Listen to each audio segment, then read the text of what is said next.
Hey guys, welcome back to the channel. This is a story about What If Deku Had Rage Quirk Part 1. If you guys enjoy this What If and want to see Part 2, comment down below. And let me know before I start. Please do support for more awesome content and leave a like. And don't forget to subscribe to my channel. And also share this video with your friends and check out the description in my playlist. The author of the story juiceinthebox from 𝐬𝐻 3. So let's start the video. Midoriya Izuku is tired. Lying awake for hours on end in a dimly lit bedroom tends to do that, insomnia aside. Staring at the long-since-gone dark plastic glow stars on his ceiling isn't doing anything to help his bloodshot eyes, much to his chagrin. Life doesn't wait for you to be awake, let alone well-rested, before it pitches hardball problems directly at your face. Small-time villains don't give him the luxury of time. Heroes and police officers won't wait for him to catch his breath before they form a task force to hunt him down. Small crowds of too eager passers-by and their phones outfitted with the latest high-quality camera tech don't take a night off. Reprieve from anxiety. God, that would be laughable. Izuku knows all of this, has spent the past handful of months climbing his way up into the public eye against his wishes. But boy, would he like a fucking break. A car rumbles by on the street below. The stark blue of its LED headlights adds an obnoxiously bright glow to the gentle periwinkle of the moonlight shining through his curtains. The second it takes for it to pass crawls by at the speed of a drunk turtle. He can feel his headache worsen. Tonight was rough. Rougher than usual, and that's saying something considering his less than stellar dodging skills and less than legal hobbies. Combining the two is like the ultimate Team Rocket of getting him plenty of bruises. At this point, he's hurt so often that the watercolor purple, yellow, blue splotching his skin is unexplainable. He's always been a terrible liar, especially when it comes to his mother. But he's getting better at it. And wow, isn't that a thought? Quite a sad one. It hurts to think though, so the steady pulse in his brain shoos away the self-loathing before it can take root. Throwing an arm across his eyes as gingerly as he can, which is to say, not much. His limbs are weighted with lead, they must be. Maybe a villain's quirk is running through his veins, and wouldn't that be neat? He should jot that down somewhere, see if it's really something like that, or if he's lying to himself and procrastinating sleep. He sighs. His clammy skin is cool against his dampened forehead despite the stuffy, too damn hot air in his room. Forcing his pounding head to produce a steady stream of coherent thoughts, he ponders over the events of tonight. Having an impromptu identity reveal is terrifying, to say the least. Reality is repeatedly attempting to hit him like a speeding bullet train, but a clouded haze of desperate denial has said reality slipping from the grip of his tired, churning mind. Although, upon further examination, it might not be denial. Eraserhead certainly only saw from his neck to the tip of his nose. And what kind of identification can he get from that? Everybody has a chin, he tries to reassure himself. There should be nothing to go off of from there. And that's only if, a strong, bolded if, the police had seen either of the videos from those civilians' phones. Izuku's support contact had texted him 10 minutes after the fight. She had taken the videos down and scrubbed them from the face of the earth without a word. But there's always a chance, the teen stubbornly reminds himself. There is always a chance that they nabbed the files before she did. That it was enough to. He almost can't bear to think the words, lest they become reality. Enough to incriminate me. To have me thrown in jail. To have me put away, locked up with no key, incarcerated, tracked down and arrested in the moment I least expect it. What if they show up while he's at school? What if the police sirens that seem to go by every hour like clockwork stop in front of his house while he's eating dinner with his mom? What if they bust down his door mid-morning and wait for him to get home from work? His eyes start to sting. The pressure behind them is no longer a simple migraine, now exacerbated by lack of sleep and swelling emotion. A single tear rolls down his cheek, clumps his eyelashes faster than he can wipe it away. But he doesn't want to cry anymore. What's the point? So he takes a deep, steady breath. Forces himself to swallow down the watery remains of his crybaby self. Calls forth the anger he relies on to carry him through every second shift he's picked up on the streets. And he goes pleasantly numb to it all. He shifts in bed, pulling in his sprawled limbs to curl up on his side. The thin purple blanket beneath him, embroidered with butterflies and being used in place of his comforter in the summer heat, wrinkles and twists uncomfortably against his hip. He doesn't bother to shove it aside or straighten it out. He simply thinks of it as a premonition of the suffering that is sure to come.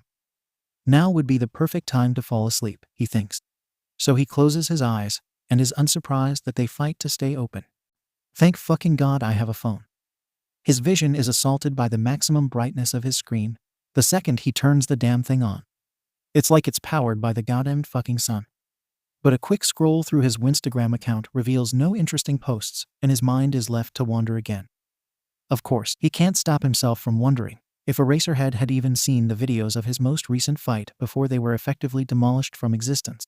If the hero had managed to come across them, which the chance of is extremely small, he'd likely take them directly to Detective Tsukachi. And that's assuming the detective himself hadn't already seen them. Again, the chance of that is extremely small, and would require either of the two to have post notifications on for the Red Rage fan account that's only visible to people who jailbreak their phones and can correctly guess the passwords to each post. If either the detective or the hero are able to see that page, they must be fans. The thought draws a quiet giggle from his chest. How absurd, an underground pro, and the head of Izuku's case. Fans of the vigilante they're supposed to be catching. God, he hopes it's true. If there's one thing in the world he wants to be real, it's that. It would be so absolutely ridiculous if he were to be arrested and then let off with a slap on the wrist in exchange for an autograph. Speaking of fans, he wonders just how many people have gained access to that silly Winsta page. He has a feeling he knows just who started it. His support contact is not good at keeping secrets, but he wishes he could see its follower count. The deep web version of the app doesn't show things like that, and it makes him want to punch a brick wall. But punching brick walls isn't healthy, so he'll settle for pretending that he's the only one who knows it exists. As much as part of him appreciates the occasional onlooker to cheer him on, he knows it only adds liability to the fight. The support would be much nicer if it wasn't a testament to his own failure at staying below the radar. It would be better if no one looked up to him, if no one was in danger of catching a stray projectile to the chest. There's too much pressure there, and that's how explosions happen. So he tries to force himself to believe that no one knows he exists. And perhaps most importantly, he tries to force himself to ignore that the name bestowed upon his vigilante persona only became his because CCTV footage of his blur of rage fighting style popped up on a vigilante forum he frequents. But that approach doesn't work. It would be a cold day in hell before it would. Instead, he decides he may as well just give all his attention to the thing worrying him. Because that's never ended poorly. The villain he was apprehending just a few hours ago had put up quite the fight. Izuku was dodging punches and kicks like his life depended on it, and in a way it did. He remembers a small crowd beginning to gather. People out on late-night walks, couples drawn out of their homes by the commotion on the street, shopkeepers scanning their storefronts for any damaged property to be photographed and reviewed by their insurance companies. While the rational side of him knows that the crowd means he's picking up civilian support, heck, it even appreciates it. The paranoid vigilante in him is screaming that any number of onlookers could be on looking to turn him in. Crowds also make it exponentially harder to ensure the safety of the people in them and the preservation of the crime scene. And that's not even mentioning the added difficulty of running once the pros show up. Izuku squeezes his eyes shut and rolls onto his stomach, forcing his train of thought to get back on track. He lays his head on folded arms and remembers a crowd. He remembers dodging. He remembers splitting his focus between the fight and protecting the crowd in his peripherals. His heart plummets down to the 8th circle of hell. He remembers getting distracted. It was only for a split second, but that doesn't make it any better. He remembers nothing for a moment after, and then bam! His mask was half off his face. There's more to it, of course. He knows what distracted him, and he also knows why it was so important that he remain focused. The small-time villain he was fighting, Tempest, has a quirk that relies entirely on her opponent's attention. Now, Izuku is nothing if not a quirk analyst/enthusiast, so it would be completely and utterly stupid for him to not have researched this. In his quest for knowledge, he even found out that Tempest has the same naming skills as himself. Which is to say, she is absolutely the worst, and could not have made her quirk more obvious. But hey, kindred spirits and all that. At least it helped him. Tempest's quirk, officially registered as Tempest Forget, is 5-point touch activated. Once the user has all 5 fingers on their opponent, said opponent is put into a temporary stupor. This causes them to forget themselves and all that they stand for as long as the user's whole hand is on them. For example, Tempest Forget would cause some poor fool to forget where he is, who he's fighting, that he's even supposed to be fighting in the first place, that he's illegally arresting the user of Tempest Forget, that he needs to hide his identity, that he isn't at home, that he needs to be wearing his illegally acquired mask, and that he saw the glinting of phone cameras in the light of the street lamps, and yeah, Izuku is the stupid, dumb, easily distracted, bumbling fucking moron who got slapped right square in the chest. Some fucking how. His blood boils all over again just remembering that he fell for an easily telegraphed fake-out punch and dodged heavy on the air quotes there right into the enemy's hand. That's where the unusual part comes in, which kind of calms him down because of how cool it is. Tempest Forget is a very different kind of 5-point touch quirk. It can be activated through clothing. Another unusual thing about it, the activation requirement. And if Izuku hadn't met that requirement, he'd be more excited. The thing is, Tempest Forget needs the target to be distracted enough to forget the danger of the quirk. When he read through Tempest's quirk registry form, he noticed that her power only works if her target knows what her quirk is. Maybe she isn't bad at naming things. Gotta admit, he was bested by her again. He's just going to quit vigilantism at this point. Now, luckily for Tempest, Izuku was caught off guard by the cameras. Unluckily for Izuku, internally shouting at himself that, hey, there's people recording this fight. Don't you dare take your eyes off her. Do not get distracted was a major distraction. Now isn't that just plain old irony? And even now, rolling the fight over in his mind like a rock down a hill, he's still getting distracted. With a huff that hurts his bruised chest, he gets back to remembering. He remembers fighting Tempest, yes, fast forward. He remembers a small crowd, yes, skip. He remembers dodging and doing his best to get in meaningful hits. Pressure points and all that jazz, blah blah, whatever, who cares? He remembers dodging and dodging. Can we cut to the important part? No, because he remembers trying to stay focused on why he was dodging everything in the first place. It wasn't that he couldn't take a hit. Izuku learned how to literally roll with the punches the hard way. He's had years of practice getting punched on the playground. So he remembers that he wasn't dodging out of inability to take a blow. He was dodging to avoid vulnerability. And yet, he remembers playing the moment as slowly as he can in his mind and roving over the details, seeing Tempest's fist heading for his jaw and catching the briefest glance at her open palm, waiting to strike exactly where he would jump to. He remembers the phone being pulled out of one of the onlooker's pockets, sleek camera lenses glinting in the yellow light of the street lamp above them. And then just like that, nothing. He doesn't remember what happened next. He can't. There's just a gap in his memory, and then as soon as he came to, he was pinned against the asphalt with pebbles digging into his spine, 5 bruising fingers squeezing his skull, and an arm wrapped around his throat. Another peculiar thing about Tempest Forget that Izuku found particularly funny in the seconds he was being choked out on the pavement is that the quirk requires Tempest herself to focus entirely on using it. When he was broken out of his stupor, the air on his face felt, well, it felt there. Strange, considering his mask covers from his nose down. But that wasn't what he was worried about in the moment. Looking back as he is, it should have been a cause for heavy concern way sooner than he registered it as one.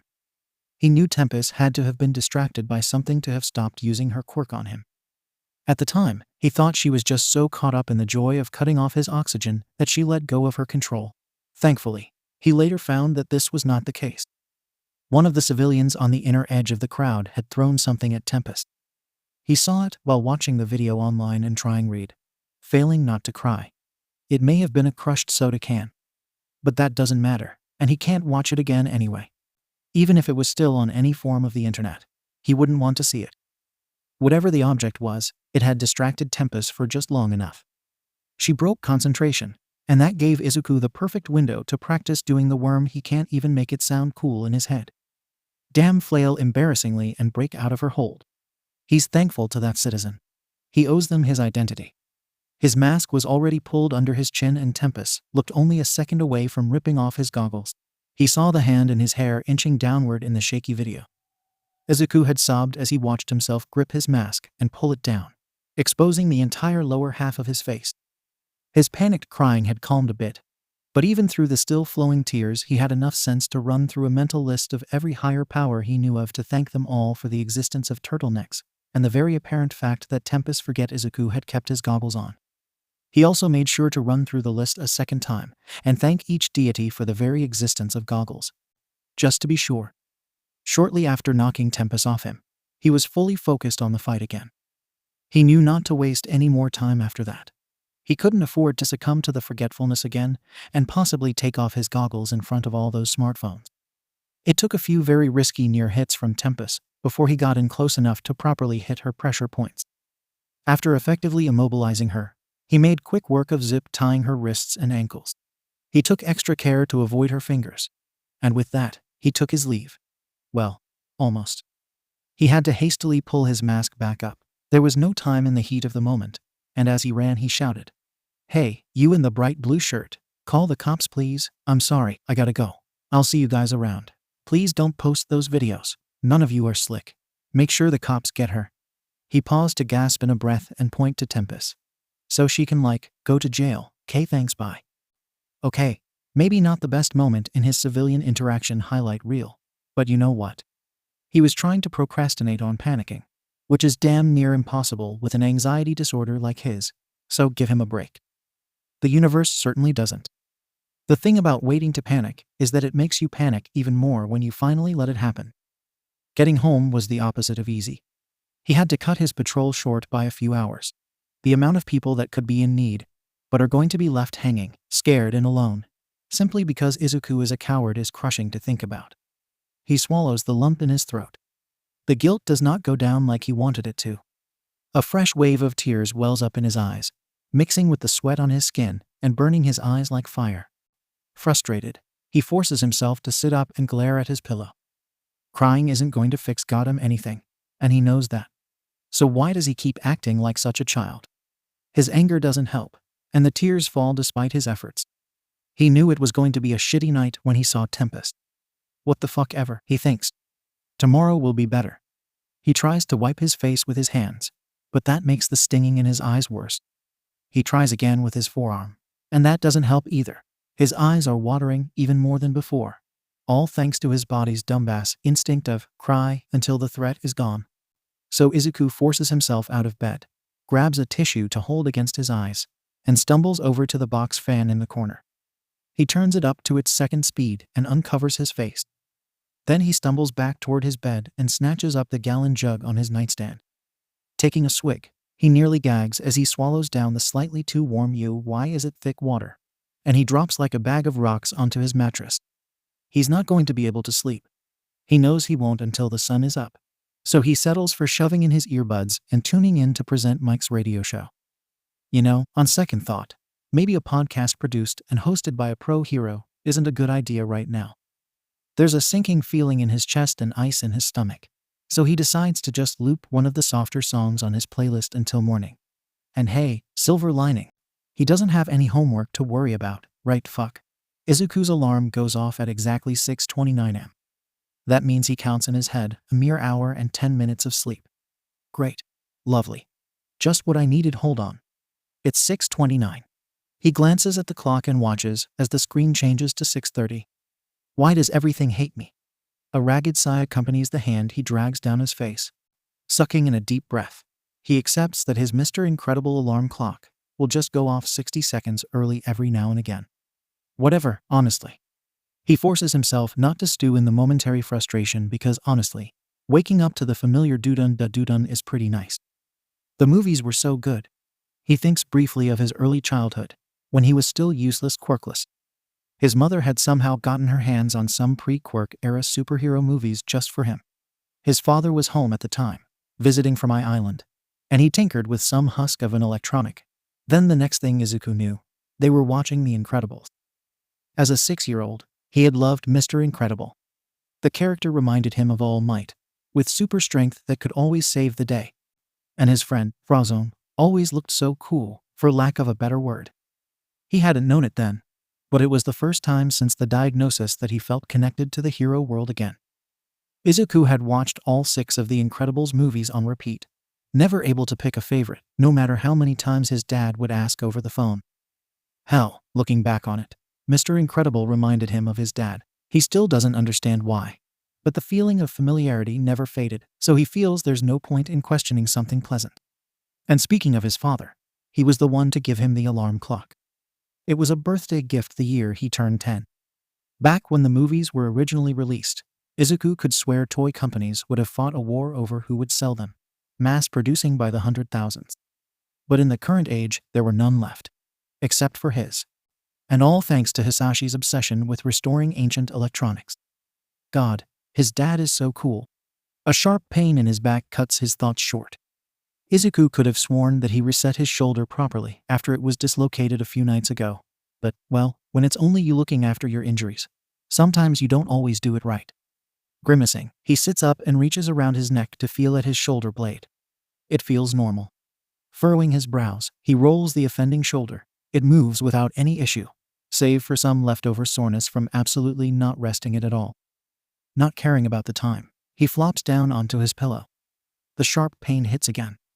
With a gritted curse, he shoots back up into a sitting position. His head pounds, and the corners of his vision go dark from the sheer speed he moved with. There must have been a god or spirit or patron saint he forgot to thank last night. That must be it. They're angry, and they're making him feel pain for not thinking of them in his panicked haze. He's about to start running through a more extensive list of deities so he can apologize, head in his hands, when he realizes the song he was listening to is still playing, and he only has in one earbud. Thankfully, his shoulder was not hurting from being redislocated, nor was it the revenge of an angry celestial or otherwise being. But he's not thankful, he's pissed off. His stupid earbuds must have known his shoulder was bothering him, and they fell out on purpose just to make sure he knows today is going to suck too. If his earbuds didn't know he was already hurting, then they wouldn't have fallen out after a single hour of sleep while he was perfectly still. That sounds the most logical, so he chooses to believe it. Cracking his neck and huffing through his nose, Izuku decides he ought to get a move on. As soon as he stands up, he gets lightheaded and curses under his breath. Yeah, today is going to be ass. He trudges over to his desk and shoves his half-assed homework carelessly into his backpack. With that taken care of, he goes through the motions of his morning routine. It's as he shuts the door behind him and goes to put his earbuds back in that he remembers he took one of them out before his glorified nap. So he did it to himself, didn't he? Now he's pissed off for real. With 20 minutes to spare before his usual train is set to arrive at the station, Izuku decides he's going to take the long way to school. Maybe the scenic route will calm him down. Or maybe it'll just wake him up a bit more. Looking up at the sunrise and giving the early birds on the street a wide berth, he thinks back to last night's fight. And his mask. The more he ponders it, the more ridiculous it seems that Eraserhead and Detective Tsukachi could find his civilian identity from that one pixelated video alone. He's going to be okay, he assures himself. Today is going to be a good day. With a deep breath, he passes under the squared archway into the train station. He grips the straps of his horrendously yellow backpack and musters up a small smile. I'll make sure of it. Izuku sprints down the street, his open backpack quickly growing lighter as all his haphazardly shoved papers fly out, billowing in the street behind him. Today fucking sucks, oh my god, a roar sounds out close behind him. Deku, he's boned. He sprints as hard as he can, sore muscles be damned, and does his best to ignore his rapidly disappearing assignments. Who has the time to worry about silly things like schoolwork and zeros in the gradebook that would stop them from getting accepted into their dream school and having a good future, while Bakugo fucking Katsuki is chasing them down like a bat out of hell? Izuku doesn't. Pulling his backpack straps tighter around his shoulders, he grits his teeth. There is nowhere to go but forward, and there is no time to stop. He's run from bigger, badder, worser with far less adrenaline in his system. So why is escaping from another teenager so damn hard? It's not like he hasn't outrun Bakugo before. But this is the 5th day in a row he's managed to avoid a beating and quite literally leave his ex-childhood friend in the dust. 5 days. It has been 5 whole entire days since he last got punched, smacked, kicked, tripped, or even just cornered by Bakugo. That's a new record. Perhaps Izuku would be a bit more proud of himself if that wasn't what got him in this situation. Perhaps Izuku would be proud of himself at all if he didn't have to throw his dignity aside to shove innocent people out of his way to keep from slowing down. He throws "excuse me" as a and "I'm so sorry" as over his shoulders as he moves, but it doesn't stop the sting of the dirty looks sent his way. Get back here, stop avoiding me.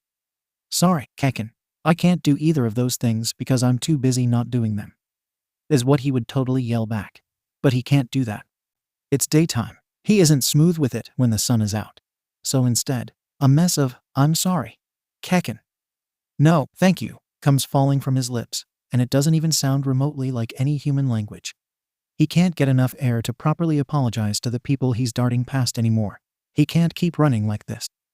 Risking a glance behind him, lungs aching and gums tasting like pennies, he locks eyes with 𝗵𝘃𝐬. He chokes. 𝗵𝘃𝐬 and his extras are gaining on him, and they're covering ground fast. He whips his head back around. The thundering of sneakers on pavement, meshing with the rushing in ears. It's overstimulating, and he can't breathe, and he's so exhausted, and he's going to have a panic attack, literally right now if he doesn't get away. He's sure if his heart were beating any faster, he'd be in cardiac arrest. Izuku stumbles as he skids around a corner, his desperation to just go home already hitting an impossibly high peak. There's already 99 problems happening for him, and now he has one more. He is completely and totally lost. He has no idea where he is, and the blur of storefronts as he rushes by must mean he's in the rich part of town. He doesn't know how to get home from here, and he didn't realize he had led 𝗵𝘃𝐬 and his lackeys this far in what must be the opposite direction of the school. His teeth hurt, his joints hurt. He thinks he has a hole in the heel of one of his socks, and he still can't breathe. It's making him panic more, which means he's scared, which means he's angry. But he can't afford to be angry, because that means acting like red rage. So he's left with only one choice: get creative. He trips over rocks and cracks in the sidewalk, but he lets the momentum carry him farther and lengthens his step. His legs nearly give out near a corner past fancy store number probably 100, and he crashes into a street sign. But he doesn't let go. The split second of airtime as he launches from it onto a different road is just enough for him to finally get a good lungful of air. It's just what he needed. Izuku's legs go impossibly numb, but he keeps it moving. He swings around nearly every street sign he can, uses lamp posts as launch points to cross the street at a moment's notice. The breaths start to come easier to his chest, his mind clears, his shoulder stops aching from overuse, and he pumps his arms harder. He's having fun. Hyper-aware of the fact that one mistake means he's done, he hones in. It isn't red rage that he's becoming. He still feels like plain old Izuku. But there's some sort of happy medium he thinks he's discovering. Oh my god, get over here already. Izuku pushes himself harder than he ever has before. Something in his mind knocks loose. A screw twists out of place. Anger, white hot and searing to the bone, cracks like a whip in his chest. He won't let 𝗵𝘃𝐬 ruin his fucking day. He can do that himself. The rage runs red through his blood and mingles with the excitement of moving so freely down now empty streets. Where the hell even am I now? In his stomach, and pumps through his heart up into his brain. Somewhere in there, in that space in his skull, there's a poorly taped cardboard box that contains the persona Izuku adopts at night. And that box tears open like wet tissue paper, a starved and rabid dog snapping through bone. Now we're cooking with gas, he thinks, and the corners of his lips turn up into a feral grin. Static fills his fingertips, electricity buzzes through his skin. For a moment, a very brief moment, he feels his quirk. His expression falls from his face as a duck falls from the sky before a hunter. His quirk should not come with electricity. Shit. Turn off the gas, turn off the gas. Red bands trace his arms and legs, writhe and wind up from his hands to his arms beneath his uniform jacket, snake around his neck and slither up his spine. For a second, a very brief second, a skitter of green lightning flickers before his eyes. A breeze different than the one he's making as he runs blows his hair off his forehead, ruffles the collar of his shirt. And Izuku is terrified. Suddenly, unexpectedly, his joints lock in place. But he forces them to move, wincing at the sharp, ugly crack he feels through his whole body. Everything hurts. What in the world is going on? The static beneath his fingertips extends to the atmosphere around him. A sudden pressure grips like a vice around his head. It's as though he's 1,000 feet below the sea. The bright colors of the street signs, the awnings of storefronts, the posters for yard sales and missing cats stapled to telephone poles that blur by in his peripherals are too bright, and so dim that he can't see them all at once. They bleed into the sky like headlights in fog, into the ground like worms wriggling under the dirt. Tunnel vision sets in. It takes everything in him to gasp for air and keep down his lunch. The glow highlighting his veins is gone now. His quirk is a double-edged sword. It makes him stronger, but the burning scarlet is a trademark of red rage. Well, if you could call it that. Izuku isn't really famous, yet, which he is more than fine with. But he is making a name for himself rather quickly. If the wrong person saw the glow pulsing through his skin, things could go even more south. So it's great that he no longer has those red bands on his hands and face. And really Izuku is very thankful and extremely relieved. But it is completely and utterly horrible that the electricity is still around him. It snaps and crackles softly by his ears. If he had the time, he'd wonder if anyone else can hear the gentle hum. But there is no time because he needs it to stop. How does he turn it off? He doesn't know how. He doesn't even know what's happening to him. Someone, anyone. His eyes water in the wind from how wide they are. How do I make it stop? He's only had this power for 7 months. That's not a lot of time. Everyone else's age has had their power for a decade at the least. He hasn't had enough time to get to know the ins and outs of this. It's still so new to him. But even then, he knows that something is wrong. That's what's scaring him the most. There hasn't been a time he can recall ever feeling this deep, visceral state of error. His blood runs cold. He can't hide behind his red rage persona. Can't find comfort in it. Red rage is back in the box Izuku stuffs him in every morning. He's only got his civilian self to rely on. And there hasn't been a time he can recall ever relying on himself. So he does what he does best. He shuts down. Time catches up with him. And the scenery begins to pass by in a normal blur, instead of whatever it was doing before. Neither side of himself is present. He can't become red rage. He doesn't want to. He can't be just Izuku. He's too afraid right now. He's moving purely on autopilot. And he sees the way the sidewalk is uneven, the gnarled tree roots splitting the concrete, jutting up through the ground. He knows it's there, but he'll deal with it in a second. He's not really up for that right now. It feels so far away, he'll be fine. He's always fine, right? In the far corner of his mind, he knows that he will trip if he does not jump over it. But that corner feels like it's miles away, like it escaped his skull and is floating beside him. He thinks he's turning his head. He isn't really sure. Is there a controller somewhere with a button to press to make him turn his head? He's seeing what's behind him, so someone must have pressed it. Distantly, he notes that Bakugo is still behind him, sans lackeys, and part of him is impressed that neither of them have given up yet. There's tons of space between them now. His eyes can see it clearer with the lightning. Everything is so dull. It isn't bright and dull like it was before. It's dull and dull. Grayed out. His body turns its head back around. He knows that tree root will trip him. But it doesn't feel real. Maybe his body will float right through it. No, it doesn't. But he notices he jumps over it. That's nice. Maybe that counts as floating through it. Is there a score sheet for this? He isn't sure why the world is a video game all of a sudden. Something still feels off. His gut is the one thing that's still connected to his body. And there's just something that doesn't feel right. Oh, he hears explosions. They're a little muffled, but they're playing at normal speed. Can he turn up the volume? He wants to hear them properly, wants to make sure they're not too close. Izuku feels like static. Or maybe his body feels like static. He isn't sure which one is real. He takes a moment to think. This is new. He wasted his moment to think. The air around him is thick jelly, and he's struggling to move. A sharp twang reverberates through his legs, throwing him back into his body very suddenly. He's here. He's running. His ankles buckled. That's what felt like a hammer to the shins. His next step wobbles, and he crashes into the ground. His chin hits the pavement, clacking his teeth together and scrambling his brain. Sharp copper covers his tongue. The smell of it fills his nose. His palms skid against the pavement, and he knows he has road burn on his face and on his arms. That's sure to be pleasant later. Izuku can't collect himself quickly enough to scramble up off the ground. Bakugo is already dragging him away. Finally fucking got you, bitch.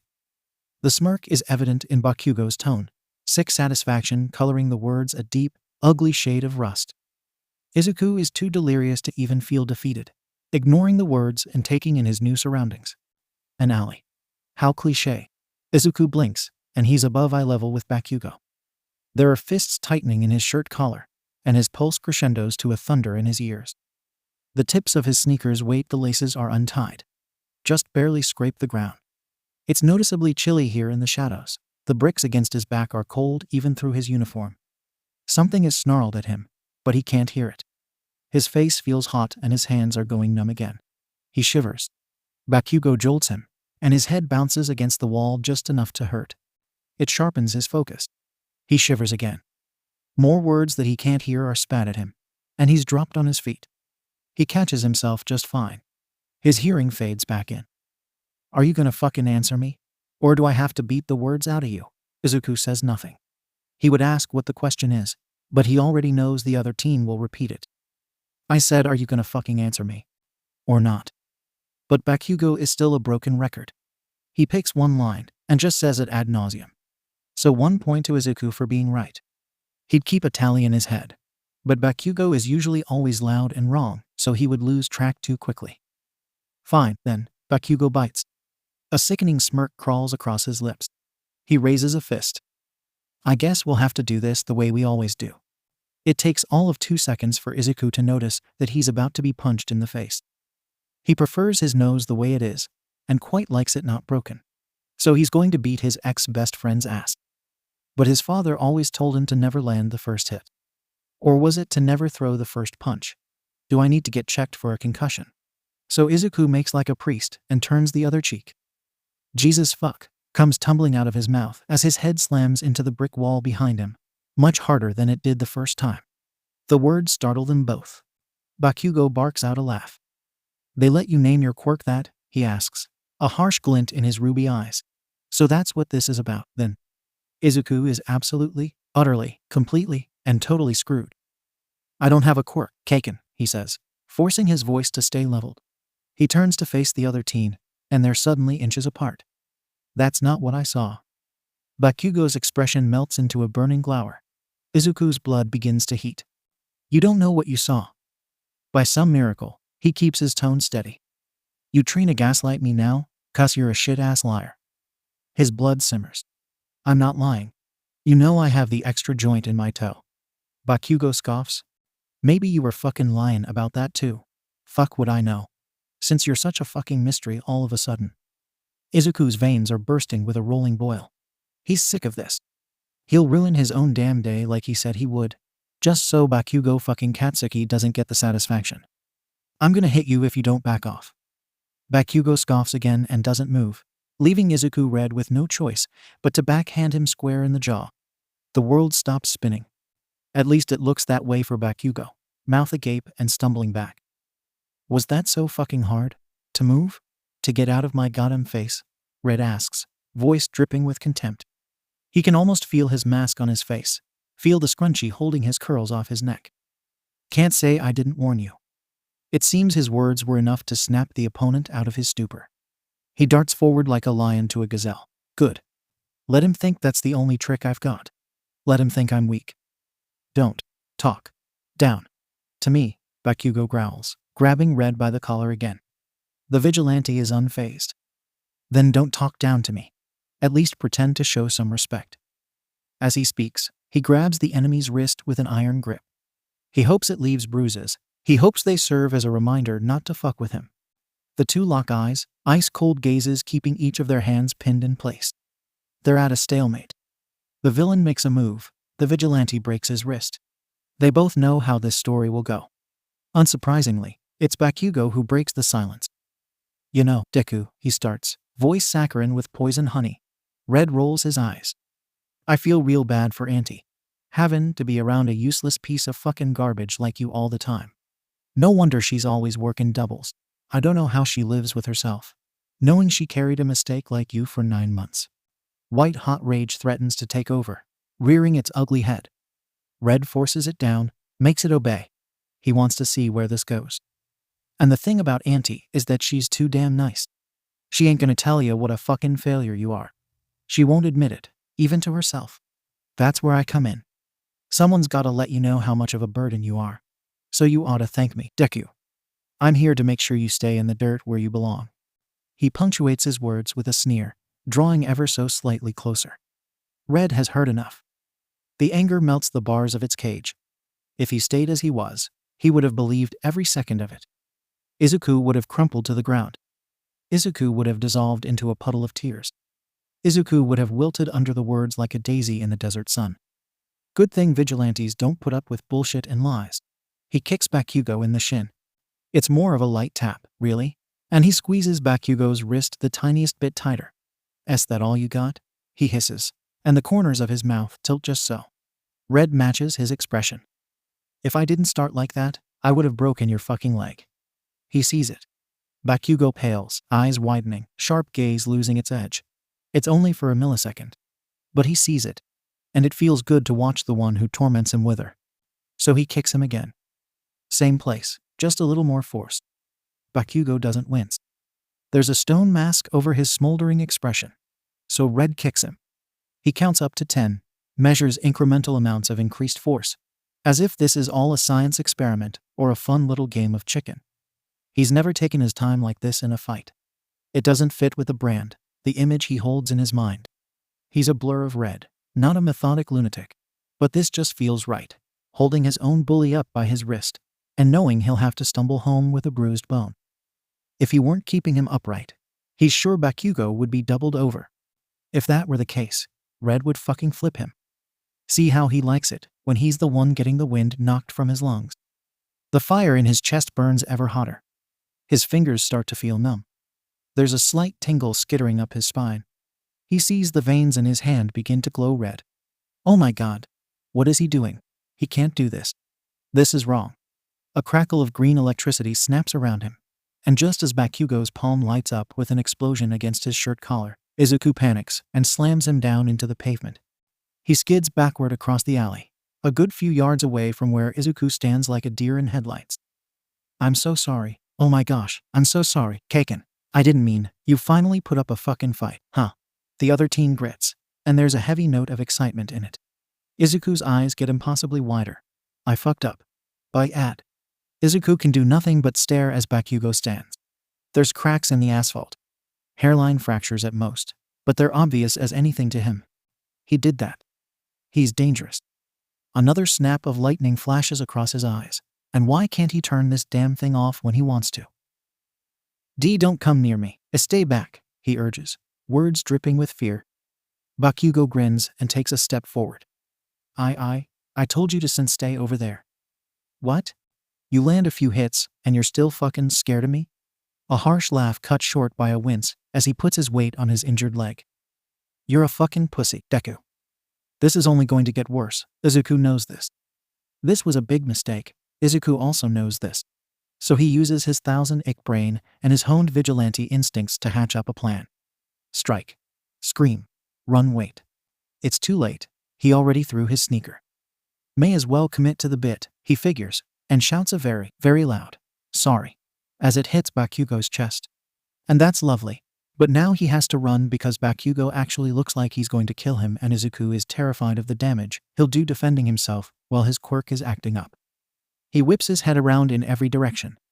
Shit, he threw Bakugo toward the mouth of the alley. Maybe he was born with a quirk. He should get it registered. He'll call it the worst fucking luck, like, maybe ever. Jesus fuck. Mom, if you can hear my thoughts, forgive me for what I'm about to do. The only way out is up. Bakugo is stalking toward him, looking like an animal ready to pounce. Logo says he's moving this slow because he's favoring one leg. 𝗧𝗲 says he's moving this slow because he's savoring the fear rolling off Izuku in waves. Izuku glances above him and finds possibly the rustiest balconies in the country. When was his last tetanus shot? It doesn't matter, he's probably going to get tetanus anyway. Good thing his mother's a nurse. Bakugo is moving a bit quicker now, and there wasn't much distance between them to begin with. So Izuku slams on the panic button in his head and chucks his other shoe. It lands directly in the middle of Bakugo's face, hitting him on the nose. He stumbles backward, but Izuku doesn't have time to wait around and apologize. He focuses the crackle of electricity to his legs, and he fears that if his eyes weren't squeezed shut, there would be a red glow shining through the fabric of his pants. I'm so sorry, he shouts, because he may be dangerous, but he does feel remorse. His feet hit the second-story balcony with a clunk. It tilts downward from force under his sudden weight. He looks toward the ground. Bakugo is hunched over, holding his nose with one hand and flipping off the sky with the other. Not great, but could be worse. He needs to get the hell out of Dodge, though. The electricity around him buzzes out to crackle at the railing on the balcony. He focuses on keeping his power in his legs, just like he's used to on patrol, looking up for where to aim. It'll hold, he thinks as he crouches, but just barely. And he's right, the balcony does hold barely. He hears a screw pop loose out of the dry rotted brick as he springs up to a fourth-floor balcony adjacent to the one he jumped from. He catches himself on his forearms and snaps a hand up to grab the bars supporting the railing as the balcony jolts down. A screw pops out of this one as well, landing on his head. Luckily, it's too heavy to get caught in his hair. It bounces down, and he hears it land on another balcony. Hey, what's some property damage under my belt? He hoists himself up, and feels the bars warp under his weight. As long as no one documents it, it's just weathering. I'm doing the people who live here a favor. Someone will have to come get these up to code. He hops from balcony to balcony, and by the time he reaches the roof, his wrists are red and starting to swell, and all the adrenaline is trying to fade. His legs actually feel like they're going to fall off his body like a doll's. But he has to keep going. It's like this day never ends. Bakugo will likely recover quickly, and who knows how fast he'll catch up. Izuku is so close to losing him, he can almost taste it. Well, that and blood. He's going to have his mom check his mouth, as well as give him a tetanus shot. He's sure he bit out a chunk of his cheek, and he can feel the probably lead paint flakes stuck to his hands. See the rust trapped in the lines of his palms, his fingerprints. The concrete of the roof is hot under his socks. The change in temperature up here is shocking. It's never this hot at night, which he supposes makes sense. The wind isn't any different. It threatens to throw him off the building with strong gusts. And as he jogs, he notes that the edge of the roof is looking awfully close. He better pick up speed. The next building over looks to be about a story lower than this, so the jump should be easy, but he needs more momentum if he doesn't want to be a splatter on the pavement. Oh, how he wishes he had his gear. Oh, how he wishes he had his shoes. Why did he throw them? What was he thinking? No, he knows he wasn't thinking, and that's precisely the problem. Pebbles dig into his feet as he runs, and it hurts, but he tries to ignore it. The edge is closer by the second. It's a run, run, run. Watch the needle, oh gosh, run, jump, and a good, old PK roll to soften the landing. He's made it. Good. His still healing shoulder did not appreciate that, but he doesn't really have it in him to care. He has no idea what time it is, and he would prefer to catch the next train before his bruises darken. He knows they're there, modeling his freckled skin. People ask questions when they see a child covered in marks, rightfully so. That's a big part of why he hit the streets as red. But he and his baby face don't need the concern. The road burn will be hard enough to explain to strangers. The roof he's on now seems to be offices. This must be an apartment complex. His suspicions are confirmed when he makes the leap a story higher, and finds that all the other buildings he can see are the same height. For now, he has to ignore the burning quickly coming back to his lungs, the twinge in his bad shoulder, the glass shard that got stuck in his sock, and is really starting to annoy him. The way the wind seems to be growing ever stronger. His only task is to run. Roof to roof, down a story again for the unit with the laundromat sign on the roof, back up a story for the next. With his next PK roll, he worries his shoulder is out of its socket again. He can't move his arm at all without hurting it. But he has to push through. Ignore, jump, jump. Use his quirk when he can, but don't revel in the satisfaction of being able to control it so well. It's isolated only to his legs. At this point, he's sure he lost Bakugo, had the other teen bothered to follow him at all. But he knows better than to risk it, so he waits until he reaches the last building in the complex to take a real breather. This one must be storage or something to that effect. When he peers over the edge, there are no balconies. He has no way down. There isn't even a roof access point up here like all of the other buildings had. Instead of doing the logical thing and turning back, he commits himself to figuring out where to go from here. What if he were on patrol and Eraserhead was on the other roof? He pulls his phone from his backpack, marveling at the fact he didn't lose it or his bag through all the commotion. Maybe miracles can happen for Midoriya Izuku. He checks the time. 3:57 p.m. It's only been an hour since school let out. He takes it back. This was the longest hour of his life. Miracles do not happen for Midoriya Izuku. He looks around. To the front from where he's facing, the building he jumped from. That's a no-go. To his left and his right, parking lot. He walks along the roof and checks for balconies on the sides with the parking lots. None. This really is just some sort of storage unit, isn't it? Great. He does need to practice longer falls, but there's no way he's making it 5 stories down without broken bones or worse. Looking around a bit more, he comes to the realization that he neglected to check behind him. The direction he was looking at when he landed here. He definitely needs to get screened for a concussion. Shaking his head, he walks to the 4th edge of the roof. There's a neighborhood of 1- and 2-story homes that borders the apartment complex. Conveniently, there's a purple house with a black roof settled closest to him. The colors aren't what make it convenient, although they are very fun, and he thinks the world could use some more houses like this one. This house is 2 stories high, so it's only a 3-story drop. Big whoop. He looks down at the sidewalk. It feels like the ground is rushing up to kiss him. He steps back. Better 3 than 5. Let's hope I don't jump too far. He backs up a bit more, judging the distance between the storage building and the purple house with his eyes. It's like crossing the street, he tries to tell himself, but way scarier. Tightening his backpack straps again and checking to be sure his remaining belongings are secure on his person, he takes a deep breath. This is the last jump he has to do today, and he is not going out tonight. He focuses on the well inside him. The ocean of power he can just barely dip a finger in, reaches a hand for that crystal blue water, imagines it flowing through his blood. He takes a runner's start, opens his eyes, and takes a leap of faith. The wind whips his hair around teary eyes, tangling his curls further, stinging his raw skin, playing with the cuffs of his sleeves and his baggy pant legs. He sprawls out in the air, opening his posture like a skydiver. The breath he hadn't meant to hold leaves his lungs in one fell swoop. The yellow sun glints diamonds off the clouds, soft white and rosy pink against the bold blue sky. The many greens of the grass, the trees, the shrubs residing in the purple house's yard so vibrant, lush, full of life. So beautiful in the lines around the black, white, yellow of the road. So tiny in the park he sees in the distance. So green as he plummets toward them. And is there really any other word to describe it? The summer liveliness of the flora, from the same monochrome palette as his own hair, his own eyes. Perhaps this is what human nature means. This connection, this similarity, this reflection of himself, of his mother, sprouting up from the very earth he walks on. His mouth is dry, open in a silent scream. The air is cold against his teeth, and he tries to pray to any deity he can think of to stick this landing. The ground is close, and closer still. The roof he's aiming for is zooming up to meet his gaze. Time stands still.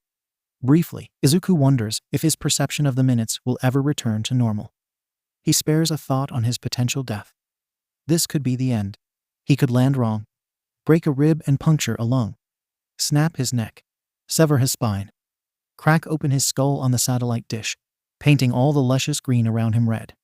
But he can't. He won't. Suddenly, the roof is a few mere feet away from his body. He turns at what he's sure is the absolute last second, angling his body to land in a roll to the best of his ability, wishing he could slow down his momentum, hoping he can diffuse the force enough to walk away, wondering why he thought this was a risk worth taking crash. An agonized cry leaves his mouth unbidden as he tumbles across the roof, tearing up shingles as he goes.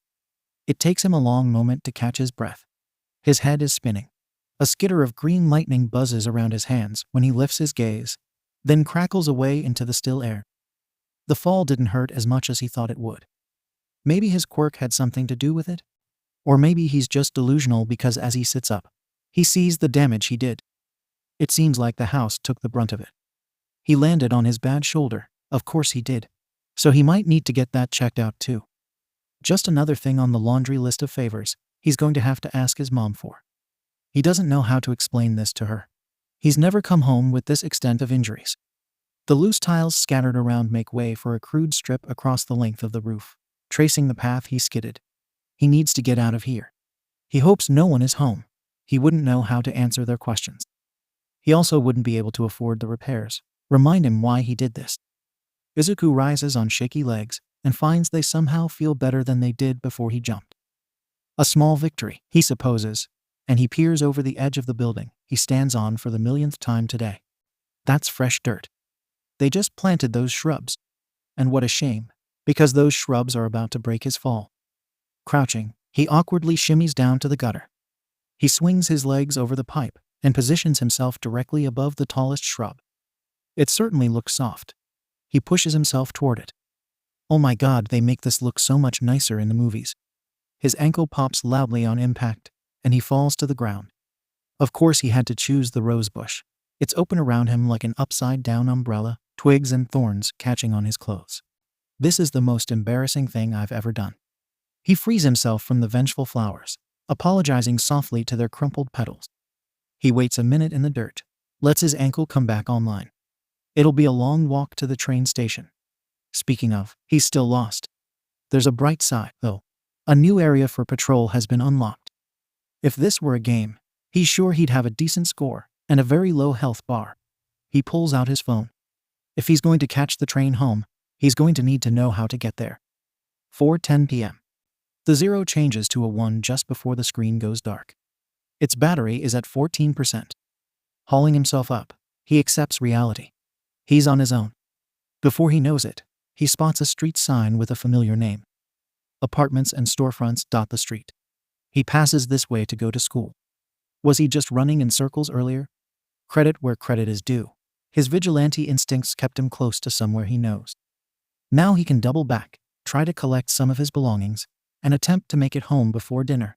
He checks his phone again. Glass nipping at his thumb as he swipes the screen. There should be 20 minutes to the next train. He can make it if he hurries. It's on the ride home. Once he is safe behind the sleek silver doors of the train car, that 𝐬𝐻𝐸 gets lost in his head. His thoughts wander leisurely between topics, interrupted only by the occasional twinges of pain across his person. There's plenty to ponder over. He needs to start processing the day. He tries calculating the probability of surviving a longer fall than the one he nearly botched. Maybe he really does have a hidden quirk aspect, a little hint of damage control. Universe knows he could use the help. His self-preservation instinct is worn to dust. Maybe the lightning around him wasn't a fluke, or maybe it was. He's used to only seeing the red bands on his skin. Are rose thorns poisonous? There might be one stuck in his knee. Does he need to adjust his training regime? Maybe he should talk it over with him. Whose house did he land on anyway? Oh, he really hopes there weren't any cameras nearby. What's going to be for dinner? He's starving. By the time the friendly voice on the loudspeaker calls out his stop, he reaches a conclusion. Maybe today wasn't as bad as it seems. It's nearing nightfall now, the soft orange sun sinking below the horizon. Blotches of pink blend pleasantly into the remaining blues of the sky, dotted with yellow clouds and the beginning hints of black night. It's quite the painting, reminiscent of Bob Ross works. The scent of salt in the ocean air tickles his nose and nips at his open wounds. The sand beneath him threatens to swallow him whole, piling against the spare sneakers he dug out of his closet and pooling around his legs. In the distance, seagulls swoop down into the shimmering sea in search of supper.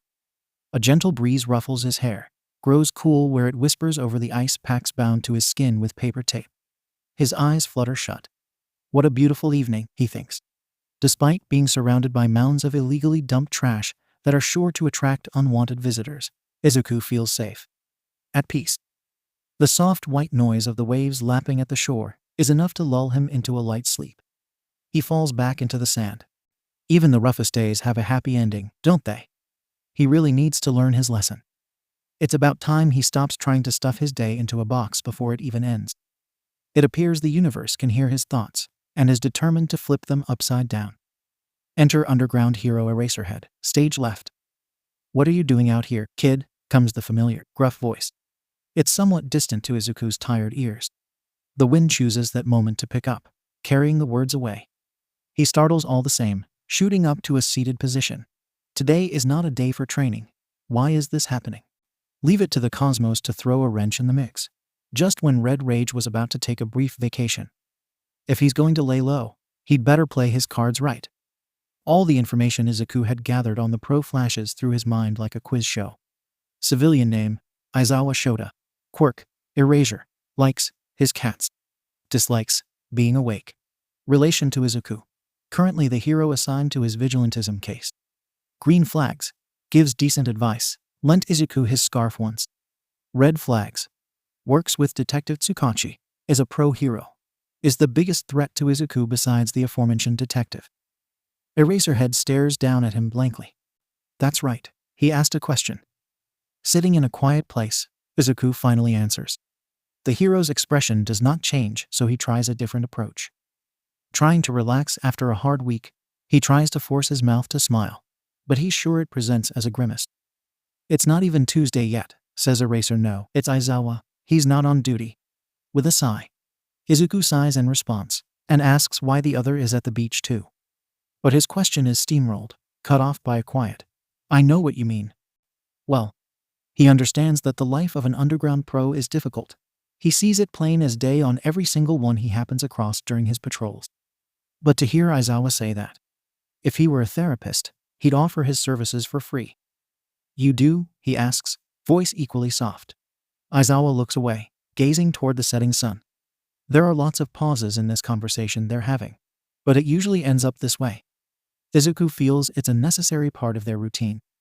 "Yeah, life sucks sometimes, kid. But you have to keep living it. No matter how bad it gets." Izuku huffs. "Don't give me that. Look." He turns his head to find Aizawa already staring at him. They lock eyes. "A lot of things are overrated. Find out for yourself what you think is and isn't. Follow the path that feels right to you. It might not be paved, but if you walk along it, it'll soon be beaten. So if that journey starts while sitting on a beach full of trash, then, hey, it starts while sitting on a beach full of treasure. Just don't think that the travel time makes it pointless, not even for a second." Aizawa, finished with his spiel, breaks his gaze and looks to the horizon once more. Izuku keeps staring at him, dumbfounded. "Are you trying to speak in riddles? What is this, a think piece for a philosophy class I never signed up for?" He wants to open his mouth and let the words fall out, but he doesn't want to make his companion insecure. Though, he doubts any word from him could make Eraserhead think twice. Today was weird, he decides. Surely the universe will have trouble flipping that every which way. It wasn't good or bad. Just plain weird and full of mistakes. Eventually, he turns away and joins Aizawa in watching the sun finish casting its light across the sky. The silence between them is comfortable, cushioned by the backdrop of honking seagulls and crashing waves. Part of him expects the hero to break the spell, to ask where his injuries came from, if he's okay, has he seen a doctor. Izuku's answers would just make them both upset. But Aizawa doesn't ask, so Izuku doesn't have to tell. He bets imaginary money with himself in his head that the hero noticed his bloodshot eyes. The tear tracks down his cheeks, the puffiness of his bottom lip from ripping all the skin off it with his teeth. This isn't the first time Izuku has come here to cry on a day off their schedule. This also isn't the first time Aizawa saw the remnants of a breakdown coupled with random injuries, and presumed the wrong reasons, offering some broad puzzle in advice. Like a friend would, he thinks. It gives him pause. Could I consider Aizawa a friend? It's rather odd to have someone be both friend and foe, but at the very least it provides Izuku solace in knowing he doesn't have to spend strange days alone. He lies back down in the sand. After what must be a few hours, judging by the moon and stars dancing playfully across the sky and dipping down to kiss their reflections in the ink-high black ocean, Izuku decides he'd better get some proper rest and a proper bed. He sits up, blinking sleep from his eyes, and gathers up his belongings. "I'm gonna head home, Aizawa-san. I don't want my mom to be too worried," he says, opening up his worn string bag and tossing his empty water bottle inside. He slings it over his shoulders. Aizawa grunts in affirmative, not moving from the rotting dryer he perched on while Izuku was busy drifting off. "Do you want me to escort you? It's dark." His response isn't immediate. "Nah, but thanks for offering," followed by a slightly less fidgety, "I'll see you later then, I guess." It's more of an afterthought than anything else, and the hero merely grunts in acknowledgement. That's all either of them need to hear from each other, so Izuku follows the cue and turns away. As he walks, he dusts the sand from the wrinkles in his sweatpants and the green curls atop his head. He smiles to himself as he crosses the threshold between beach and sidewalk, leaving the sign reading, 𝗣𝗲𝗄 Municipal Park, in his wake. Weird-ass beach, weird-ass day. Maybe he'll have some weird-ass dreams tonight. The thought of his warm bed comforts him, Aizawa's advice bouncing around his skull like a blanket on his shoulders. It's surprisingly bright outside, given the late hour. Izuku's blinds are only 3/4 of the way shut, inviting in a sliver of moonlight. He's struggling to sleep again, nothing new there. It feels like the 100th night in a row. Tonight, his mind isn't running laps around any mistakes in villain fights, nor any awkward dinners with his mother spent beating around the bush, instead of explaining the various bandages across his body and requests for medical supervision. They're focused instead on a certain someone he left in an alley 2 days ago. It was self-defense, so it's gotta be justified. The thought doesn't make him feel any better.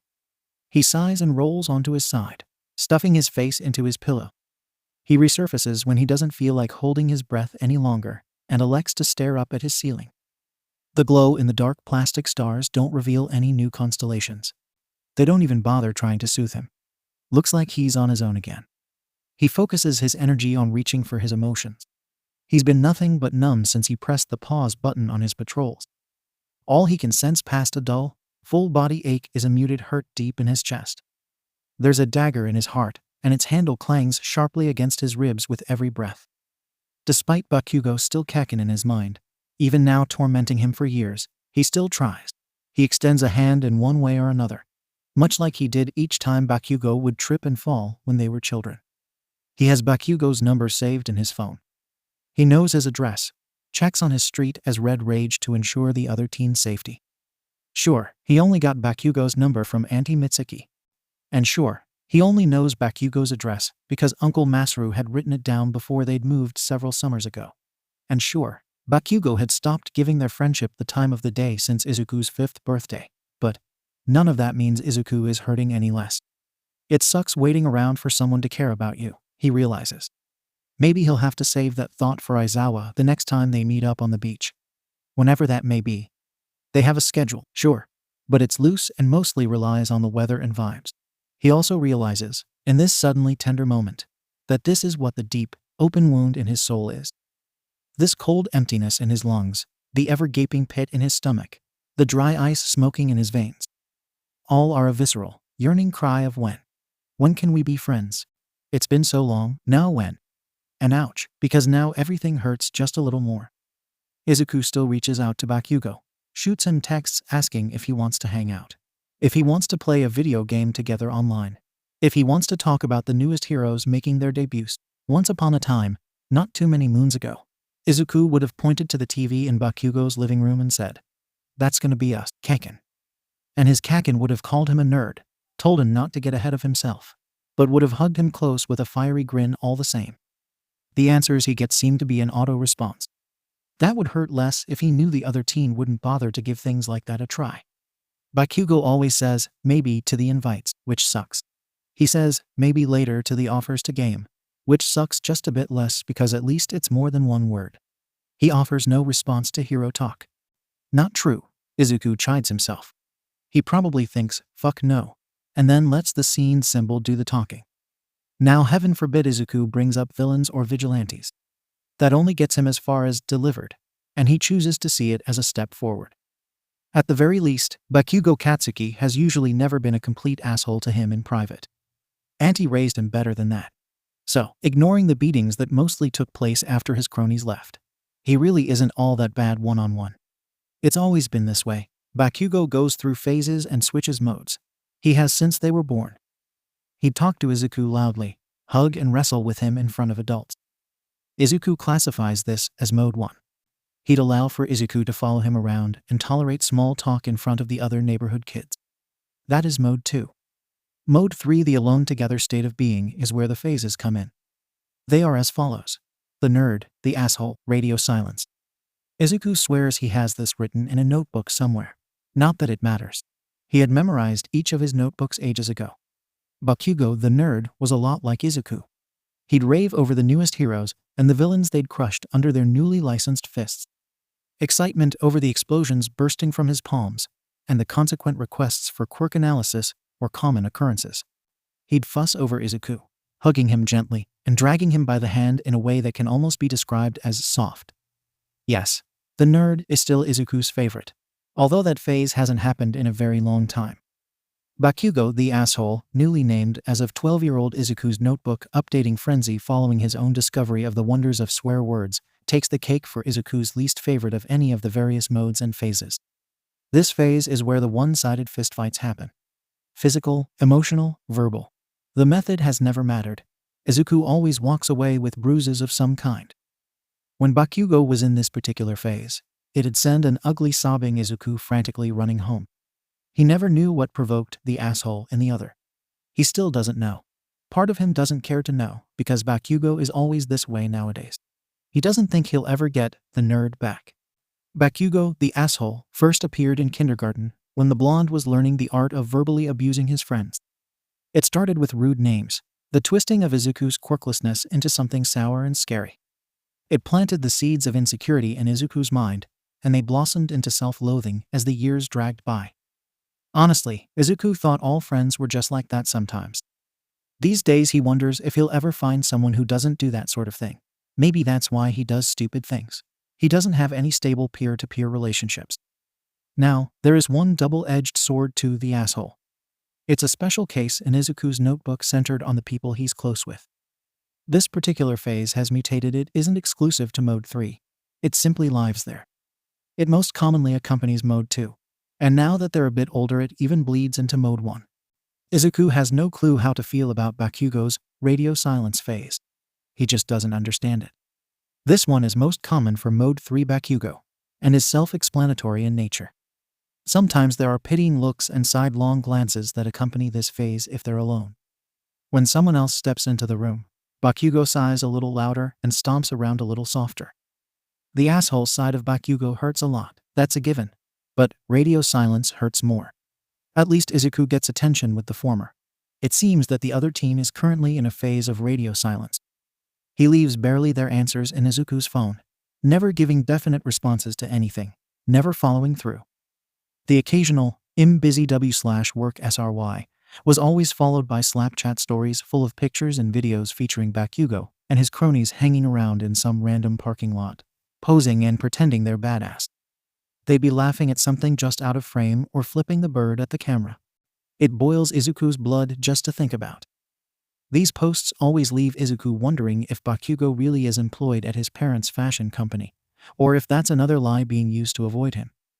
They definitely don't make Izuku scour his psyche for what could possibly be wrong with him to the point of tears, bringing forth all his flaws and conjuring up explanations that he is why his one and only friend can't even tell him no and stop stringing him along. The stupid social media posts don't do such a thing, because Izuku is better than that. He knows not to let repeated actions and behaviors get to him.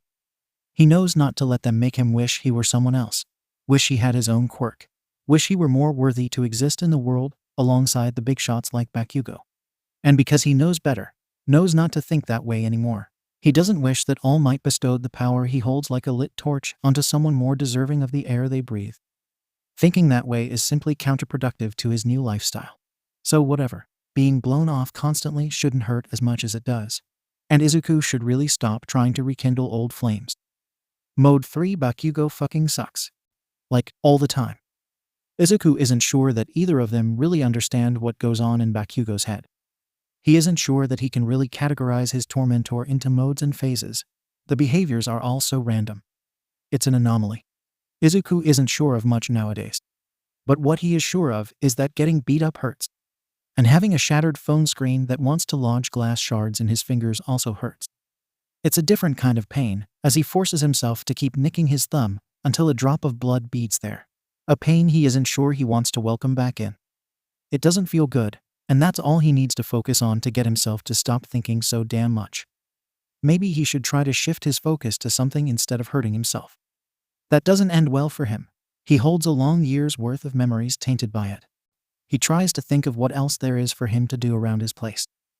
His mom picked up a last-minute shift at the hospital, leaving him with no one to talk to. It's too early to fall asleep, so he can't exactly do that. It's too late for him to work out or dance around his room. All his neighbors are likely sleeping at this hour, and he doesn't want to wake the baby living downstairs or disturb any of the people who have to work in the morning. Tonight is a Saturday night. He finished all his homework yesterday afternoon, so he can't use that as a distraction. His teachers stopped giving him extra credit once they realized he had all A's, so nothing to fall back on there either. He isn't in the mood for a HeroTube video or for playing Stonecraft. Scrolling through Insta got boring 3 hours ago. Damn. There really is nothing to do but think. He could always dig to the bottom of the pile of clothes in the back of his closet, grab his uniform from where it's stashed and go on. No. The single word strikes his mind like a church bell hit with a shovel, so sharp and sudden he takes psychic damage. He isn't in the right headspace for a patrol. He reprimands himself. I could do something reckless and get myself hurt or even killed. I can't go out when I feel like shit.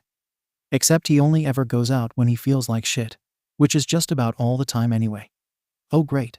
And so the argument begins. It's too early, he thinks. Not my usual time. That might throw off the cops, he counters. Plus, you could save more people if you're out longer. Make up for the time off while you healed. Well, he can't argue with that. Some debate partner he is. Telling himself there's no use in dwelling over being the lowest of the low on someone else's radar. He hauls himself up out of bed. It'd do him some good to turn off his brain.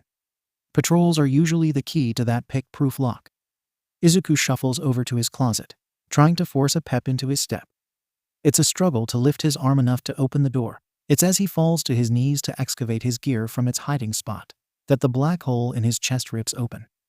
I only keep going back to 𝐀𝐦 because he's a safe bet. The realization is so sudden, so jarring it freezes him. I already know what he's going to say. I never have to be anxious about something new.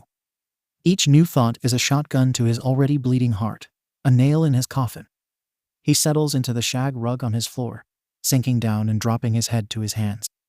His eyes grow wide as saucers, and the walls he had only just started building come crumbling down. The only reason it's so hard for me to shut myself down and not text him is because sometimes, he says yes, and when we hang out, I still have fun. The most recent time he and 𝗵𝘃𝐬 hung out, maybe a generous 8 months ago, comes to mind. Before All Might's gift, and before Red Rage. Before the slime villain, before the school year even started.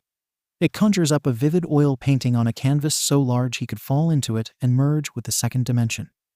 Izuku texted 𝗵𝘃𝐬 after his mother sat him down, sternly telling him he needed to either have a friend over or face her wrath. 𝐀𝐦 was not usually a stern woman, but he had been isolated for months by that point, so he understands. He'd gone to great lengths to avoid pretty much all social interaction outside of things like pleasantries exchanged with cashiers while running errands or nods to strangers on walks through the park. It was whittling his people skills down to null. He could hardly hold a real conversation, even just over the phone with his father. His mom was likely getting sick of him misty-eyed, begging her to let him just stay home, so she sat him down, probably figuring he and 𝗵𝘃𝐬 would make friends now that school was approaching again, and spoke in a strained voice. Midoriya Izuku, you will spend time with someone your age in a friendly manner, or I will be extremely disappointed. And neither of us wants to know what that will bring. He couldn't manage a word past the sudden lump in his throat, so he settled for shakily nodding. Avoiding eye contact, he slunk away from the dining table and hid in his room. 𝐀𝐦 had opened his door a bit forcefully some 15 minutes after he retreated. Her voice was notably softer and her brow was creased, face no longer steely. Izuku, he looked up at her, still finding it difficult to meet her gaze.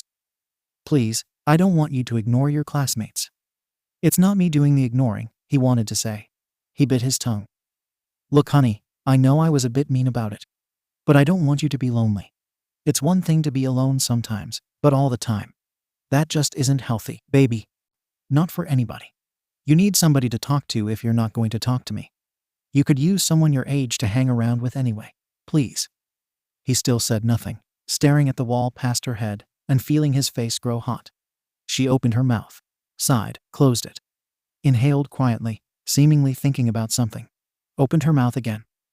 Listen, I'll leave you alone about it if you ask Katsuki to spend some time with you, okay? It doesn't have to be anyone new. Izuku was about to say, okay, sounds good. Not text 𝗵𝘃𝐬 because the answer would be a definite no. Then permanently barricade his door so his mother would never have to see him again, and therefore never be disappointed again. He was about to do all of that when 𝐀𝐦 marched over to his nightstand, grabbed his phone, and approached him at his desk. Right now, she said, shoving the phone into his hand. Text him right now and I'll go tell Mitsuki to let him off work for a day, yeah? And then she waited there, at Izuku's desk. He had to pretend his hands weren't shaking as he typed in his passcode, swiped through the pages of his home screen, and opened the messaging app. The code behind it was definitely collecting dust. He created a new thread, selected 𝗵𝘃𝐬's from the 10 or so contacts in his phone, and typed a quick, hey, we should hang out this week. He hit send. 𝐀𝐦 ruffled his hair and let her hand brush along his jaw like she used to when she soothed him to sleep after preschool. She exited his room after that, throwing an "Oh, and Izuku? Please leave your door open a little. You know I get worried," over her shoulder. And so it was. He was astounded when 𝗵𝘃𝐬 texted back, "Yeah, okay, nerd. I'm free all week. Pick a day." Each in separate messages. Izuku went and asked his mother what day he was allowed to have the other over. She said Friday worked fine. So he relayed the information to 𝗵𝘃𝐬, and before he knew it, it was Friday afternoon and 𝗵𝘃𝐬 fucking Katsuki was sitting next to him on his own couch. They watched old hero movies on whatever streaming service 𝗵𝘃𝐬 had logged into on Izuku's TV, literally kicked each other off the cushions at least 5 times just because, shared the comforter from Izuku's bed and tried and failed to keep it from endlessly spilling over the edge of the couch, resulting in a lot of tripping during drink refill runs and bathroom breaks, and cooked a simple dinner of reheated day-old leftover rice and frozen chicken nuggets that tasted like freezer burn and salt. There was a point later in the night, somewhere between the 4th and 5th All Might movies, the one with David Shield, and then the one starring 𝐀𝐦. They were watching them out of order, so what? It had to be around 1 in the morning. 𝐀𝐦 was spending the night at the Bakugo's, funnily enough, so the two were alone and free to have an all-night movie marathon. It was dark in the apartment with all the lights off, save for the television screen illuminating the deep purple shadows over the couch the two were seated on and the furniture around it. After the cleanup from dinner, they had migrated noticeably closer to each other. Now, Izuku was thinking he wasn't straight. Questioning oneself is a normal part of adolescence, so he wasn't very uncomfortable with the thought. He was thinking he wasn't straight, and he certainly wasn't thinking like a straight person in that moment. All Might was saying something about defeating a horrid evil and passing down a great responsibility to whoever else was in the scene with him. Izuku wasn't paying attention. All he could focus on was the way the blue light of the television cast angled shadows on his companion's face. As the blue traded places with a bright yellow-red explosion on screen, the flash of light caught the red in 𝐀𝐦's eyes in a particularly intriguing way. Izuku found himself leaning a little closer than was maybe appropriate to study it. 𝐀𝐦 must have heard him shift because he sent Izuku a glance from the corner of his eye, then promptly did a double take as he turned. Or at least, that's what Izuku assumed 𝐀𝐦's poorly concealed and very sudden full-body jolt was. The two locked eyes. 𝐀𝐦 stared at him for a good minute. Izuku shrunk away, the smallest amount under his gaze, returning back to his previous spot and forcing his eyes back to the movie. Once they were both settled again and facing the current high-action hostage situation, he noted they were somehow closer than before. It wasn't until halfway through the All Might and 𝐀𝐦 movie that a moment happened again. Izuku had run out of iced tea lemonade and was about to get up to refill his glass. He figured he may as well ask his guest if he wanted a refill as well, so he turned and opened his mouth. He choked on the breath he just took. They were closer than Izuku had thought. With him sitting up semi-straight and 𝐀𝐦 slouching like he refused to acknowledge the existence of his spine, their eyes were completely level. To make things worse, 𝐀𝐦 was already looking at him when he turned his head. The two made eye contact again, neither saying a word for several long seconds. When Izuku finally found his voice, it cracked and fell into a whisper. Embarrassed, he cleared his throat and tried to speak despite the sudden heat lighting up his cheeks. I'm gonna, go get some more iced tea. Do you want me to get you some more too, or do you, want water or something instead? Yeah. The TV hummed on in the background, tires screeching and sirens wailing at a low volume. 𝐀𝐦 said nothing. 𝐀𝐦, you good? He was staring right at Izuku, red eyes roaming over his face. Izuku felt himself flush, prickly pink lighting up down to his collarbones. 𝐀𝐦, do you want something to drink? Or not? Taking the subsequent silence as a negative, Izuku turned away and sifted through the comforter so he could stand. That seemed to startle the other teen out of his apparent stupor. Yeah, came the reply, soft and gruff. Could you get me a fucking? I don't know. I guess, yeah, just some more iced tea is good, please. Izuku had never felt more confused in his life. Ignoring that he may have somehow fallen into a parallel reality, he grabbed their cups from the coffee table. It was a quick trip to the kitchen, and 2 full glasses set down on handmade resin coasters later that he tried to ignore just how good-looking his friend was. He didn't quite register that 𝐀𝐦 had pulled him into his side and tucked the comforter around his shoulders after he settled back into the couch. The third time it happened, the two had a moment at the same time. Maybe 20 minutes had passed since the iced tea refills, and the first fight scene of many like in any good All Might movie, and they were all good was playing full throttle.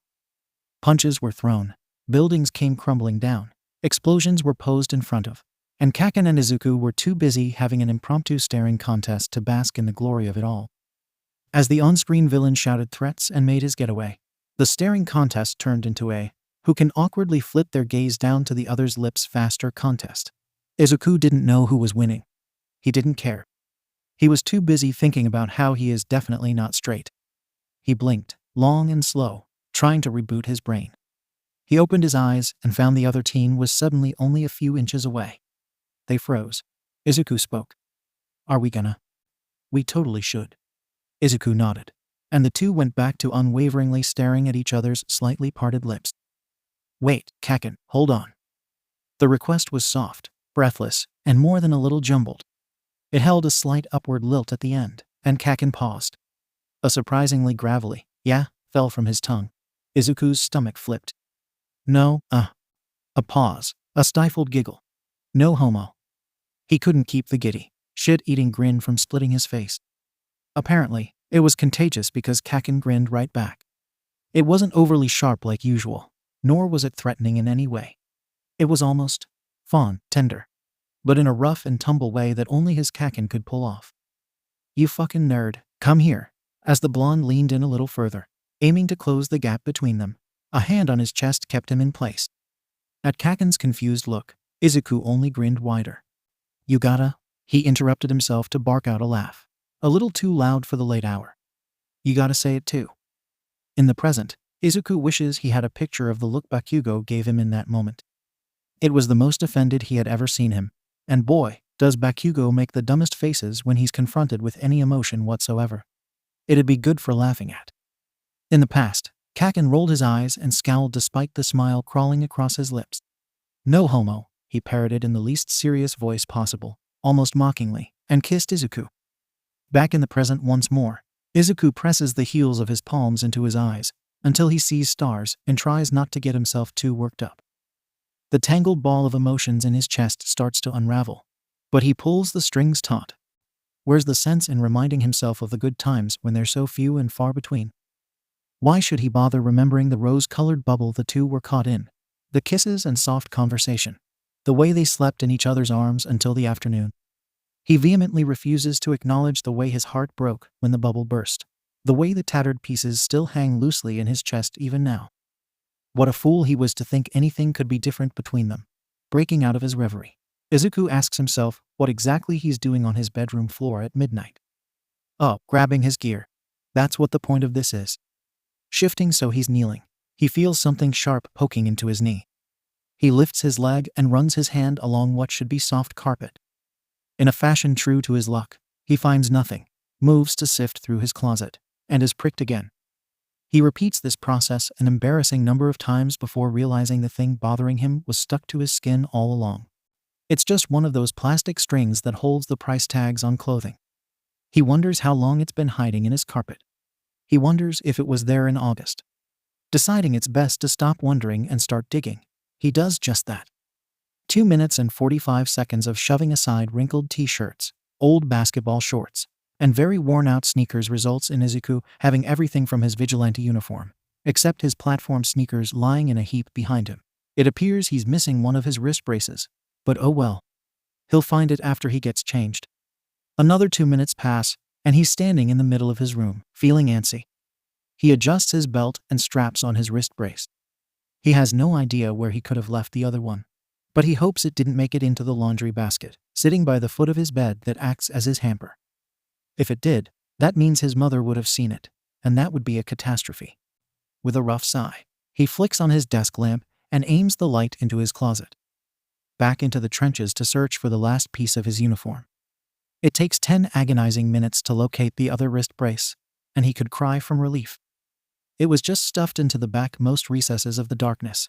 The light from his desk couldn't reach it. Sifting through his belongings vaguely reminds him of the field trips he used to go on back in elementary school, the ones to the aquarium, where they would have the little artificial rivers along the walls of the fossil room, and each child would be given a little sieve to fish for shiny pebbles. He still has a faux velvet pouch he filled to the brim with bright gemstones from the gift shop to keep the ones he caught company in his pocket on the bus ride home. It certainly feels like he struck gold with all his uniform pieces intact, undiscovered, and on his person. Rushing through the last steps of his routine, he nearly suffocates himself in the spray dye he uses on his bangs and the end of his ponytail. Part of him thinks he should slow down, be more careful so he doesn't let any bad vibes hinder his patrol before he started. But his shaky hands and the excitement buzzing in his chest win out, and he smiles as he coughs. It feels good to wear his gear.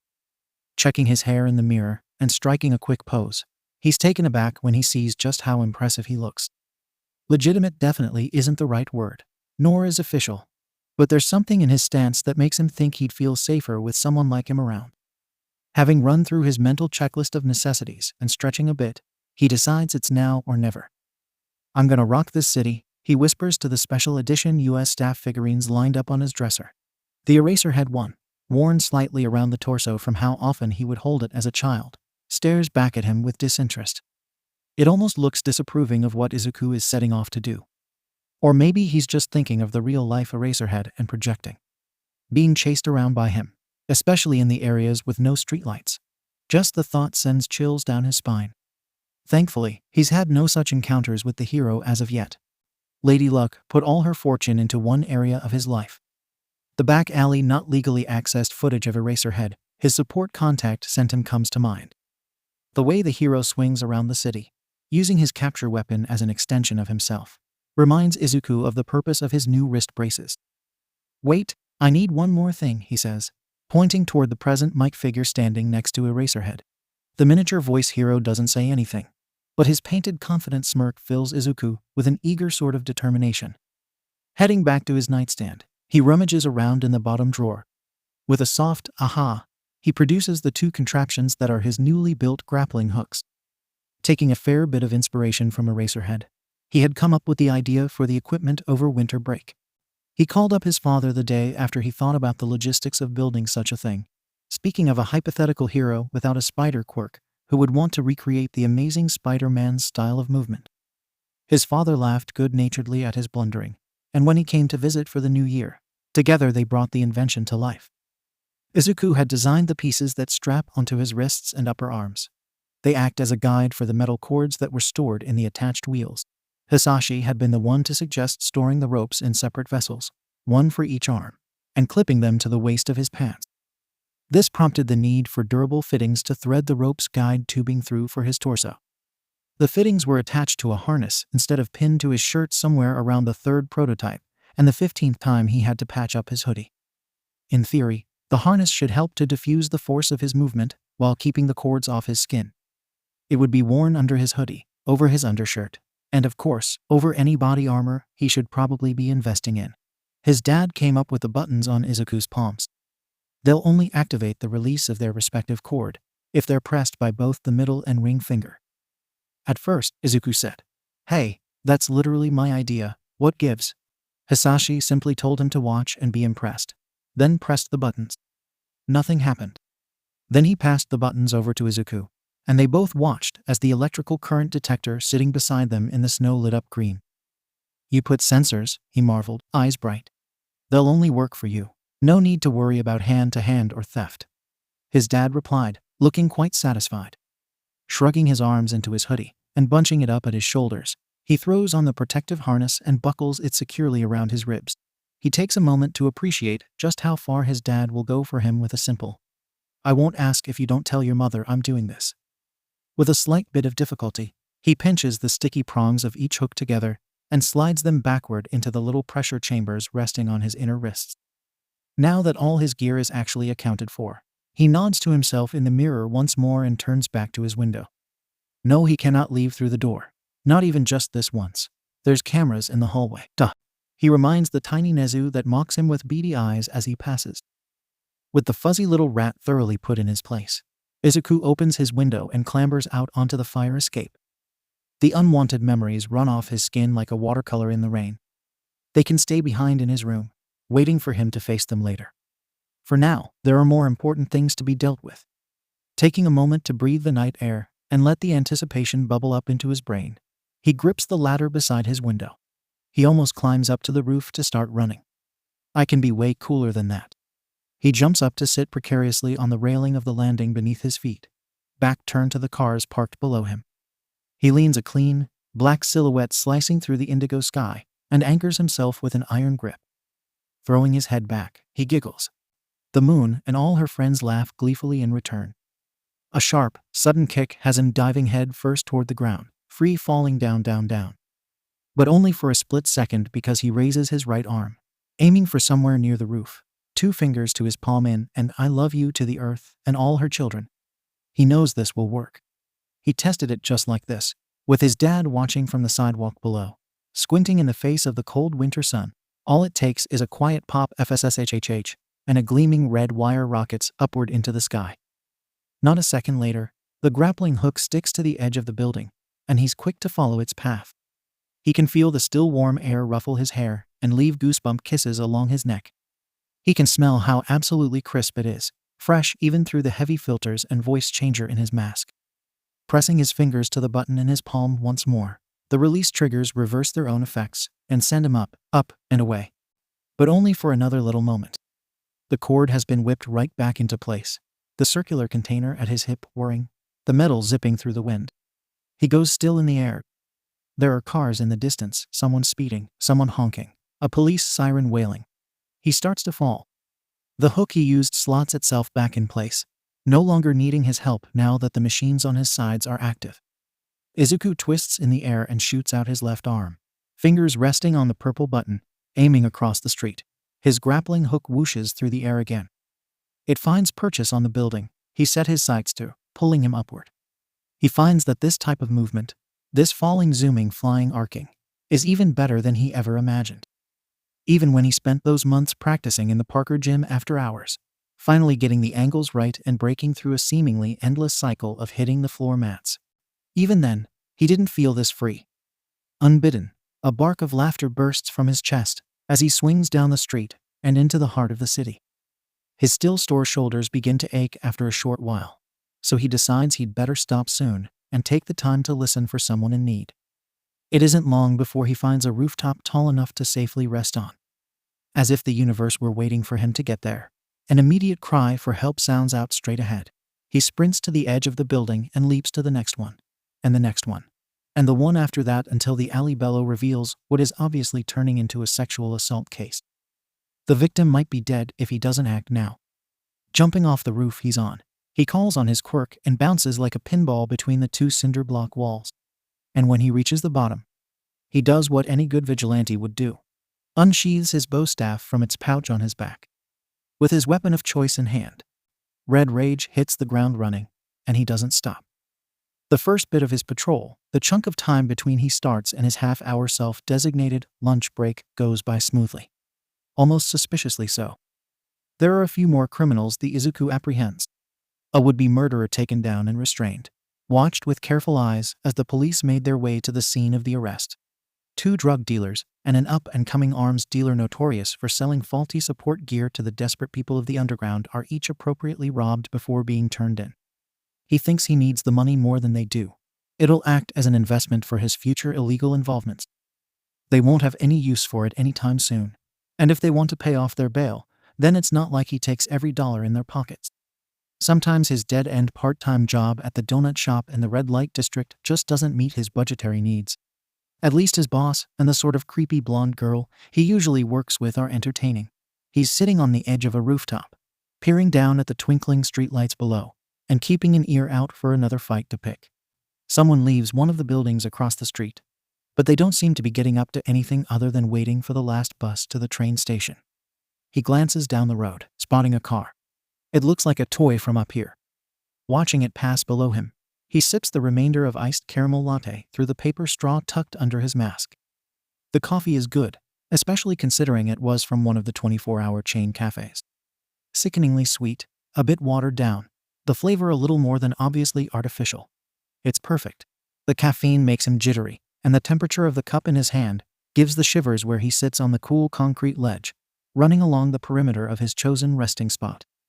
The car, now at a red light, switches on their blinker. Everything is normal. That is, until they put their other blinker on, and then stop right in the middle of the intersection. That's one way to blow a light.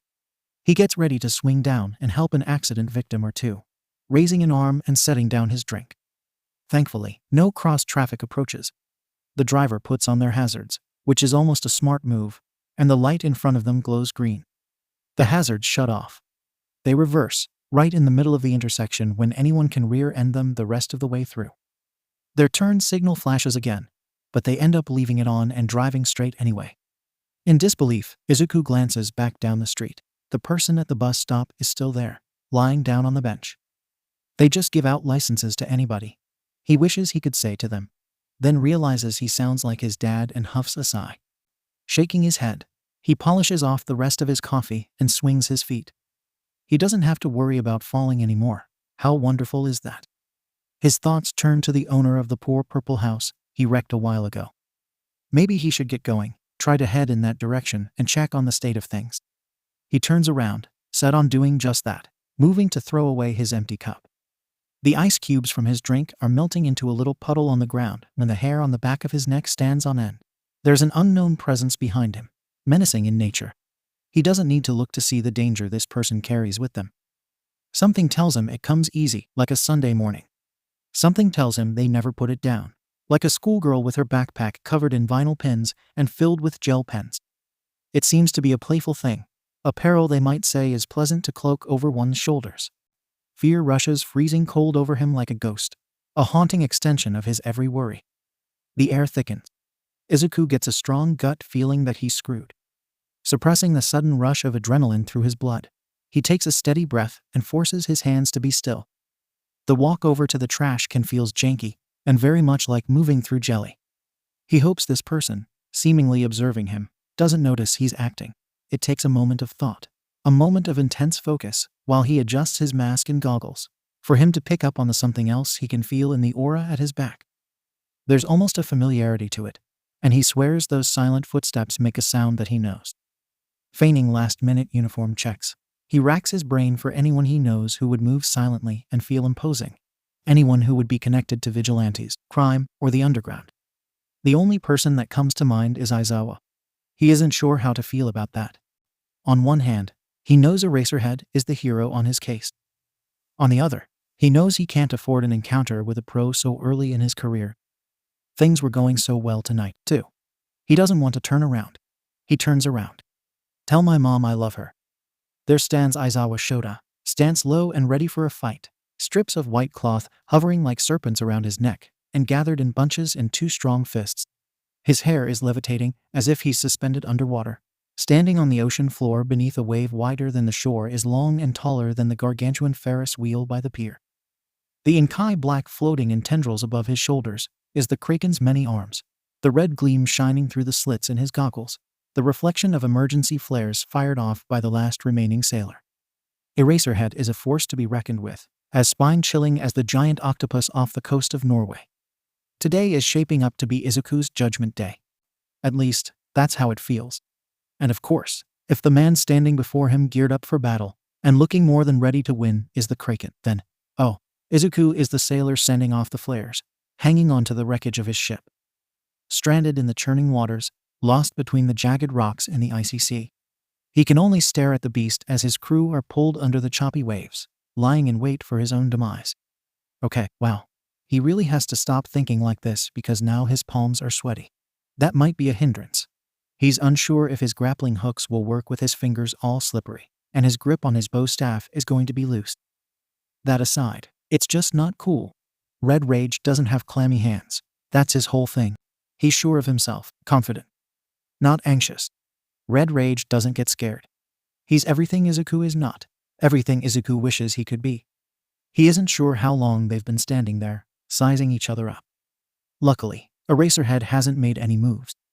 It appears he's still observing, watching for any threatening movement. Not that he would ever think Izuku is threatening, right? Focused. This isn't the time to be standing around, lost in your head. With a grimace, he straightens from his deer-in-headlights stance. Eraserhead does seem to take this as a threat, because suddenly there are two white snakes hissing toward him. Eyes wide as the full moon, Izuku jumps backward. He's not a second too late. The ends of the capture scarf stop short barely 2 feet in front of where he lands. His hand flies up to his chest, and he grips the loose fabric of his hoodie tightly. Before he can stop himself, he's blurting out the first words that come to mind. Geez, maybe give me a warning before you do that. So much for first impressions. Red Rage isn't cool anymore. I may as well turn myself in. The hero says nothing in return, rushing forward in an attempt to close the gap between them. As he approaches, Izuku darts to the side. Eraser turns to face him, and there's just as much distance between them as before. Hey, I told you to warn me. Don't they teach you to listen in hero school? His offended tone comes out a bit more high-pitched than it maybe should, the 1,000 voices from his mask sounding as panicked as he feels. Never let the enemy know your next move. Were you not aware of that? Eraserhead's gruff voice rings out across the roof.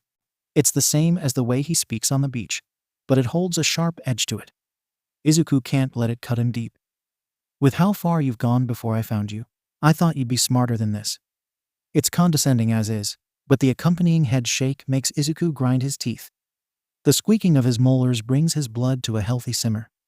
Of course he knows the most basic things about fighting. He had to learn it all on his own. His stupid anxiety just makes it hard for him to bite his tongue under pressure. I didn't know the fun police were in town. What, a guy can't make a joke? A self-satisfied grin tugs at his lips when he sees the capture scarf shoot toward him in lieu of a response. Gonna add bad attitude to my wanted poster. Izuku hits the deck to avoid being tangled up. The cloth of the weapon zips right above his head. He pops back up and grabs both ends, calling his quirk to his arms to knock Eraser off balance. But his quirk doesn't come rushing through his veins like it should. As such, he doesn't do anything more than force the hero to take half a step forward. It's obvious Izuku's efforts didn't have an effect. As expected of a pro. I'm gonna need to do more than that to knock him down. That, or I just need to hit the weights more. Probably both. He drops the capture scarf just as soon as he grabs it, kicking off the pavement to jump backward. They dance around one another, two sides of the same spinning coin. Strike, dodge, miss. Strike, dodge, miss. It's almost graceful. Eraserhead follows his every move, gradually getting in closer. Just as Izuku is starting to get out of breath to the point of inconvenience, the hero speaks. Maybe I am the fun police, as you so creatively put it. But it was the regular police who sent me. He can't help it, he laughs. It took you this long to think of that? Eraserhead strikes, sending out his scarf. Izuku dodges. Another miss. Wow, you really killed it. When's the fun arousal? Eraser groans, a long suffering sound. Hold on, I have another one. He's interrupted by the capture scarf snagging his sleeve, coiling around his wrist. They both freeze. Neither knows what to do next, relying on the other to make the first move. Time catches up to both of them at once. Eraserhead forcefully pulls Izuku forward, jarring the teen's shoulder. Frantically unraveling the capture weapon from his arm, Izuku wishes he knew what Red Rage would do. The only thing he has to go off of is his attitude. That seems like the surefire way to buy himself time to think. So he keeps talking. Oh shit. Am I gonna have to face a punishment for my crimes? Is that really the best I can do? Eraserhead glares hard and starts pulling with more force. Panicked, Izuku stumbles. The sudden give in the fabric is what finally disentangles his wrist, and they both spring apart. Come on, these punchlines aren't even that bad. They fall back into their pattern of strike, dodge, miss. That one was a double whammy. Get it? Cuss punchline, cuss we're in a fight, and I bet you really want to punch me and puncline because Eraserhead strikes. I know. Just shut up. Izuku giggles, dodges, miss. Telling me to shut up. Does that count as unnecessary force? Strike. Dodge. Izuku trips. If you don't shut the hell up, my headache will be added to your list of violent crimes. Strike. Izuku's glad he fell. He rolls to the side. The end of the capture scarf darts right to where his neck just was. Miss. Ooh, that one was good. Not a pun, so it doesn't count, but still good. He springs to his feet and flashes a thumbs up at the hero. He winks and smiles for good measure, fully aware neither can be seen. You are insufferable. Eraserhead looks to be shaking in irritation, pulling in his scarf and taking a heavy step forward. Izuku starts to back up, carrying himself toward the edge of the roof. Now, Eraser, my love, excuse me. Shut up. It comes out as one word. The hero raises an eyebrow. God, he's scary. It's rude to call someone you just met insufferable. The hero smirks, and Izuku feels his heart stop beating. Even if it's the honest truth, another strike, another dodge, another miss. I hope this has been fun for you. In a moment, you're going to be having a nice little chat with my colleagues downtown. The smirk blooms into a Cheshire grin, all teeth. You're under arrest. Aren't you gonna read me my rights? Izuku asks despite the sudden lack of air in his lungs. That's the job of the officer you're going to visit. Lucky for you, he's a sucker for a bad joke. Stop resisting and let me take you to him. The sight of you just might make him drop a charge or two. Using all of his courage just to lift his leg from where it's rooted to the concrete, takes a step backward. I have a feeling you're lying. The man in front of him takes a menacing step forward, chilling smile glued in place. Why would I lie to you, Red Rage? Furrowing his brow, Izuku straightens up. He takes another step back, this one easier than the last. So that you could arrest me? What the hell kind of question even is that? He shuffles another 3 steps back, and the ledge surrounding the roof presses into his calves. Eraserhead takes 2 long strides forward. You're already under arrest. What purpose would false truth serve when we both know the only outcome is you in handcuffs? Slow and deliberate, Izuku steps onto the ledge. His back is to the open air. Something in the hero's demeanor shifts. The smile falls from his face like dew on a window pane, mouth settling into a firm line. He's suddenly less threatening, but not by much. I don't think I'm under arrest, per se. I'm about to go over it. The words hold an edge to them, one he did not intend for them to carry. What do you mean? Comes the careful response. If Izuku didn't know better, he'd think Eraser was nervous with the way he opens his arms in a gesture reminiscent of asking for a hug. Sliding his sneaker backward, a gritty CCKKHH sounds out. It's thunderous against the heavy silence blanketing the two. His heel hangs over the edge of the building, and a gust of wind has him rocking in place. He can see Eraserhead's eyebrows raise, his forehead creasing. Then it hits him. He thinks I'm about to jump. If the hero thinks that, he isn't wrong. That was the plan, the moment he felt the ledge behind him. But this wouldn't be a first impression worthy of the history books, if Izuku didn't add a little flair. He trains his gaze on the hero like a hawk. You know what I meant. You can't arrest me if I kill myself. With that, he steps off the roof and plummets down toward the hard pavement below. He, of course, has no plan of meeting death tonight, so he twists and catches himself with his grappling hooks. He doesn't hear Eraserhead's panicked curse past the whistle of the wind in his ears as he swings away. And with his back to the building he just jumped from, he doesn't see the capture scarf shoot out to where he should have still been falling. Sakachi buries his face in his hands, elbows resting atop a mountain of paperwork. And you're sure? You're being serious? 𝐲𝐸 sighs heavily at his disbelieving tone. Why would I not be serious about this? The detective gives him an odd look from between his fingers and takes his turn to sigh. I don't know. It's just hard to believe, I think. Yeah, with a nod, he slumps back in the uncomfortable seat by Tsukachi's door. Yeah, I know what you mean. All the chairs in the precinct feel as if they're covered in red library carpet. There must have been a sale at the discount furniture store, he muses. The thought doesn't make him laugh. He had never really been one for laughter. There were always other things, better things, more practical things to focus on than dilly-dallying with friends. Of course, that's not to say he wouldn't rather be at home, relaxing beside his husband and pretending to hate every new joke being rehearsed in preparation for the next day's podcast. Listening as a gentle laughter floats through the walls, secure in the knowledge that his son and his cats are safe in the next room over. If he were in bed, maybe he'd fall asleep and find that this new development was simply a dream. Despite the late hour, or perhaps because of it, the bullpen is buzzing with life. The off-brand Keurig is brewing, the smell of cheap instant coffee filling the precinct. Some of the officers are chatting idly. Others are shuffling through paperwork and case files. The slamming of desk drawers and filing cabinets is a constant noise. There's a particularly loud group of officers standing by the bulletin board outside Tsukachi's office. By the sounds of it, one of the newer recruits just dropped a box of push pins all over the floor. How fun. Bitterness weighs heavy on his tongue at the laughter floating by the door. There's something about the ignorant bliss of everyone not involved with the Musatafi vigilante case that just rubs him the wrong way. Maybe it's because it's been over 3 months, and he's starting to get tired. Maybe it's because he's angry at himself for not taking the opportunity to arrest the damn vigilante when he was right there and put a stop to all this nonsense. Or maybe it's because, I guess I just wasn't expecting Red Rage to be a kid. Tsukachi could be onto something. Maybe it's because of that. There was definitely something off about the vigilante from the start. 𝐲𝐸's usual sketchy informants were tight-lipped, keeping what little information they had to themselves. Witness reports were inconsistent at best. He had been hopeful of a break in the case when videos surfaced online, but he should have known better than to get ahead of himself.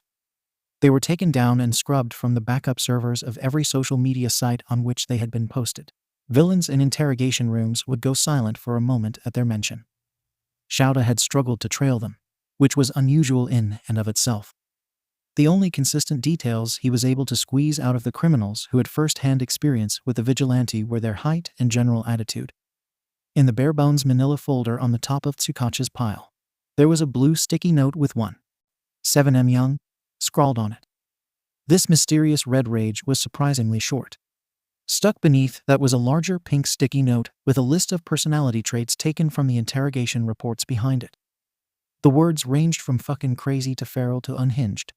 It was clear that their fellow criminals were scared of them. 𝐲𝐿 simply couldn't understand why murderers and rapists and trigger dealers were afraid of the vigilante. What he could understand, though, was being afraid for them, knowing that this person, this probably fresh out of high school teenager, was willing to chuck themselves off a building was heart-stopping. If they hadn't caught themselves, the words choke him on their way out of his mouth. I don't even want to think about it. 𝐸𝐴𝐻𝐸 gives him an odd look, brows pinched with sympathy. As soon as he had arrived at the police station, 𝐲𝐿 had made a beeline for the private offices along the far wall to report directly to the detective. Without his meaning to, the first thing that spilled out of his mouth was, they jumped off a building, and he hasn't been able to drop the subject since. Take your time. We still have about an hour to work this out before shift change, 𝐸𝐴𝐻𝐸 says softly. 𝐲𝐿 nods, takes a breath to compose himself. Even he isn't quite sure why he's so shaken over this. When he speaks, his voice is as steady as he does not feel. If their support gear malfunctioned, if they didn't move quick enough, if they actually fell, his worries come out in a jumbled mess anyway. Bringing a hand up to pinch at the bridge of his nose, he tactfully ignores the sudden pounding behind his eyes. I just don't know how I'd be able to look my son in the eyes and call myself a hero with someone close to his age. His voice stiffens, gives out for a beat, a fucking kid, 𝐸𝐴𝐻𝐸, an audibly rough swallow, with their blood on my hands. A deep, rushing sigh leaves the detective's mouth.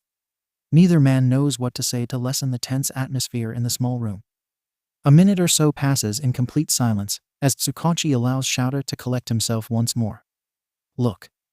The lone word cuts through the air suddenly, and 𝐲𝐿 lifts his head to see 𝐸𝐴𝐻𝐸 grimace. It's fairly obvious that he's grasping at straws in regards to this new information. If we're potentially dealing with someone young and suicidal, then we have to be delicate from here on out. Maybe try gaining this red rage character's trust first, and see if we can just get them to, I don't know, turn themselves in. I think that would be the best course of action here. 𝐲𝐿 nods resolutely and stands. I can do that. It might be rough considering tonight's events are our starting point, but I do think you're correct. We have to be delicate and let them trust us before we attempt to take any harsher legal action. That being said, and here comes the but. He knew it wouldn't be that easy. If they won't come willingly, then you'll have to make the arrest. Red flares up in his eyes, and he fixes the other man with a piercing glare. You're suggesting I build trust with this young, impressionable teenager, and then betray it? Shifting his weight onto one leg, he crosses his arms over his chest. With a scoff, he blinks, and the effects of his quirk are gone. I didn't know our goal here was trauma. 𝐸𝐴𝐻𝐸, thoroughly bristled, but ever the professional, says, That's not what I meant. My apologies, let me clarify. I know you would be betraying their trust, and I know that might cause issues for them once they're out of prison, but, is that all? If you expect me to be the main perpetrator in the destruction of this kid's mental health, then I want off this case. That's just plain manipulation, and I want no part in it. Maybe I would have before, but not now. Right now, putting this kid behind bars, and through all kinds of counseling, is what's best for their safety. Safety and upholding the law are our top priorities. There's a copy of the vigilante's file sitting open and askew on the corner of 𝐸𝐴𝐻𝐸's desk, set aside from the piles upon piles of paperwork. A new sticky note, this one yellow, is added to the inside front cover, quickly detailing the new plan of action in stilted red ink. With another sigh, 𝐲𝐿 walks over and closes the file, tucking it under his arm. He watches for a moment as 𝐸𝐴𝐻𝐸 scribbles on another note from the same stack and smooths it onto the original police file with a muttered, "Remind me to tell my supervisors the change in plan." 𝐲𝐿 grunts in half confirmation and pivots on his heel. Leaving the room, he tosses a small wave over his shoulder.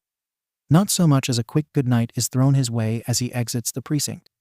He's sure it's his standoffish demeanor at work, not that he minds. There are plenty more important things weighing on him at the moment.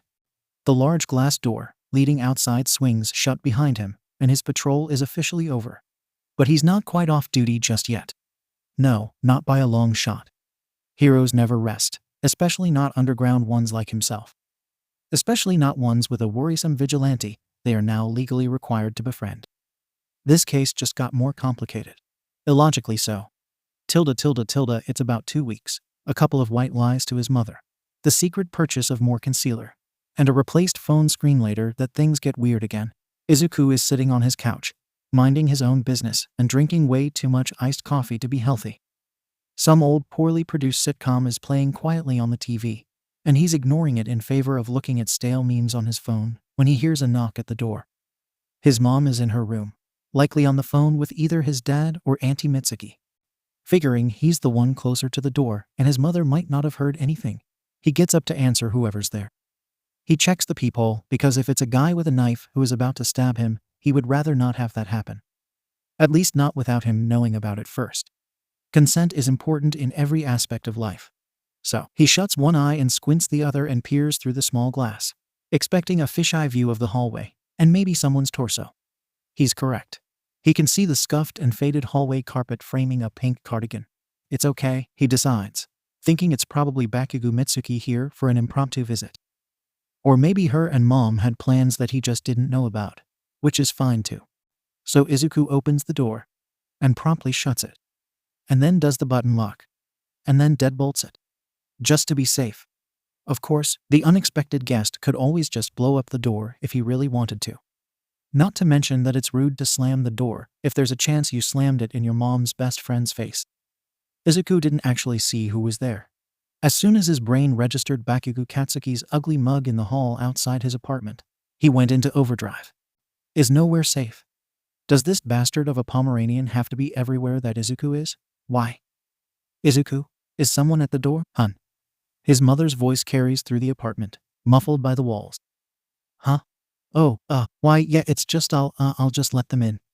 With hands shaky from nerves and borderline caffeine overdose, he undoes the deadbolt, unlocks the button lock, opens the door again, for real this time. It's Bakugo and Auntie Mitsuki.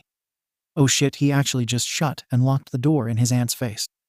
If his mother doesn't kill him, his aunt surely will. Hell, Bakugo will probably kill him too. It's just a matter of who's closer.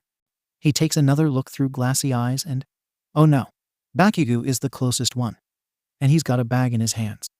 He made a bomb in the 2 minutes I had the door locked in his face. He made a bomb, and it's in a smiley face, thank you print plastic bag, and he's going to kill me with it for being annoying, is the conclusion that his brain comes to. 𝐬𝐻𝐻 nearly starts nodding along to his very logical train of thought. He prides himself on his wits. He really does. Bakugo makes an ugly face at him from where he's standing with his mother in the hallway. He tchs and opens his mouth. 𝐬𝐻𝐻 isn't sure what he's expecting, but it comes as a surprise when Auntie Mitsuki slaps the back of her son's head before he even says anything. She looks to 𝐬𝐻𝐻 with a gentle and apologetic kind of smile, as if nothing happened. Sorry about him, kid. I don't know why he does that shit with his face. Makes him look all rude. She then turns away from the slightly bewildered 𝐬𝐻𝐻 to her very disgruntled son, with a hissed, don't just go fucking looking at people like that, brat. I raised you better. Bakugo does nothing but glare at her and rub his head. What the hell? Okay, clearly 𝐬𝐻𝐻 has missed a lot of goings-on in the Bakugo household in the years that their son had been bullying him because… What was that? Had Auntie always been like this with Bakugo? There's no time to dwell on that unfamiliar interaction, however, because Auntie is talking again and Mom is behind him now. Figured we'd just bring him today. Hope that's all right, 𝐸𝐻𝐻. Of course. Here, come in. I'll put on some water and we can have some tea, catch up a little. There's firm yet gentle hands on either of his elbows, and he's being pulled aside like a plank of wood. Mitsuki brushes past with a hair ruffle in tow and moves behind him to hug his mother.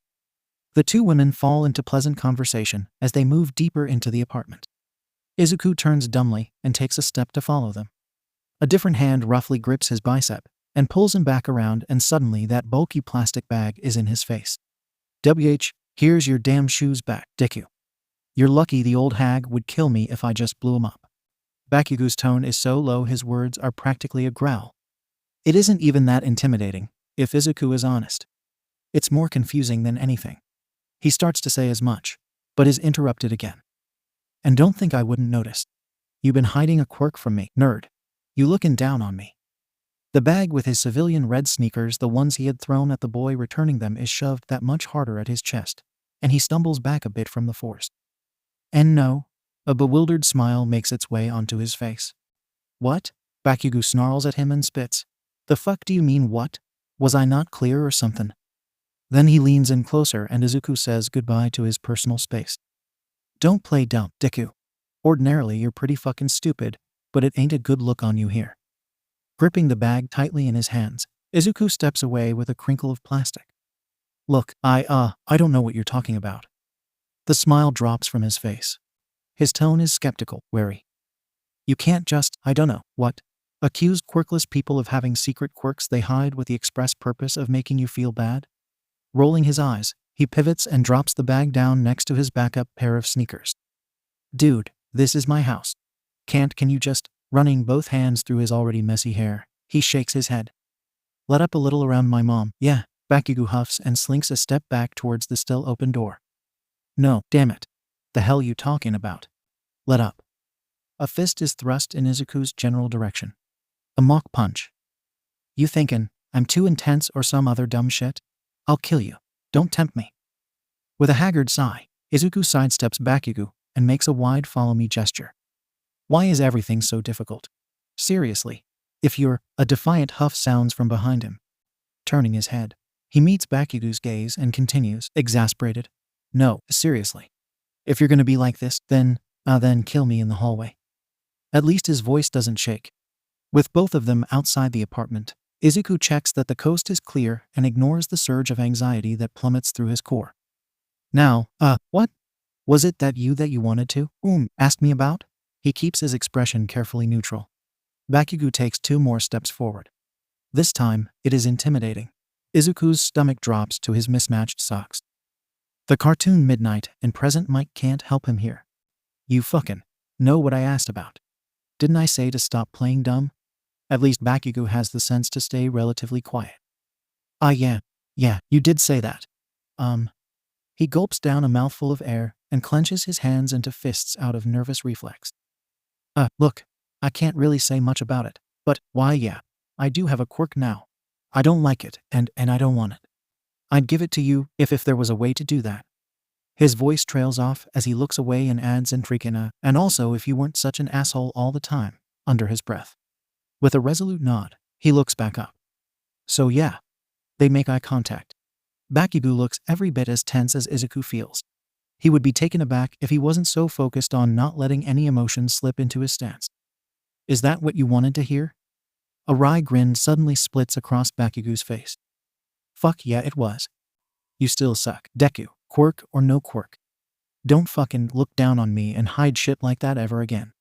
I'll actually fucking kill you. Don't think I won't. The smile turns to a snarling frown.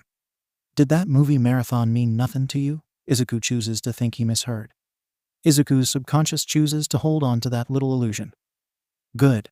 I'm glad you got what you wanted. It's his turn to grin. Because I lied. He crosses his arms over his chest and pauses to let his words simmer for a second. I just lied to you and you believed me. Quirkless people don't just wake up one day with, like, super strength or something. And everyone knows quirks can't be passed out like candy. I wish I didn't have the only one that actually can. Don't be dumb, 𝐀𝐦. Ordinarily you're pretty stupid, but it isn't a good look on you here. Opening the door once more, Izuku turns and finds 𝗵𝗃𝗂 staring at him, slack-jawed and wide-eyed. There's anger swirling with the shock on his face. The satisfaction bubbling up in Izuku's chest feels sickening. His bitter smile falls away. Come on. I think my mom made some extra tea for us. No point in standing around out here and letting it get cold. He isn't sure why he suddenly sounds so defeated. 𝗵𝗃𝗂 says nothing, only shoves him roughly aside and yanks the door a touch more open. He kicks his shoes off, and they land on top of Izuku's next to the doorway. Without looking back, he moves further into the house. He walks in a muted rampage. Izuku meekly follows him back inside and gently shuts the door behind them both. The former stomps to the kitchen, and the latter simply keeps following. Softer, lighter, more gentle the whole way. He can't help but think of how it resembles when they were kids. Upon their arrival, the boys' mothers glance over to them and continue their conversation. Izuku isn't sure what it's about, but it's not like he's listening anyway. He vaguely registers his mother saying something about leaving the two to their own devices and not to burn down her kitchen before she turns away. The women move to the living room and settle comfortably on the couch. The pleasant atmosphere leaves the room with them. Izuku's not sure if he's actually sweating, or if every nerve in his skin has decided to simulate being dunked in ice water. It isn't until after the two boys have stiffly taken seats across from each other at the high table in the kitchen that Bakugo speaks. "Your shoes are fucking stupid. They look weird." And of course it's an insult. Why is Izuku even surprised? Nevertheless, he calms down a bit at how familiar the interaction is after what happened in the hallway. "Well, I'm sorry that you can't appreciate 1990s paper cup culture." He starts, but Bakugo talks over him. Typical. "Don't tell anybody I said this, but that's the real reason I didn't just set your other ones on fire. Lesser of two evils and all that shit." A crooked smirk settles onto his face. Maybe it should be 4 evils, 'cause 2 pairs of shoes means 4 shoes, and honestly each of those little fuckers should be a cardinal sin. Which, thank you for fucking hitting me with them, by the way, you fucking dick." Just as quickly as it appeared, the smirk gives way to an annoyed frown. Izuku grimaces minutely. Sorry for that." He looks to the side, unable to meet Bakugo's gaze with an apology he only half means. Despite how nervous every one of his instincts is telling him he has to be, he finds himself feeling a little relaxed, now that they're alone in a less tense environment. The movie marathon has been stuck in the back of his mind since Bakugo brought it up at the door. He doesn't want it to be there, occupying his thoughts. It's a waste of brain space, but he will admit, it is making him feel a little bold. He lets that unfamiliar feeling wash over him and tacks on. "You did kind of deserve it, though. If I had my other shoes with me, I probably would have thrown them, too." He finds himself grinning as the words leave his mouth. Bakugo grins too, but, "If you pull that shit again, you're gonna have a nice little meeting with my fucking fists, and you won't live to tell the tale." It's a scary grin and Izuku is scared. Bakugo is scary, 0 tenths, would not recommend. Disregarding his healthy fear of the literally explosive boy across from him, Izuku folds his arms and rests them on the table, leaning forward. "Threaten me with death in my own house again, and you'll have a nice little meeting with your mother, and she'll make sure you won't live to tell the tale." He isn't sure where the not quite false confidence and throw it right back at him attitude is coming from. But there's something different in the air and Izuku would be damned if he found himself complaining. Bakugo leans forward too and his expression is less intimidating, his grin a little more genuine in an odd way. Izuku feels his own smile growing to match it. The movie night pushes its way to the forefront of his mind, and something in the deep recesses of his psyche whispers, "Equals. This is how it feels to be equals." It seems Bakugo is feeling this change in dynamic too. Izuku feels him kick his shin under the table. The action is strange, but not unpleasant. It happens again. Then again. He might have bruises later because evidently Bakugo doesn't know how to be gentle in any capacity, but for now, it's nice. Izuku kicks his foot away and jabs him in the knee a couple of times. He's still shaking a bit, but nothing will stop him from enjoying this little taste of camaraderie, the rare treasure that it is. "Wow, nerd, you miss beating me up this much? Got a few shitty hits in, and you're coming back for more." The comment is unexpected, and it catches Izuku off guard. He tenses up, freezes. Bakugo huffs and kicks him once, a little harder. "It was a fucking joke, idiot." "Got him." He shakes his head and glares at the table. Izuku feels like an idiot. Of course it was only a joke. He needs to take a breather. What was he thinking? They were just having fun. He didn't need to ruin it by getting all scared again, even if fear is his natural response to the condescending tone. Oh, yeah, haha. Sorry." Sheepishly, he rubs the back of his head and apologizes with a small smile that's more like a grimace. Bakugo doesn't seem to hear him and glares more fiercely at the hardwood. "Can't fucking make a joke with you. You're so damn sensitive. God." He clenches his hands into fists and Izuku can see a few small flashes of light burst quietly between his fingers. With a tch, Bakugo kicks his shin again. It's harsh, and it rocks his chair backward. He has to bite the inside of his cheek to keep from making a sound. All the lightheartedness drains from the air. "Geez, I'm sorry." He knows he sounds offended and taken aback, and it's because he is. No valid reasons are coming to mind as to why Bakugo had to react like that. He isn't even sure why he's the one apologizing in the first place. Bakugo opens his hands and drags one down his face.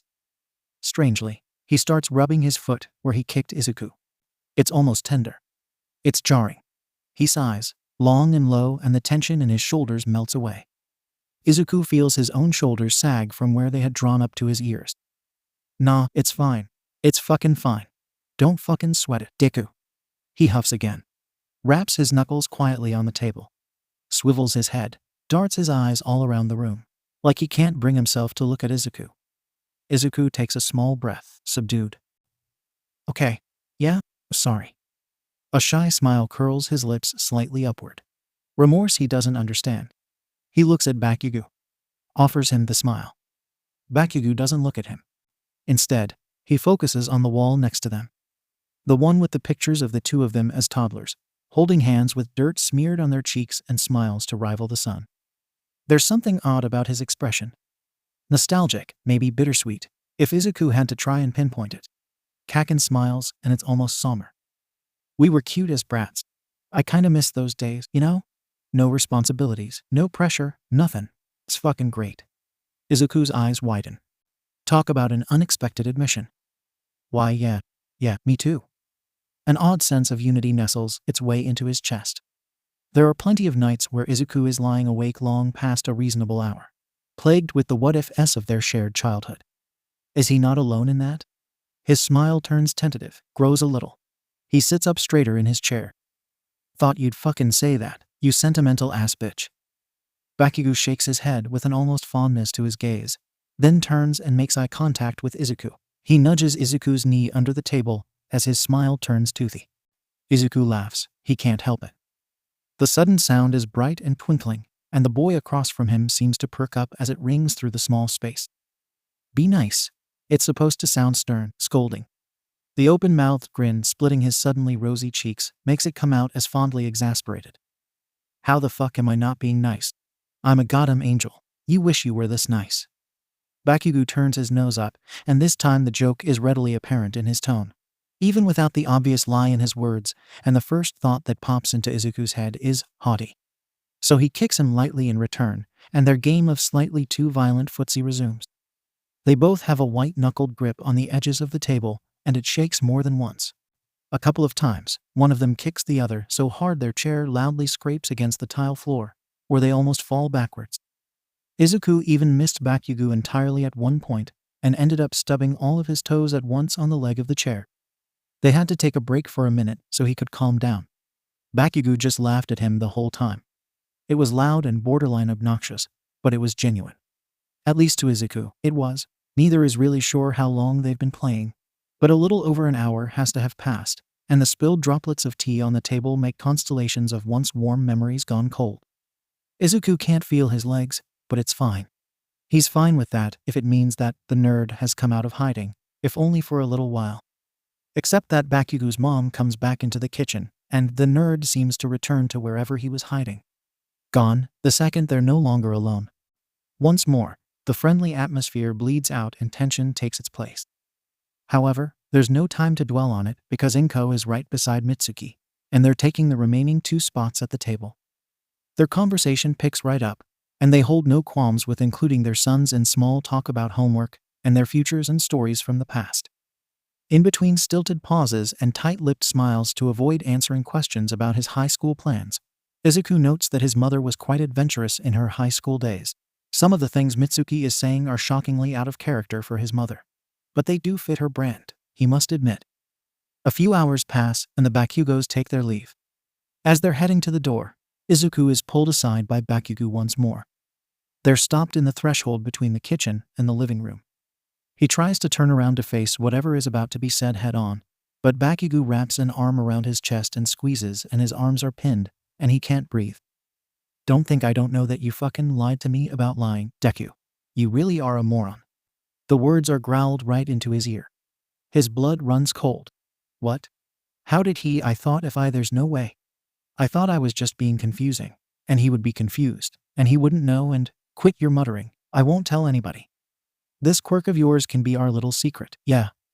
The arm across his body lets loose, and he whirls around to look 𝗵𝘃𝐬 in the eye. 1,000 possible responses swirl around his head and fight to make it to the tip of his tongue. I don't know what you mean is incriminating. What? Would just lead to a repeat of the hallway. I'm quirkless would only prove his point. Sorry is worthless here. Fuck you. That's the response that won because of course it was. Hey, watch your fucking mouth. 𝗵𝘃𝐬 is impossibly closer, snarling like a feral dog. Izuku almost jumps, but stops himself at the last second. Resolve here is key. Suddenly composed, 𝗵𝘃𝐬 takes a step back with a confident smirk. Rest assured, I won't tell as long as you keep your new shitty attitude in check. With a rough pat to Izuku's shoulder that makes his t-shirt sizzle, and a too loud shout to the doorway that he's coming, you old hag, damn, he leaves the room. Izuku doesn't follow. After that whole interaction he's exhausted. It doesn't make sense to him, though. All they did was talk. Yet that simple reality doesn't erase the heavy weight settling on his chest. Sure, maybe 𝗵𝘃𝐬 knows that he really does have a quirk now. But he promised not to tell. Then again, he can't be trusted. The pair haven't kept each other's secrets since they were 4 years old. 11 years have gone by since then. Who's to say that 𝗵𝘃𝐬 wouldn't just betray his trust? Sure, he and All Might don't get along anymore, but Izuku was trusted with a secret that spans back decades.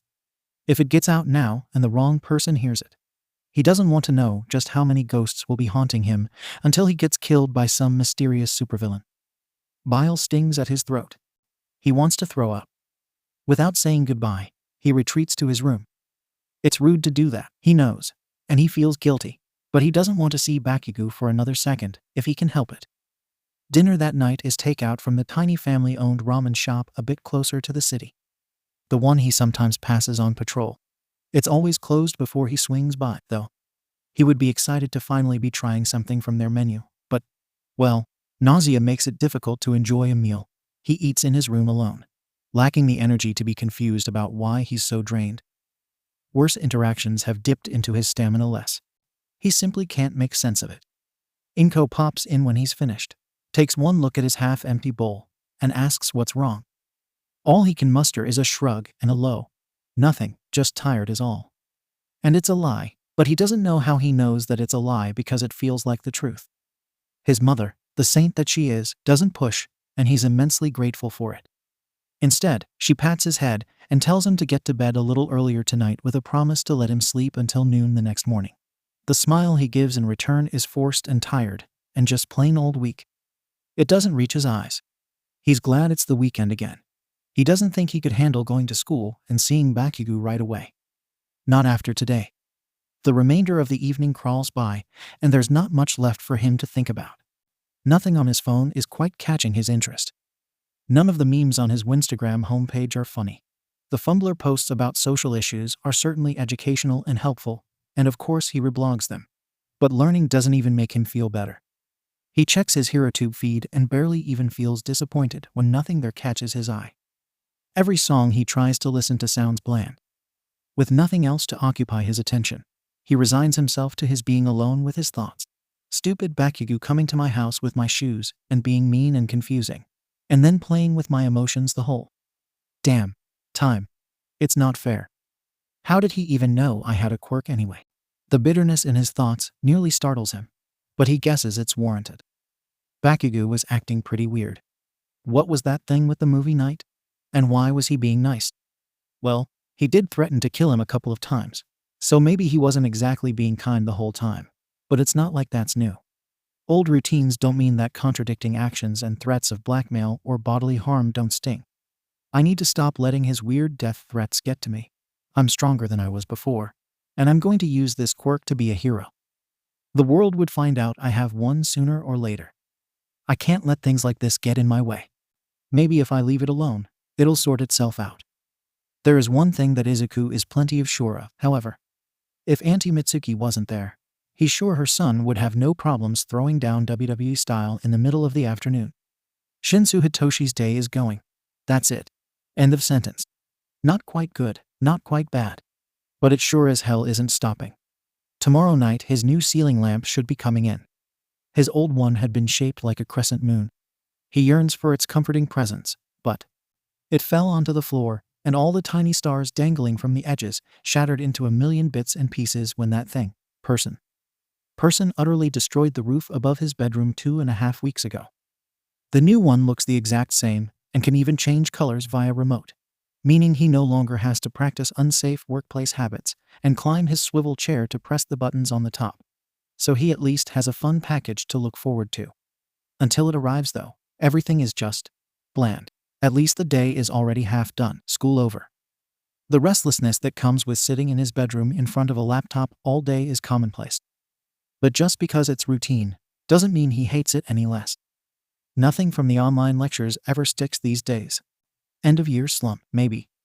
There's still another month left of school, though is still. Homework is boring and his hair has the audacity to be messier than usual, sticking out in 7 trillion different directions. The way he's been tugging at it all day certainly hasn't helped. The empty Tupperware container on his desk stares at him woefully. For some reason, online school has conditioned him to eat leftovers for dinner at like 3:30 every day. He shoves it away, putting his fork in it. It falls over on his desk almost immediately. "Got him it," he says out loud because he's alone, and no one can stop him. He simply puts the fork on the lid of the container and elects to ignore it. That's a future 𝗧𝗧𝗎 problem. Sunlight streams gently through his window, but because of the angle of the house, his room is still dim. He misses having a light. Yearns for it, even. God, that replacement lamp could not come soon enough. With a sigh, he raises his arms above his head and reaches up toward the ceiling. His back cracks with a mildly concerning crack snap, and he immediately doubles over in his desk chair. Pain. He huffs out a laugh and winces again. Nothing but pain. From his pillow, one of the cats MROs at him. From the noise alone, he can tell that it's Bucket. Spinning in his chair to look, he's met with blue and yellow mismatched eyes. Bucket has always been his favorite. Don't tell Oreo and Sweetie. They both think they're his favorite. A twinge shoots up his spine as he sits up straight again, waving his fingers at Bucket. The gentle rumble of his parents' clunky SUV pulling into the driveway catches his attention. He perks up a little as the front door squeaks open. 2 sets of footsteps, one heavy. Dad's combat boots, one a little lighter. Pops always was a dancer, and his dads are arguing in the living room downstairs. Hitoshi rolls his eyes, spares half a thought wondering who started it, and another half thought wondering what it's about. It's got to be something petty and small. He knows they don't have little squabbles like this often. But he's not worried. They never take it too far, and more often than not he catches them laughing halfway through stern phrases. He thinks that maybe arguments like that are healthy. They're nothing like the ones he used to have with his biological mother, that's for sure. Pop's voice carries up the stairs and through the cracked open door of his bedroom. I just don't really think he needs it. There's nothing wrong with pocket money, but come on. If he wants something, all he has to do is ask. We've got him covered. The words are whiny, but their tone is nonchalant. Hitoshi wishes he could manipulate his voice like that. And if he wants to go out somewhere, we can just give him some cash before he goes, like we always do. I just don't think an allowance is necessary. An allowance. So that's what this is about. He can practically hear his dad pinching the bridge of his nose. His reply is slow and deliberate, patience clearly wearing thin. He's 15 years old now. When you were 15, didn't you want things that you couldn't ask your parents for? Hitoshi wonders if this is the voice his dad uses to talk to his students. Strained, not quite condescending, but definitely in the vein of, you know better, oh my god. The gasp that follows the question is so loud, he isn't sure how his pops didn't rupture a lung. You don't mean, a loud groan, and the conversation is torn back by his dad. No, don't even say it. Our son is not doing drugs. Hitoshi almost falls out of his desk chair. Girl, huh? Why would they think? He told me he doesn't need a drug addiction to quote want to die, which is a little concerning, but that's not the point. He remembers that conversation. There was a lot of drugs can kill you, dumbass energy in the speech he had to sit through. A snicker bubbles up in his throat, but he swallows it down in favor of getting up to creep closer to his door. His dad continues his spiel. Sometimes he may want to break his diet when it isn't a designated cheat day. He's still a kid. If he wants to run down to the 𝐬𝐴 and grab a box of ice cream bars, or whatever kids like these days, then he should be able to grab $10 from his dresser and say, hey, I'm going to the store, I'll be right back, and have that be the end of it. Dad doesn't speak in run-on sentences. He must be tired. This must not be the first time they're discussing this topic, then. The muffled squeaks of shifting leather carry up the staircase. Pops must be in his present mic outfit. Makes sense, Hitoshi thinks. They did just get back from the school. The conversation bounces back to Pops. I agree with you, but I'll say it again. He can just ask for money without telling us what it is he wants. A contemplative pause. Hitoshi waits for the but. As long as it isn't illegal. And there it is. I understand that sometimes a kid will want to buy things without having to ask permission from their parents. And I get that maybe he won't always want to explain what he's buying or why, but still. No, still. Hisashi, I love you, but come on. The kid should be allowed to just have money. He does chores around the house. He more than earns his keep. Kids don't have to do the things he does anyway. We can give him an allowance. He's old enough to spend it wisely. A defeated sigh. It's loud again, so it must be Pops. Okay, fine. You win, that makes sense. A pause. Hitoshi waits at his door with bated breath. Is he really going to get an allowance? Hey, hold on. Did you call the 1711th the 𝐬𝐻? Bright laughter rings throughout the house and Hitoshi can't help but laugh along, muffling it in his sleeve. Not even he calls the 17/11s 𝐬𝐻s, and he's the one in middle school. That's what my students call it. It just slipped out. Tell anyone else and I'll fistfight you. The response is quick and disgruntled. Dad is apparently very shaken by this revelation. The threat falls flat. Oh, and Hitoshi? He doesn't even raise his voice, smug. Shit. You can come down here. I know you were listening. Nervously rubbing the back of his neck, Hitoshi thuds his way down the stairs. Stumbling a bit on the last step, he skids over to the sofa by the front door. Avoiding eye contact with either of his legal guardians, he offers up a small smile. It feels a bit forced. His body language is closed off, but he can't help it. Being called downstairs was never a good thing, not in any of his old houses. It's been 3 years since he's been scolded or belittled for something trivial out of nowhere. So logically he knows he shouldn't be afraid, but he's reluctant to shake off the reaction in case the numbness that follows leaves with it. It's always best to be prepared in the event things go back to the way they were. The mere notion makes him a little sick. Sorry, Aizawa, he doesn't get to finish. Hey, you've got nothing to apologize for. The gentle tone is a cool salve to his burning nerves. I'm not angry at all. No, I'm impressed. Hitoshi's head whips up. In his momentary shock, eye contact is easy. His dad is smirking at him proudly. You are? Hell yeah, I am, kid. If I were a lesser person, I wouldn't have known you were listening in. Your stealth training is paying off. Dad leans back, crossing his arms. Hitoshi breaks eye contact, looking down and off to the side. Ha, thanks. His own proud smile threatens to burst across his face. It's obvious his parents know he's trying to hide it. You're welcome. And I told you, kid, it's okay to call me dad at home. I won't push you, though. Yeah, no, I get it. So, he huffs, cutting himself off. Sorry. The word is a mumble, trails off into silence. Subconsciously, he notes that his palms feel a bit rougher as he wrings his hands at his waist. He hopes it's calluses from weapons training and not eczema. Eczema sucks. Pops gives him a soft look, but it's not pity, so it's fine. His hair is down, pulled back into a messy bun. Standing from his place on the couch, he approaches carefully. Reaching out a hand clearly in his line of sight, he offers a gentle squeeze to his shoulder. You've got nothing to be sorry for, Coffee Bean. I guess you already know why you're down here. Allowance. He lifts his gaze to try and meet Pops. He can't look him in the eye, instead focusing on the red plastic frames of his glasses. Pops nods, shooting him a reassuring smile. Feeling less on edge, he finds it's easier to relax. A little eager, are we?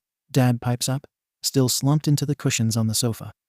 The teasing question is muffled, tangled up in the coils of his capture weapon. Hitoshi bristles a bit, only because he's right. Oreo dashes across his feet with a jingling of a little bell, and they all pause to watch her chase, nothing into the kitchen. So what if I am? You guys are nice to me and want to give me cash for existing. Uncomfortable with the sudden shine in Pop's eyes, he tacks on a cheeky. It's like being in 𝗑𝐻𝐻. I do nothing but cause chaos and I get paid. A teasing smirk blooms on his face. Dad sighs heavily and sinks even more into the couch cushions. Hitoshi didn't know that was possible. As a racerhead, I do not condone that statement. As a citizen, however, I wholeheartedly agree. But sadly, even our combined paychecks don't compare to what he must be earning in the number 2 billboard spot. He shakes his head, almost disappointedly. Your allowance will be $20 whenever I remember to give it to you. Sound good? Whoa. That's way more than what he was hoping for. Yeah, that sounds. Why is he so happy about this? Normal people probably don't get borderline choked up about petty cash from their families. He reprimands himself. Sniffling nonchalantly, he mutters, "That's really great, actually." His dad reaches into one of the pockets of his jumpsuit pants and fishes out his wallet. Brown faux leather, trifold. Hitoshi picked it out with Auntie Nimiri, the first Father's Day he spent in his new home. Fumbling to accept the offered 2,000 yen note, he shoves the wrinkled bill into the kangaroo pocket on his hoodie. "I'm gonna go to my room. Is it cool if I go to the store later?" "Sure, just let one of us know when you're leaving." Dad nods and closes his eyes, crossing his arms back over his chest. "'Kay, whatever." Shuffling awkwardly in place, he tries to play it cool. "Thanks." Ignoring the fond look shot his way from Pops, Hitoshi pivots on his heel. Stiffly, like a toy soldier, he walks back over to the staircase. Standing with one foot on the first step, he pauses, realizes he forgot something. Slowly, he turns back around. Heat rises to his cheeks, and he knows he's blushing for no reason. What he's about to say is embarrassing, but he pushes through it, gaze burning holes into the hardwood floor. "Oh, and thanks, Dad. You don't have to do this. I love you guys. Thanks. I mean it." Not wanting to stick around for their reaction, he whips back around and bolts up the steps. He falls at the halfway point, banging his shin against a few of the stairs in his haste. Scrambling the rest of the way up on all fours, he pushes off like a sprinter from the top step. Rushing back to his room with the loudest footsteps possible, he slams his door shut and leans against it. The blood pressure in his head increases tenfold at the borderline squeal he hears through his door and the shout of, "We love you too, Coffee Bean." Pop's enthusiasm can only be muffled so much by the relatively thin wood of his bedroom door. A soft smile blooms on his face, lopsided and happy. How did he ever get so lucky? Shoving down the sudden sentiment, he moves to his bed and plops down on it face first. Bucket is still there, curled up in a loaf on his pillow. Wiggling around for a moment, he frees one of his arms from under himself and blindly reaches to give the cat a little pat on the head. He's glad his best friend is a pet. "Bucket, dude." The words are muffled in his purple comforter. Regardless, a soft beep sounds out in answer. Bucket bumps his head against his raised hand. "You're the only motherfucker in this city who can handle me." Purring loudly, as if to say, "Duh, I already knew that," the cat flops onto its side. Hitoshi lifts his head, resting his chin against his other arm, and watches how Bucket wiggles happily as he pets him. God, he loves this cat. Eventually, though, Bucket scratches at his door to leave. Probably to beg Dad for dinner. With a groan, he pushes himself off his bed and lets the cat go. The alarm clock by his bed blinks a steady 6:34 at him. Maybe he'll go out soon. But first he'd better bring that empty Tupperware container to the kitchen. The pleasant evening whispers across his skin. It's comfortable outside, the air not much warmer than room temperature. Not having seen the need for a full-on outfit, Hitoshi is dressed like he's sitting in his room.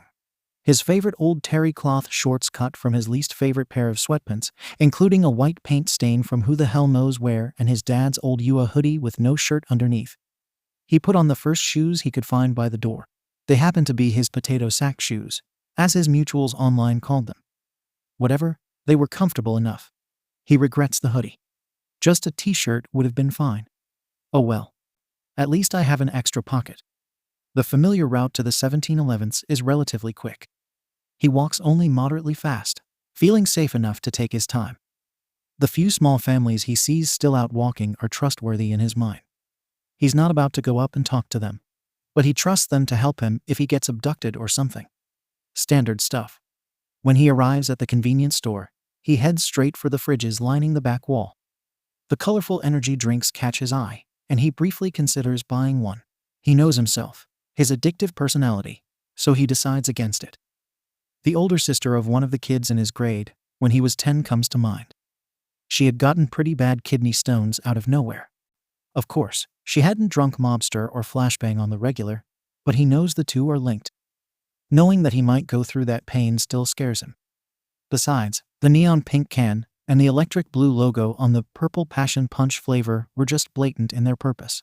To manipulate young people into buying the drink, getting addicted to caffeine and needing more of it, developing medical issues from the chemicals in the drinks, then having to spend even more money for treatment at hospitals that are, for some reason, sponsored by the drink companies. He is the target demographic, and he already has a caffeine addiction. He resists the temptation to try the Blastin' Bashin' Blue seriously, who names these, and instead grabs one of the Spacebucks fraps from the next fridge over. Arguably, the coffee-flavored drink, as it literally reads on the label. Is there not coffee in this thing? That's like the first ingredient on the label after sugar. Is worse for him, but at least he's familiar with how it tastes. It takes a moment of deliberating, but he settles on a flavor he hasn't tried before. Snatching up a bag of white cheddar popcorn from the aisle nearest the coffee fridge, he heads to the checkout counter. The clerk is a young woman, probably close to his age. Her tan skin appears oddly washed out in the harsh blue lighting directly above her, and the angled shadows cast across her face by the golden hour sunset make her seem hidden. He sets his things on the counter.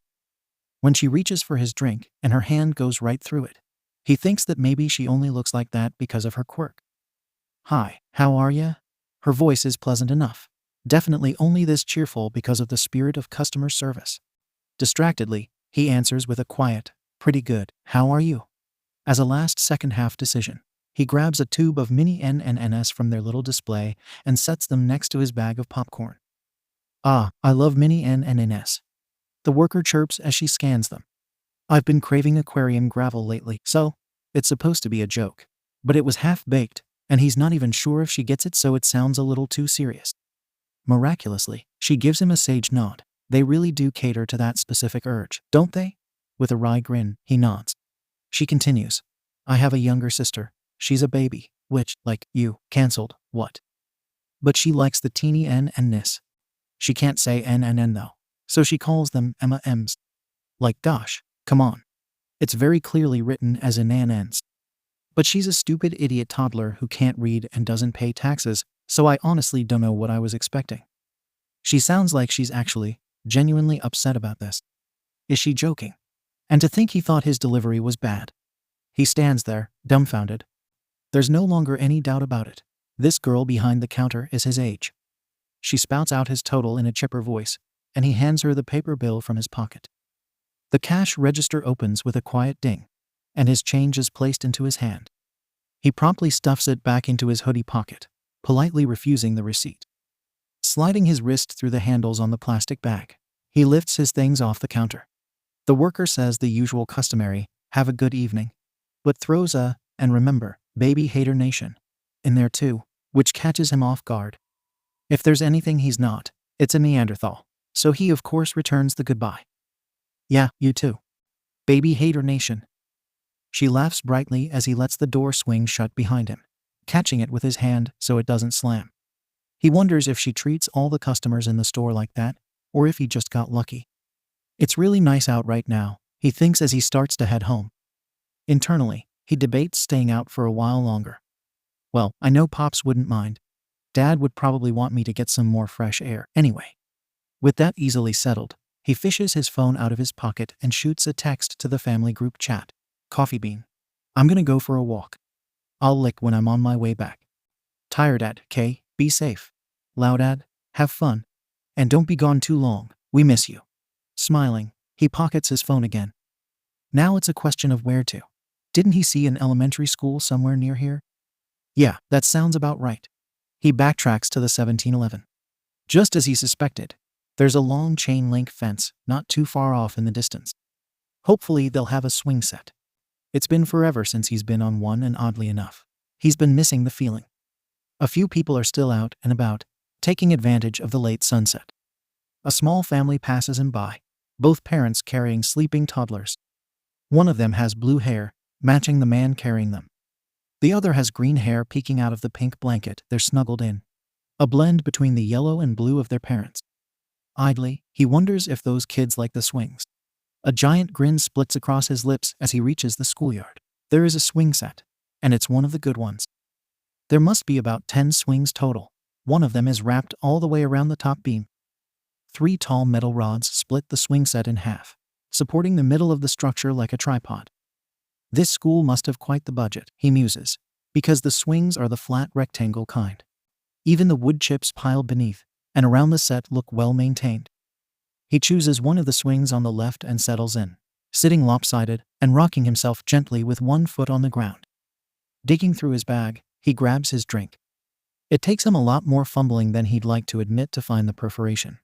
But then he's ripping the plastic seal along the line. A moment of struggling not to rip the whole label off the bottle later. He gently sets it in the wood chips beneath his swing. The plastic seal is shoved back into the bag, still hanging from his wrist, and he leans down to grab the bottle again. Being sure to shake it well, he twists the cap off easily with a satisfying pop. How bad can he? Checks the discarded label through the open gap in the bag. White chocolate toasted coconut B. He takes a sip. The answer is not as good as it sounds. Even though it's kind of unsatisfying and tastes more like nothing than any sort of toasted coconut flavored item ought to. He drinks about half the bottle immediately anyway. There's a lot that he's been learning since he started training with his parents about a year ago. One of those things is self-control. Another is discipline. He lets both of those valuable skills go in favor of viciously tearing into his popcorn bag and chugging the rest of his coffee. He loves having the excuse of being young. A length of time passes. The street lights flicker on at some point. It isn't clear when. He's in his own little world, idly kicking his feet, simply enjoying the gentle breeze as he swings ever so slightly back and forth. His phone is getting hotter by the second. He can feel it, even through its sturdy case. A shitty mobile game that he should not have paid 150 yen for is absolutely annihilating the device's already iffy battery life. Once it starts to nearly smolder in his hand, he closes out of the app he was on and shuts it off. It's much darker now than he had anticipated it being. Pulling his phone from his pocket once more, he turns it on and prays that it doesn't catch fire. 9:02 p.m. 18% battery with a short grunt. A habit he had subconsciously picked up from his dad. He lets a quiet, "I should probably head back now," hang in the air. There's no one to say it to, but he feels like the swing set should know. He crouches down to grab the plastic bag from the store. Except that when he straightens up again, there is someone to say things to. At the entranceway, someone is coming into the schoolyard. Warning bells chime loudly in his head. He's not sure why. It's a nice evening, and there were still a good amount of people out when he was walking from the store. But that was a few hours ago, and it's night now. The weather has been rather fortunate for the past while. A lone person out for a walk shouldn't be alarming. He's alone, too, after all. But he can't tell how old they are, and for some reason that bothers him immensely. He simply doesn't trust anyone older than him, except for his parents and Auntie Mimiri. But that should be a given. The swing squeaks as he settles back on it, leaning forward a bit and squinting. He looks more closely at the figure. It's not hoodie weather by any means, but they're wearing long jeans and a sweatshirt. Of course, he's also wearing a hoodie, so maybe that shouldn't bother him so much. But he just can't shake the bad feeling in his chest. He's about to dismiss it as stupid paranoia, an overactive imagination from being cooped up all day, when they stop in their tracks and stare at him. Slowly, deliberately, they reach behind themselves and close the gate. The squeal of the hinges echoes, bounces off the wall of the school. It's deafening in the sudden silence. Panic stabs at Hitoshi's heart. His stomach goes cold and his palms get clammy around his vice grip on the metal chains in his hands. Shit. That gate was the only way out that he saw on this side of the playground. He doesn't dare avert his gaze from the mysterious figure. Not wanting to walk past them, he decides to settle in and wait for a while until they leave. A thought pops into his head, a memory. Always trust your gut, Coffee Bean. If you think someone is suspicious, but don't know why, I don't mean to scare you, but you're probably correct. It could be nothing, but always treat it like it's something. He remembers when Pops told him that. It makes him pause. Pro heroes almost always trust their guts in fights and missions. If he's going to be an underground hero someday, then that means he should see this situation as an opportunity to act like one. What would Dad do? Thinking back to his earlier days with his new parents, he struggles to recall the first of many stranger danger talks. Little tidbits of information drilled into his head come back to him scrambled and out of order, but at least he remembers.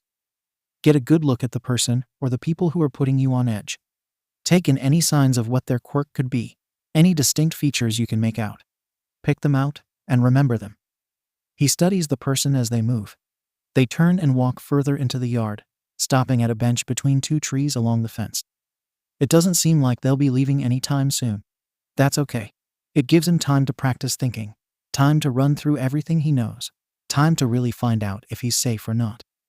They're not limping, and they don't seem to be fidgeting or moving in any odd way, so a distinct gait is out of the question. They don't seem to have a mutation quirk either. No tail or elephant ears or crab claws for hands. No cloud hair. He can't see their skin, can't tell if it's a strange color or has a pattern to it, like purple polka dots or orange stripes. He has absolutely no idea what this person's quirk could be. The only thing left for him to do is assume that it's dangerous. If you ever feel unsafe, no matter where you are, no matter what time it is, you call one of us. We'll come get you, kid. We'll stay on the phone with you the whole time so you know we're coming. Using his phone would require him to take his eyes off the person across the yard for more time than a small glance would allow. In those few seconds, he could be teleported away, or the person could teleport to him and have him at gunpoint or stab him or something. He doesn't want to risk it. Look for any exits, any doors, any holes in a fence, an open window. He had been told that when he was 12. He was also told his priority was always to get away, not to fight. That point was stressed more than enough, but he agreed with it from the start. He didn't want to be arrested, have the cops see his quirk, then label him as the criminal. Not once during these kinds of talks had his parents called him a villain. No. A warning against unauthorized quirk usage had been given to him, of course. But he knows his quirk. Knows how the rest of the world perceives it. Knows that he's a villain to everyone he's ever met outside of the little bubble of safety in the purple house he calls home. The most viable exit, the gate, is latched shut. It'll take too long for him to figure out how to get it open again. He could always jump the fence, but he's been focusing more on sparring lately, so his parkour is a little out of practice. If he gets home safely, his dad is going to kill him. If he doesn't get home safely, his dad is going to find him and then kill him. The fence is higher than the ones at the parkour gym anyway, so he's not exactly confident that he could clear it without getting caught on it. Look for anything you could use as a weapon was added to the stranger danger talks the first time he touched his dad's spare capture weapon at age 13 and a half. Improvised weapons aren't exactly his specialty, but he knows he could always use his keys to stab someone if needed. The mulch underfoot would be good for chucking at someone. A sandbox is in his peripheral vision.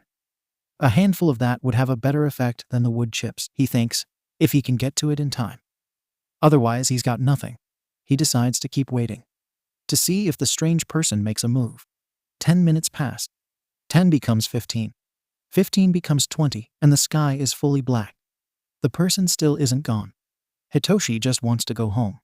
He's a little more scared than he was before, and he can feel his fear mounting more and more with each passing second. The swing squeaks when he gets up, and the person on the bench stares at him again. I'm fucked. How loudly the mulch crunches when he takes a hesitant step should be punishable by death. The person on the bench moves to stand. Ignoring how fast his heart is suddenly beating and the volume of the sounds his footsteps make, he power walks to the gate. The stranger from the bench is closer to it than he is, and makes it there first. Because fuck me, right? Hitoshi's hands start to shake. He stops a too short distance away from the person. This close, he can see their hair, cut short and light in color. It's too dark to name what the color is. They seem pale in the shadow of their hood. Leaving so soon? The stranger's voice is scratchy, grating on his ears like a knife on concrete. What the fuck, WH? Huh? Oh, yeah, I gotta get home. Curfew, and all that. He tries to be nonchalant, but his voice is strained. Terror settles in his lungs, makes it hard to breathe enough to get the words out. The person doesn't move. He doesn't move either. What the actual fucking fuck? He scuffs his foot against the grass, not quite taking a step forward. Excuse me, please.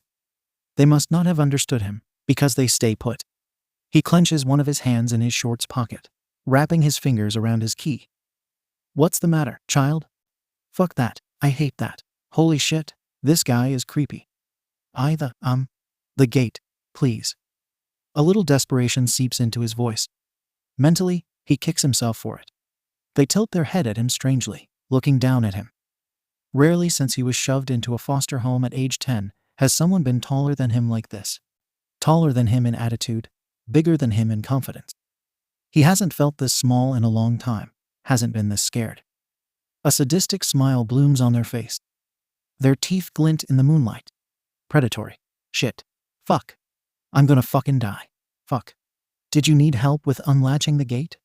Their tone is almost gleeful, condescending. Every ounce of courage he had left evaporates. His resolve shrivels and dies. Hitoshi is scared. So fucking scared. But there's nothing for him to do except to see where this goes. So he plays along, trying to act cool and level-headed. Oh, how he wishes he could fall back on his quirk. Yes, please. I've never really been here before, so I don't really know how the latch works. Oh, of course. Such a small quest from such a funny NPC. How charming. What the fuck? An NPC. Tornado sirens blare in his mind. The person turns around and fiddles with the latch. He watches closely from a distance as they grab it with 4 fingers.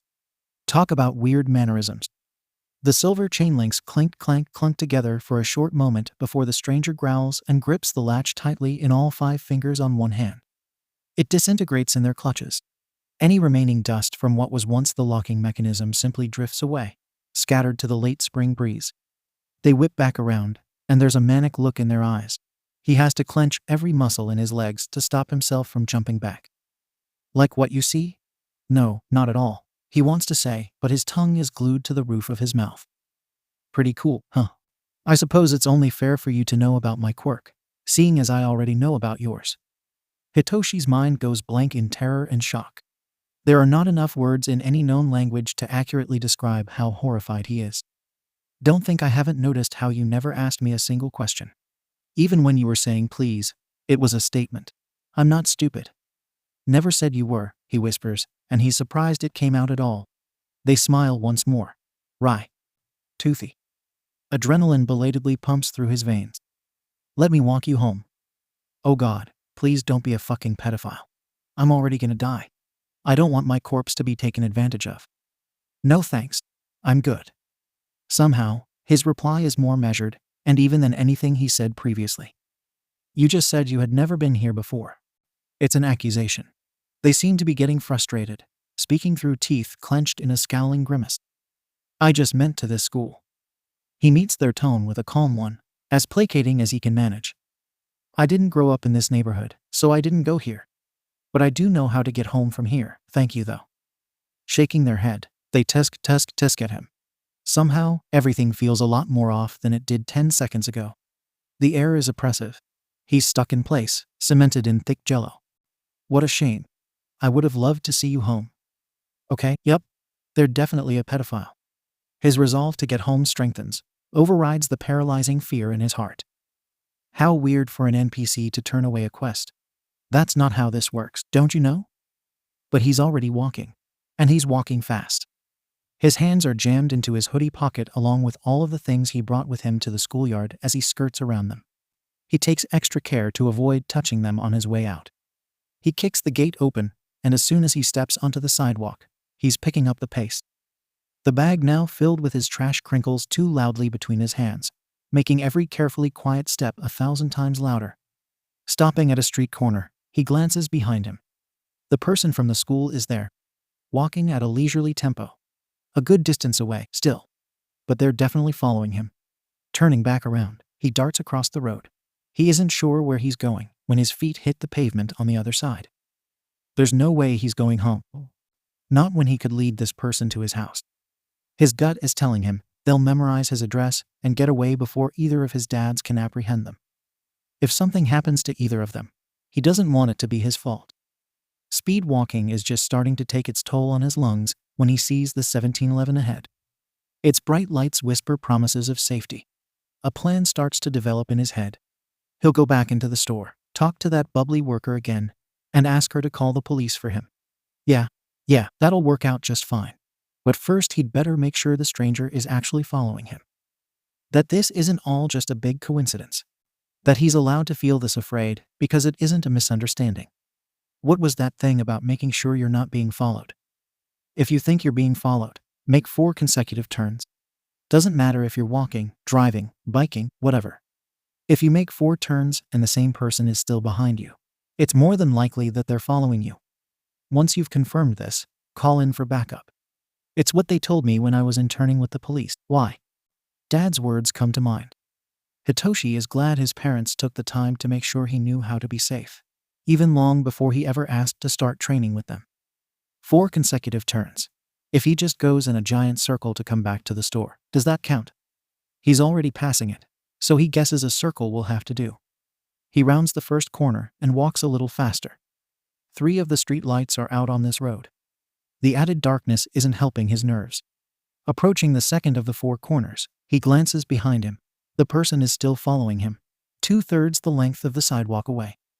He wants to walk even faster, but he doesn't want them to start running to him. They're physically taller than him. He noticed it at the schoolyard, and longer legs equals faster pace. There's no way he can outrun them, even on a day where he's actually well rested.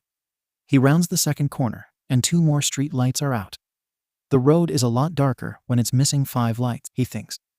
Porch lights snap on as he passes them, casting long shadows at odd angles. This particular street is longer than he remembers the other 2 being. Another glance over his shoulder reveals the stranger still following him. Is it just his imagination, or are they moving a little faster too? Maybe it's best if he picks up the pace a little extra. He rounds the 3rd corner, and the universe must be playing a cruel trick on him, because all but 2 of the lights on this street are out. It's shorter though, so he runs the whole distance and turns the final corner without looking back. He doesn't stop running, doesn't slow down, even though it's awkward with both his hands shoved into his kangaroo pocket. The heavy thuds of his panicked steps echo loudly on the empty street. Getting caught now would be no surprise. Please, please, please, let me be safe. Please. His begging prayer is sent up to no one in particular, as the 1711th grows closer once more. He slows down a bit, gait too bouncy and nervous, as he approaches the storefront. Sweat mats his hair to his damp forehead. He feels gross. Violated, almost, in some odd way. It's as he's about to reach the doors, just as he's about to reach light and safety, and that sweet, kind, a little too outgoing for his comfort, baby-hating clerk and a phone call to the cops and to his dad's, that he's yanked into the shadows on the side of the building. An arm is across his chest and another is across his stomach. His own arms are pinned to his torso.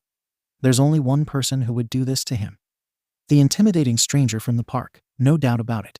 In a blind panic, Hitoshi thrashes and struggles and digs his heels into the ground, too tense to go boneless.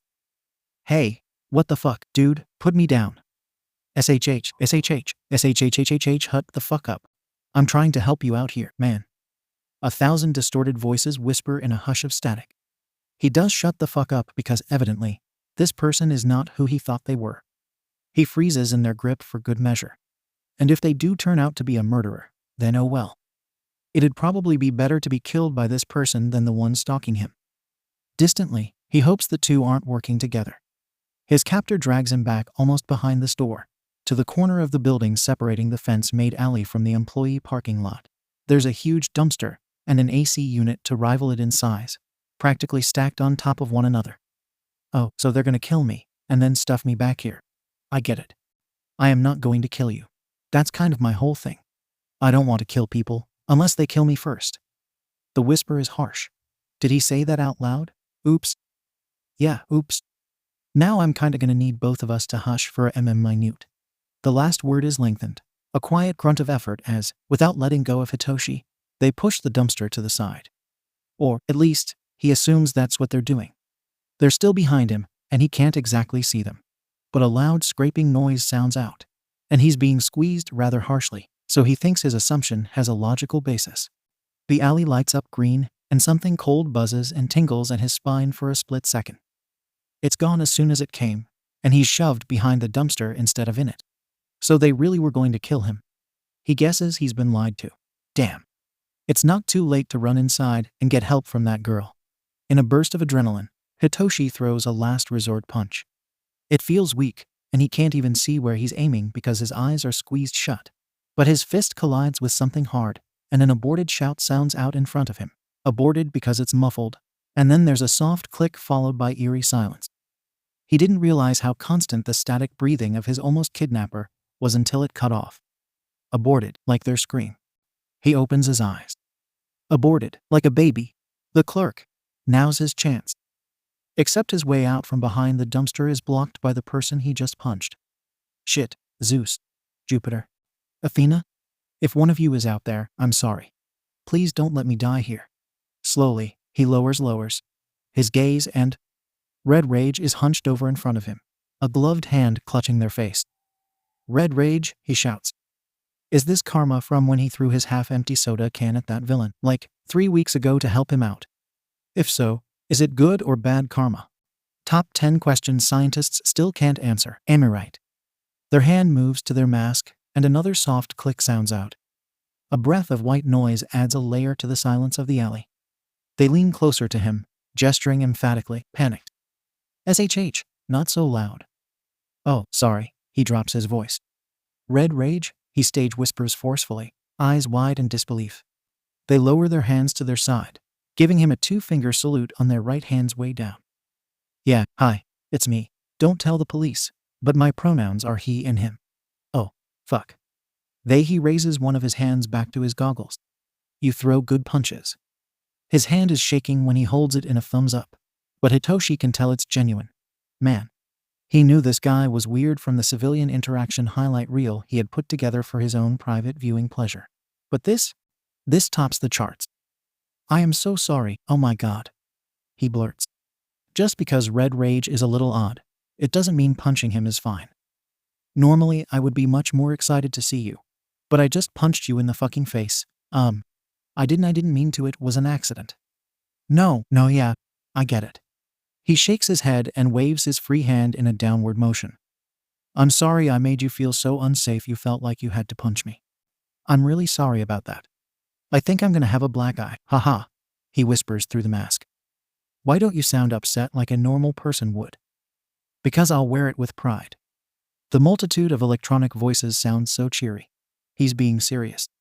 Hitoshi learns that Red's face doesn't need to be visible for his smile to shine like the sun, apparently. How is a person who breaks the law nearly every day by just existing so sincere? It makes his heart ache in a strange way. Maybe there is still some good in the world. The vigilante in front of him freezes, seems to be listening for something. In a fraction of a second, his demeanor is totally shifted. Tense and serious, he holds one finger up to his mask, as if to say, hush. Fear spikes in Hitoshi's chest once more. Okay, but now I'm gonna need you to get down. That guy from before is totally still following you. Without a moment more of hesitation, they each drop into a crouch. Hitoshi hides behind the dumpster, and Red shoves him a little further into the shadows with a firm hand. Red then ducks behind the AC unit and flashes him a thumbs up. Orange light glints off his yellow goggles as he tilts his head, seemingly listening further.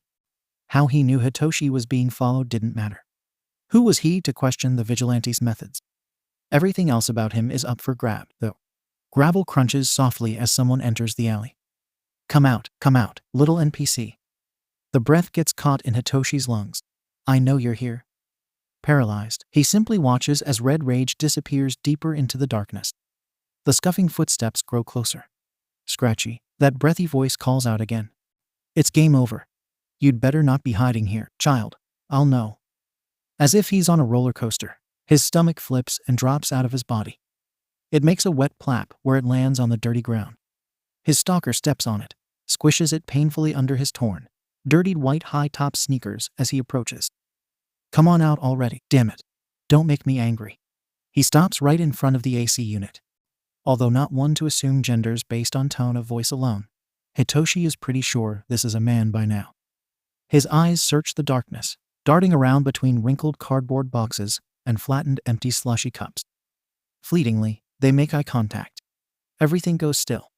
He can't bear to look a moment longer, but the effort to turn his head or even close his eyes is too monumental. A moth flutters around the lone light above the employee entrance. It hits the lamp and falls to the ground, dead. It's hard not to think of that as some sort of metaphor for his current situation. Finally, the man's eyes flit elsewhere. Hitoshi barely dares to breathe. Fine. Maybe you're not really here. Shoving his hands into the pockets of his dark zip-up hoodie, the man pivots on his heel. Meandering out of the alley, he throws a half wave over his shoulder. You win this round. He's almost gone when he abruptly turns back around, suddenly seething in rage. Hitoshi almost blacks out as he stalks toward the dumpster. But don't get too cocky. I'm close to leveling up. The next time we meet, because we will be seeing each other again, I assure you, you'll have no choice but to submit. Go ahead and come out now. I know you're just hiding. You'll join my party soon enough. With that, he leaves. The two stay crouched in the shadows for what must be another half an hour. Watching, listening, waiting. Hoping and praying that that creepy stranger doesn't come back.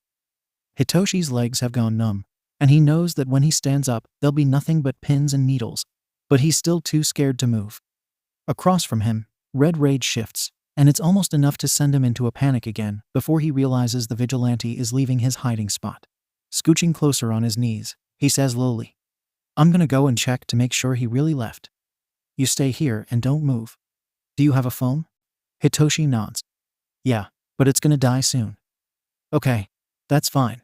Here, unzipping the various pouches on his belt, he shuffles through them. "If I can find the damn thing. Ah, here it is." An ancient flip phone is held in Hitoshi's line of sight. Red and black, matching the vigilante's outfit. A keychain dangles from the small antenna on top. Upon closer inspection, it appears to be a tiny rubber caricature of yellow, slitted goggles. "Take this." Red Rage grabs one of his hands and gently deposits the phone into his open palm. With a gentle hand, he closes Hitoshi's fingers around it. "If I don't come back in, say, 10 minutes, call the police. I'll be okay, so don't worry about me. But you need to call the cops and get help if I don't come back. Even if nothing happens, tell them Red Rage is here, and that I tried to kidnap you or something. They'll send a hero, and you'll be safe." Even with the soft, reassuring tone, Hitoshi is worried. "Are you sure?" he whispers. It's so quiet he isn't sure the other even heard him. But with a nod, Red tilts his head. Perhaps under the mask, he's offering up a gentle smile. "Sure as the day turns to night. You'll be okay, I promise. And I don't make promises I can't keep." Hitoshi takes a deep breath, studying him. For what it's worth, the vigilante doesn't move at all, waiting patiently for a confirmation. "All right." Red nods at his response and stands up. Hitoshi looks down at his hand. Flipping the phone open and seeing that its battery is still at 100%, he shifts to sit with his knees to his chest. The ground is cold as hell through his shorts, but that's the least of his worries. He watches as Red turns away, suddenly serious and almost professional looking. Maybe the keychain has put his mind back onto his dad, but the vigilante sort of reminds him of Eraserhead.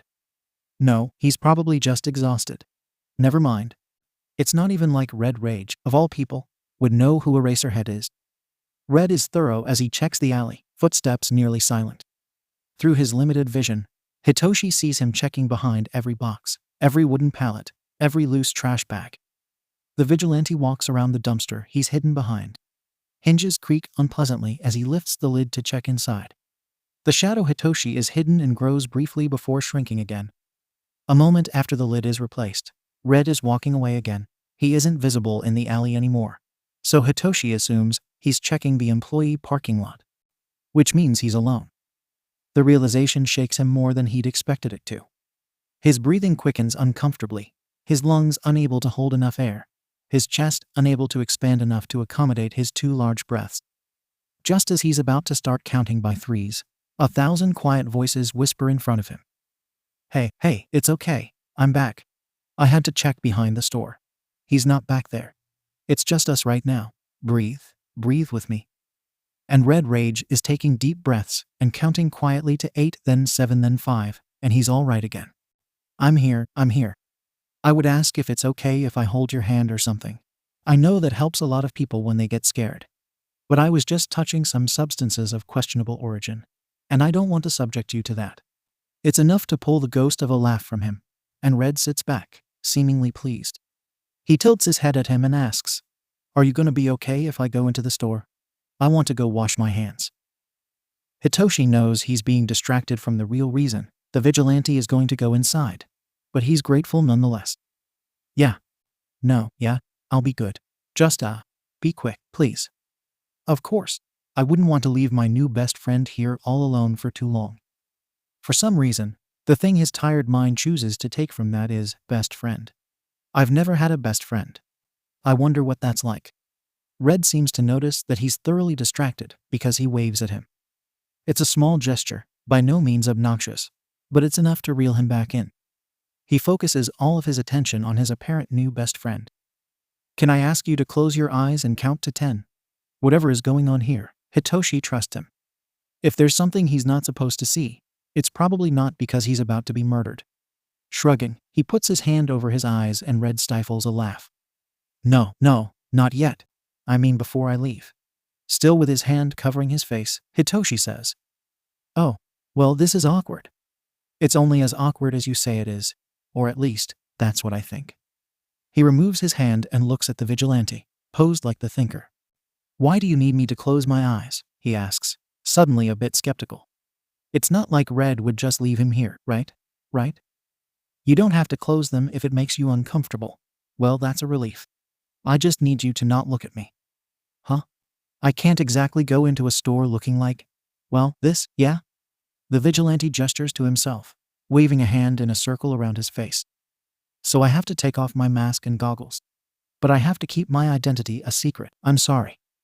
That makes a lot of sense, Hitoshi thinks. He can understand secret identities needing to be kept secret. That's why he threw that can at that small-time villain. I get it, don't worry. I won't look. The vigilante seems relieved. A tension Hitoshi had neglected to notice melting away from his posture. Pinky swear? Yeah, why not? Hitoshi holds out a fist, crooking his pinky finger. Pinky swear.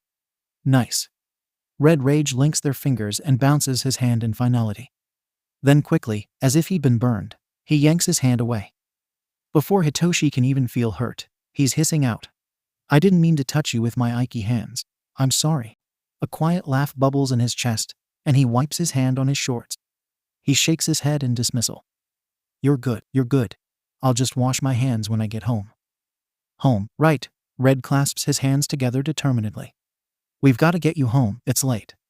He makes double finger guns and shoots them at Hitoshi. "I'll be right back. Look away and count to 10, yeah?" "Yeah. Hurry back." "I will," he assures with a nod. "And remember, 10 minutes, then call the cops." And Hitoshi can't help but believe him when the 1,000 voices are speaking in that quiet, confident tone. So he turns his head to the brick wall and averts his gaze as Red stands up straight again and starts to leave the alley. The rustle of cloth carries over to him on the slight breeze. To stave off the panic that wants to build up again, Hitoshi counts to 10 before looking up. But maybe he counted too fast, looked up too soon because Red Rage is shoving his goggles into his hoodie pocket with one hand and taking his ponytail out with the other. His gloves are already off, presumably also in a pocket somewhere. With both hands free, he shoves them in his hair and shakes it gently. Hitoshi notices how big his hair is and thinks it looks nice, kind of pushed back like that. Then he shakes his whole head like a wet dog and Hitoshi thinks maybe he thought too soon. Red stumbles a bit in the mouth of the alley, presumably lightheaded. As he rounds the corner, he lifts a hand to his mask and Hitoshi squeezes his eyes shut and counts to 20. It'd be best not to see this guy's face. Dad will probably make him talk to Detective Tsukachi about all this. It would look really bad for him to be caught in a lie if he says he doesn't know what Red looks like as a civilian. Being alone makes time pass infinitely slower. Lifting the open flip phone a little closer to his face, he checks the time. It's only been 5 minutes, but he's getting worried. The little goggles keychain catches his eye again. Should he? His thumb is hovering over the call button, Dad's number dialed in the phone, as the 6th minute passes. The alley is remarkably still. Hitoshi is remarkably calm, even with his shaking hands and gasping 2 deep breaths. Footsteps at the front of the alley have him slamming his finger down on the little green phone icon, the button mashing pleasantly under his finger. The phone rings once. The footsteps get a little closer. Twice. Fabric rustles, and something that sounds like Velcro being pressed shut reaches his ears. Dad picks up on the 3rd ring. Who the hell is this? The voice in the receiver is forceful, suspicious, but it reassures him. Buddy, you still there? A bunch of distorted voices say softly in unison. Hitoshi feels like an idiot. He snaps the phone shut, hoping that will end the call. Dude, Red Rage asks again, a little louder. Swallowing the sudden guilt, he answers. Yeah, I'm here. Oh, good, you can come on out, now. No one was in there except for the cashier. The bathroom is surprisingly nice. So he did wash his hands. Wild. Here, let me walk you home. I'm 110% sure that guy from earlier is gone. But it's better to be safe than sorry. Yeah. He holds out a hand, wearing his gloves once more. The goggles on his face are a little crooked. Hitoshi thinks it suits him.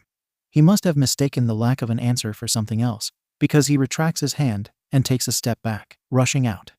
Ah crap. I didn't mean if I make you uncomfortable. I can just follow you home from a respectable distance away and beat up anybody that tries to follow you? Hitoshi gives him a blank stare. That's arguably worse than your first suggestion. Oh, great. He claps his hands and holds them together in front of his chest. Barely a moment passes before he's dropping his head and roughly combing his fingers through his hair, pulling a few stray pieces loose from the small ponytail on his neck. Wait, no, not great. Not great, sorry. Settling a bit, he adds, I just don't feel comfortable letting a civilian like yourself walk home alone after all that. Hitoshi gets it. He doesn't himself walking home alone after all that either. But there's one thing that's bothering him. You're a civilian too. Did you forget? What happened to the calm, collected guy from earlier? Did an impersonator beat him up and steal his clothes in the bathroom? He's half tempted to go into the store and check. Well, yes, but actually no. I'm a civilian with benefits. Very matter-of-factly, he holds up one finger and rests his other hand on his hip. What?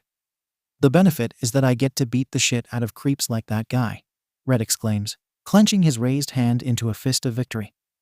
There's nothing he could say that would accurately sum up the roller coaster of emotions that made him feel.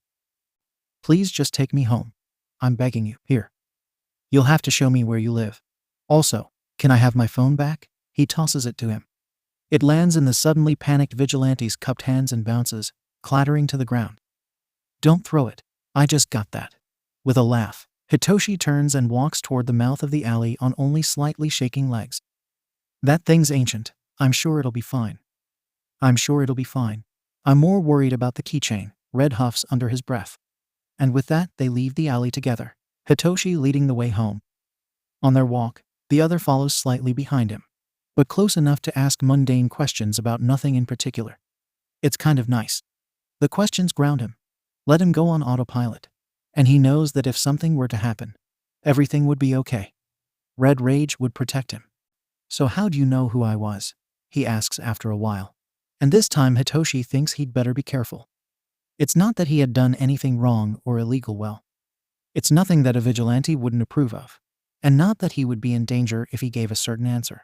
But it seems as if the question is important to Red in some way that he, as a regular old civilian, doesn't understand.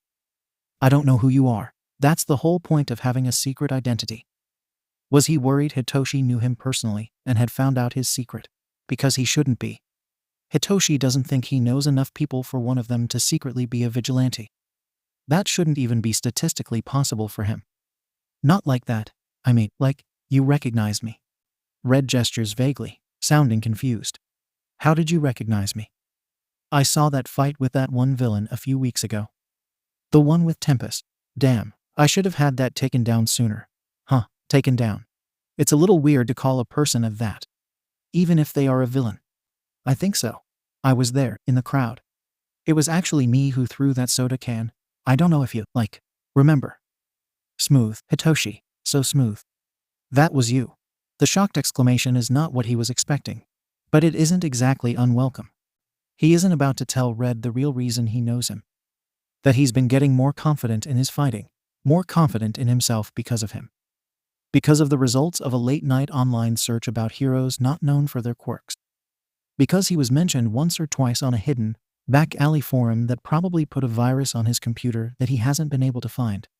He isn't about to say that he threw that stupid can as a way to tell himself, I can help, too. Weighted it with all his hopes and dreams. Yeah, it was. Sheepishly rubbing the back of his head, he turns away. He misses the proud way Red puffs out his chest behind him. Red Rage, one of the only vigilantes around that isn't known for their quirk, and is instead known for their fighting style, and the fierceness with which they protect civilians. You saved my ass, single-handedly. I owe you, dude. Thank you so much. Really. Thank you so much. He sounds genuinely impressed, genuinely grateful, genuinely genuine. Hitoshi isn't about to say that he looks up to him. That with only a few anonymous accounts claiming to have been protected by a figure in red and black, going into a rage to save them from potential death. He hung the stars in Hitoshi's sky and shouted, "You can do it, too. You can be a hero, too." They were wrong. They were wrong. That the first time he'd seen him in a security camera. Nothing more than a fuzzy blur until he was standing over a zip-deed criminal like a pioneer on new land. He had felt more assured in his future than he ever had before, even with his dad supporting him. He isn't about to tell him that, because how do you tell someone that? They walk in silence for another minute or so. It's almost comfortable. Do you want to be a hero someday? It catches him off guard. He turns to the side to look questioningly at Red, because his tone is different. Less excited golden retriever, more serious question and advice. Doesn't everyone? The vigilante isn't looking at him, head thrown back to gaze up at the starless sky. Well, yeah, he says it like it's the most obvious thing on earth. But somehow, it isn't the answer to Hitoshi's question. I mean, you've got the idiots like me who run around and almost get arrested with the bad guys, but... He sighs through his nose, and the multitude of voices sighs with him. I think everyone has a little bit of a hero in them. A little bit of kick-ass. A little bit of save the world. You do, sue him. But he's genuinely interested in where this conversation is headed. I do. The answer is soft, strangely vulnerable. It took me a long time, too long, to find my own. But that doesn't mean it wasn't always there. Like I said, everyone has it in them. At this, he turns to look at Hitoshi. It's a bit hard to tell through the backlit goggles, but the hairs on the back of his neck stand on end, and he knows they're making eye contact. Even the villains. Just as soon as the chills came, they're gone. Red, looking straight ahead, continues. It's there, in their hearts. Maybe they've buried it. Maybe they've forgotten. Maybe it's been distorted, and they do think that by doing bad things, they're putting some good in the world. And maybe, in a way, they kind of are. What do you mean by that? Well, maybe they think that what they're doing is good. Or maybe, when they do bad things, like kidnapping or murder, they're putting good into their world. We just don't live in that world, so we think it's all twisted and distorted. But I bet they think the same about us. Where are you going with all this? The vigilante shakes his head and says, still in that soft tone, I don't know, honestly. I'm sorry. I guess what I wanted to say is... He cuts himself off with a gasp. You never answered my question. The exclamation is in his normal tone, back at a regular volume. It almost gives Hitoshi whiplash. What? Do you want to be a hero? He presses, but it doesn't feel like Hitoshi is being pressured to answer a certain way. So he answers honestly, feeling, for the first time in a long time, that he can answer this stranger's question without fear of judgment. Yeah, I do. Red crosses his arms, oddly defiant. Hitoshi leads them around a corner. Well, you shouldn't. Excuse me. Anger burns in his chest, searing and sudden, and he finds himself stopping, whipping around to where his escort had trailed behind him. He shoves Red rage backwards, batting his arms away from his chest, yelling, What the fuck? Who do you think you are? Red cuts him off, calm and collected. His hands loose at his sides. He's staring right at Hitoshi's face, but they don't make eye contact again. You already are one. He states it so matter of fact, so quietly confident, that it gives Hitoshi pause. You already are a hero. What? You're my hero, that's for sure. What? But you already have some save the world in you. Don't throw that away. No matter how you turn out, no matter whose side you're on, the laws, the villains, mine, don't let go of that. You're gonna do good things, I can feel it. Even if, someday, we don't agree on what good is. Dumbfounded and thoroughly mellowed, Hitoshi opens his mouth to reply. No sound comes out. He isn't sure what he was going to say. There are a million things running through his mind, 1,001 potential conversations to be had. Do you really think that? What about if my quirk is villainous? What about it if the rest of the world doesn't see me like that? You're the only person I've met that thinks that way. Do you want to meet my parents? They'll agree with you. He chokes on perhaps the most difficult one to say. Thank you. But Red speaks again, and the spell is broken. Why does this area look kind of familiar? It takes Hitoshi a moment to sort through his thoughts enough to give a comprehensive answer. There's a school like a 15-20-minute drive from here. I think it's a middle school. Maybe you went there? Or know someone who does? Red nods along to his plausibilities. Do you know what school it is? He asks after a beat. Hitoshi nods, trying to recall the name. 𝐴LDRA, Ardera. Oridera. Something like that. I don't, go there. Oh, cool. Then that might be it. Thank you. Silence falls once more, blanketing them gently. And then it's as if he blinks, and they're on his street. He coughs into his fist, and Red looks to him expectantly. My house is down here. You can, go, if you want to? Do you want me to go, or are you just saying that because you think you're being a burden? What? No, I want you to walk me to my door, but I don't want my parents to know I was with you because you're technically a criminal. Aw shit, I assumed the wrong reason. Wait, is that why my dad always told me not to assume? 'Cause it makes an ass out of you and me. Why did it take me this long to understand that? The tonal whiplash, my god.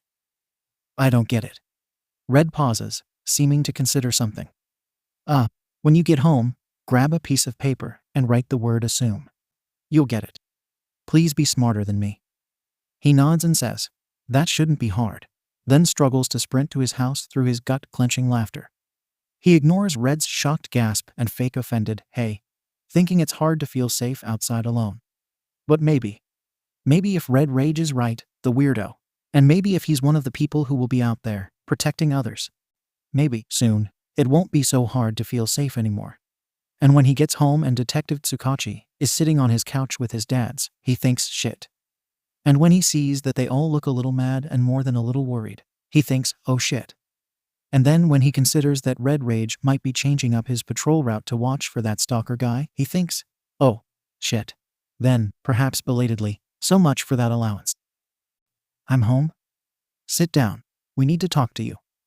Dad looks upset, but not at him. One of his hands is being wrung in both of Pop's, who looks like he's about to cry or punch someone. Detective Tsukachi just looks serious. A small notepad is held in one of his hands. The pen in his other one is poised halfway down the page. Hitoshi takes the liberty of assuming he had been scrawling something down before he walked in. You already are one. You already are a hero. He doesn't understand. None of their gazes are inherently unkind. He knows that doesn't change the fact that he's about to be grilled, though. Hesitantly, he kicks his shoes off and walks over to the armchair next to the couch. What did you want to talk about? He asks, and all the syllables come out too slow, too quiet, too nervous. You're my hero, that's for sure. No matter how many times he plays it over in his mind, he can't make sense of it. Dad holds out his phone in his free hand. The screen is dimmed, so it's a little hard to make out what he's showing off. But the big red button in the bottom center makes it all clear. Hitoshi guesses he maybe never did hang up the phone. Dad ends the call and white text appears on the screen. Call has been recorded. Save to downloads. Yes, no change folder. He decides to play dumb. But you already have some save the world in you. Don't throw that away. Him? Saving the world. Evidently, he can barely even take care of himself. What am I looking at? Not that dumb. A number with no caller ID reached my personal cell. Your voice was on the other end. Kid, is everything okay? Somehow, the concern laden in Dad's voice hurts more than the anger he had been expecting. What do you mean? Classic interrogation tactic. Answer their questions with your own questions. You end up talking each other in circles, and then nothing gets done and your 24 hours are up and you're released and, no matter how you turn out, no matter whose side you're on, the laws, the villains, mine, why didn't he say, the heroes? Everything about this is confusing. Don't make this difficult. It isn't a command. No, it's a plea. The detective leans forward, clicking his pen once, twice. Were you followed home? No. The lie comes out confident. Tsukachi flinches ever so slightly. Dad glances over to him, then back to Hitoshi. Don't lie to us. Damn it, detective. Fine. Yes. But it was consensual. Don't let go of that. You're gonna do good things, I can feel it. If Red Rage was talking about a gut feeling, maybe he had food poisoning. Hitoshi isn't the one doing good. Coffee Bean, who followed you here? Pops is being careful, that much is obvious. But two can play at that game. I can't tell you. But if you heard what we were talking about, then you might know who it is. The detective nods, sharing a knowing look with Dad. Dad nods to him. Somewhere in the heavens, the pen signing Hitoshi's fate bleeds a little on the paper. Red Rage, huh? No point in fibbing again. Not when the human lie detector is asking the questions. Yeah, it was. Even if, someday, we don't agree on what good is. He isn't the one who anyone expects to do good. But maybe that's changed. Did they threaten you? What was going on? 𝐬𝐡𝐻𝐸 fully takes over the questioning, which is good. It's easier to answer to someone who he knows is present purely for professional reasons. No. They were protecting me, actually. Protecting you. From what? And hot damn, is 𝐬𝐡𝐻𝐸 professional. His dads have a high bar for him, and he thinks he's reaching his goals just fine. So it doesn't make sense that he feels this way. Somebody was, mouth suddenly dry as a desert. He swallows roughly. Somebody was following me home, earlier. Tension cuts hard into the already sharpened atmosphere.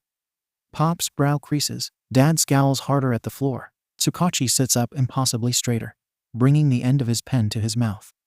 Hitoshi wishes the floor would swallow him whole. Why didn't you call, Coffee Bean? We would have come to get you and take you home safe. Pops just sounds even more worried than before. Why didn't he just call? Why didn't he take that risk, back in the schoolyard? Things would have been 10 times easier that way, had he tried to think more rationally. But maybe he'd better stop beating himself up. If he had called, maybe he never would have met Red Rage. Maybe he never would have heard those confusing words. I know. He dismisses, running a shaky hand through his hair. It's not like I thought you'd be super mad at me or anything, but I just... With a huff, he drops his head into his hands. I don't know. It was scary, and I thought I could handle it. But then I couldn't. And then I didn't think to call you when I got the chance. And I thought I would be safe, but then Red Rage pulled me behind the 1711. But he's also never been outright told that he's a hero. Not by anyone but his new family. And maybe that's what made the word stick. And shoved me behind a dumpster, and we just hid there for, like, I don't even know how long. And that guy, he found us. He knew we were there, and he was being all creepy and weird, and he said he's gonna find me again, and he's gonna be leveled up, whatever that means, and that I'll have no choice but to join his party and hot tears sting at his eyes. No attempt is made to stop them from flowing. It feels good to cry after the overwhelming events of tonight. At his first of many panicked sniffles, Dad shoves Pops off of him, rushing to kneel in front of the chair Hitoshi is perched stiffly on. He collapses out of his seat and falls into his dad's arms, heaving with sobs. I was scared. So scared. He whimpers into the capture scarf his face is squished against. It smells like home. He tries to bask in the comfort of it. But he's too stiff, too antsy, too preoccupied with feeling everything catch up to him at once. He can't help but think he makes a pathetic picture. It's okay, kid. I've got you. You're okay now. Dad rubs a soothing hand up and down his back, speaks lowly against the top of his head. It was so scary. I thought I was gonna die or go missing or both, or... Dad stands them both up at his sharp inhale, not letting go. They turn around and Hitoshi is pulled back into the chair, half squished between the armrest and his dad. He can't stop crying, can't stop muttering about how terrified he was. No one stops him for a good few minutes, and for that, he's grateful. You've got to tell us about this person who followed you. Anything you know. Pops presses gently. Nodding, sniffling, Hitoshi curls further into his dad's chest.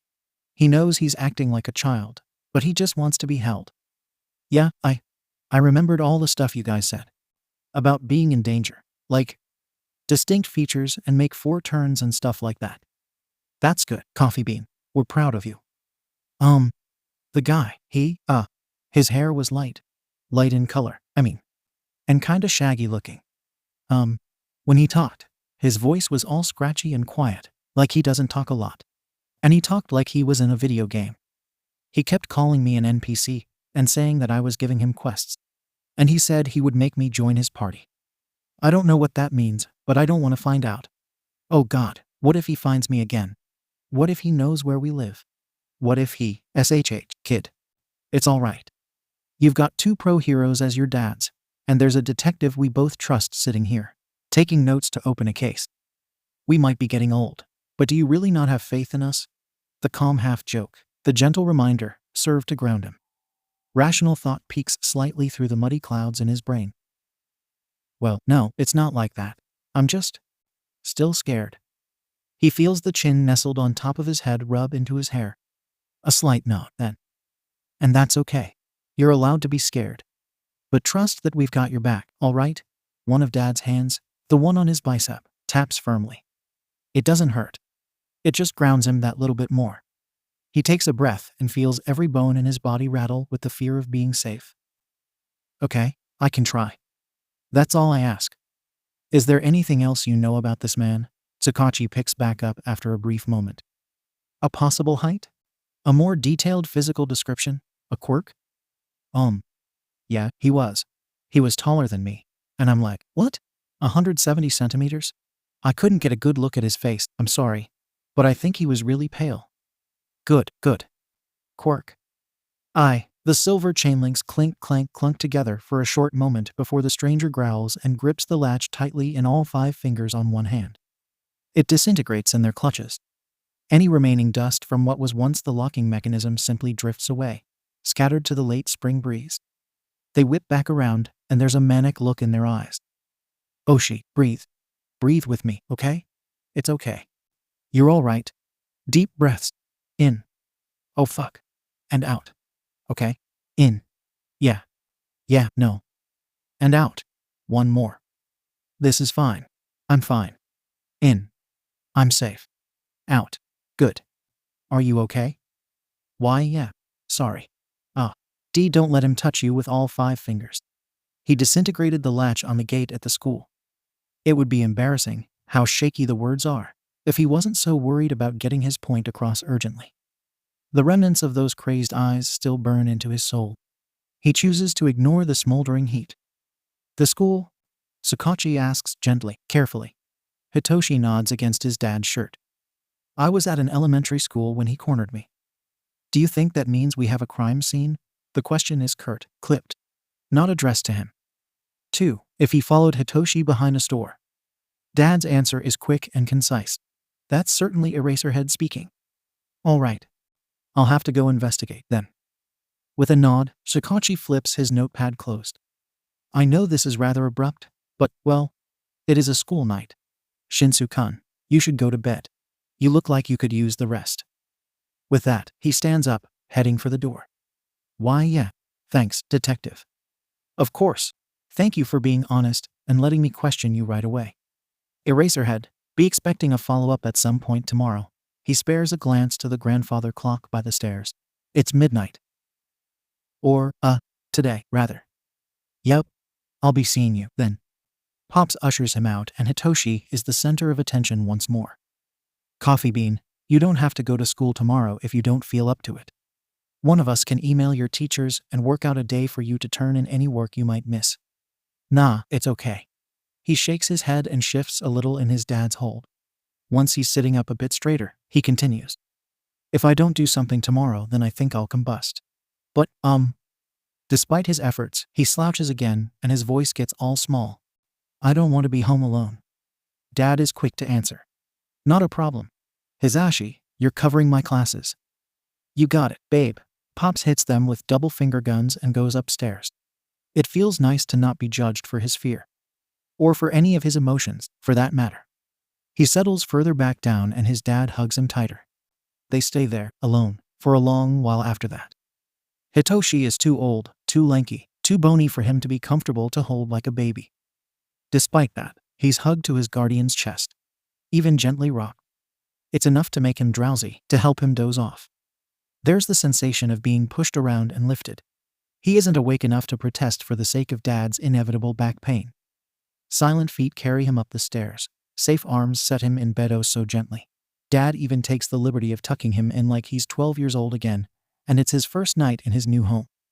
Pops takes the liberty of peeking through the doorway and snapping approximately 15 million photos on his cell phone. Come morning, no one will say anything if one of them is printed on glossy paper from who knows where and hung next to their family picture by the stairs. That night, his dreams are filled with dust and vigilantes, and the colors red and blue. Having a job sucks, in Izuku's professional opinion. Wait, hold on. Let him rephrase that. Having a job in the service industry sucks. He's underpaid, overworked despite barely being scheduled, and frankly, his boss is a doo-doo head. But all of that, somehow, pales in comparison to the customers. Oh, God. The customers. This morning. This fine, Saturday morning, a customer comes into the establishment. So his day is already ruined. He and his coworker, who he still has neglected to learn the name of. He should really get on top of that. We're busy seeing who could suck the most jelly out of last night's stale donuts. When the stupid customer walked in, he was losing. Drastically. It makes sense to him though. His coworker does have fangs. She says they're part of her quirk. But he doesn't know what that is. They never talk about quirks. But back to the customer. An old man, quite scraggly looking. And that's saying something, for this part of town. Balding. Severely. But only on the top of his head. With the waist-length ponytail and the too long wiry, salt and pepper beard, Izuku makes the assumption that he is very behind the times in terms of fashion. Or maybe he's just homeless, Zuko-kun. His coworker whispers conspiratorially to him. The hand held in front of her face doesn't mask her words at all, but the customer appears unaffected. Hopefully, he didn't hear her. Yeah, maybe, he mutters back, stealing a glance at her name tag before asking the dreaded question. Who's got dibs on him? You do? I took the last two weirdos. There's too much joy in her voice for it to be anything but criminal. Don't call the customers weirdos, Toga-san. That's probably bad for business, or something. Not customer, silly. She punctuates the word with a punch to the shoulder. His whole arm jostles in its socket. He doesn't think he's been hit harder in his life. How is she so strong? I mean the probably pedos. The customer is standing back by the door, appearing to be studying the menu. Izuku turns to Toga and whispers.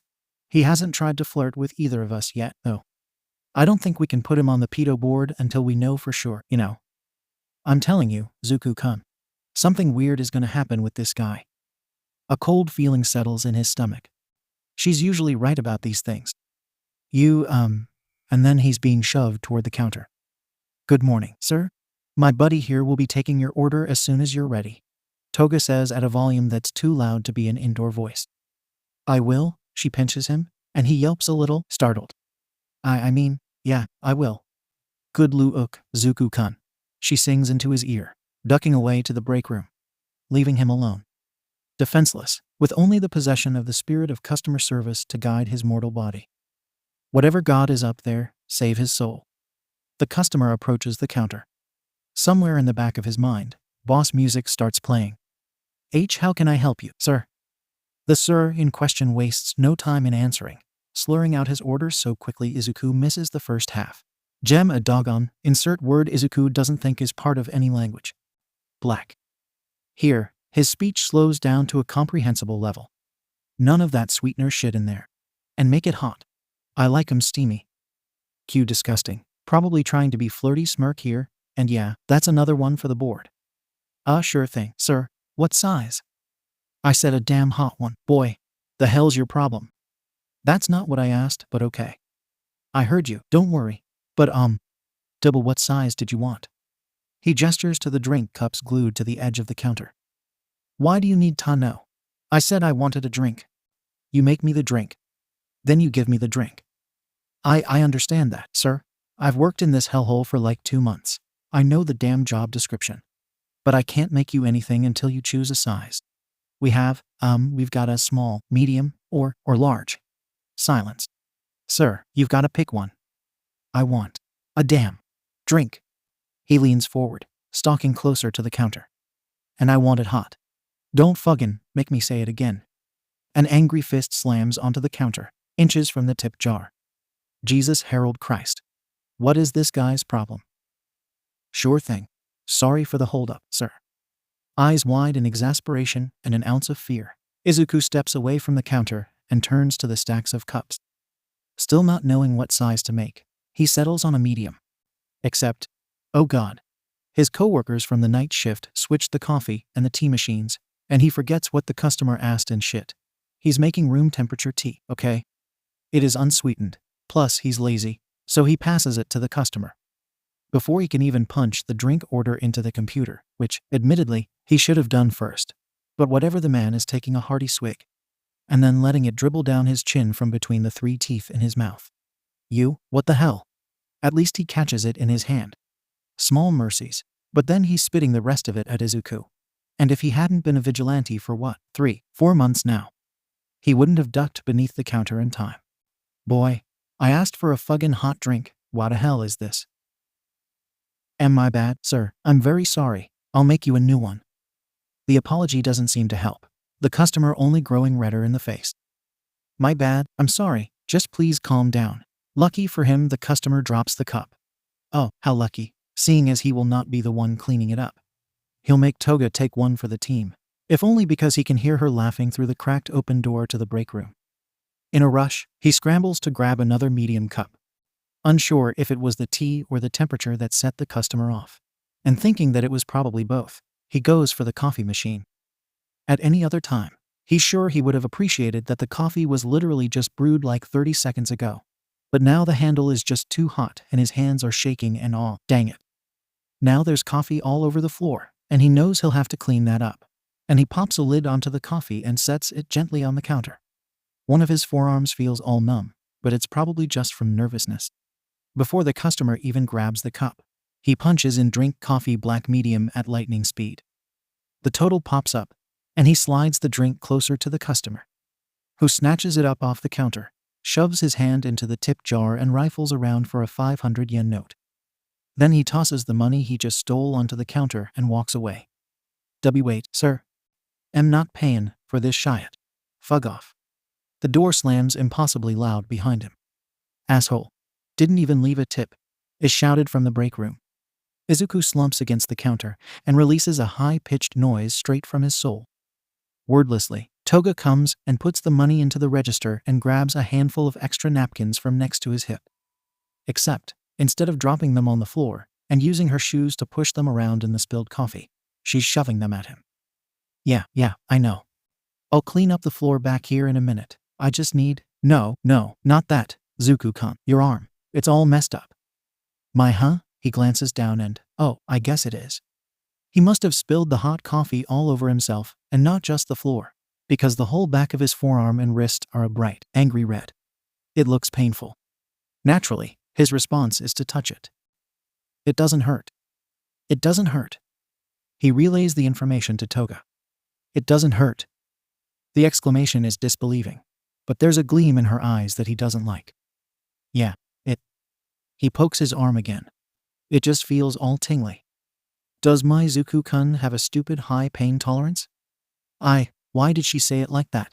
Yeah, I guess so. She giggles behind her free hand and presses the bunch of napkins to his skin. They're rough and they make the tingling worse, but he honestly doesn't care. Which one of us has a break next? He asks, studying the clock on the wall. It feels like no time has passed since he clocked in this morning. The numbers are difficult to make out through the foggy polycarbonate cover, but he thinks there's about 3.5 hours left of their shift. We gotta put that guy on the pedo board.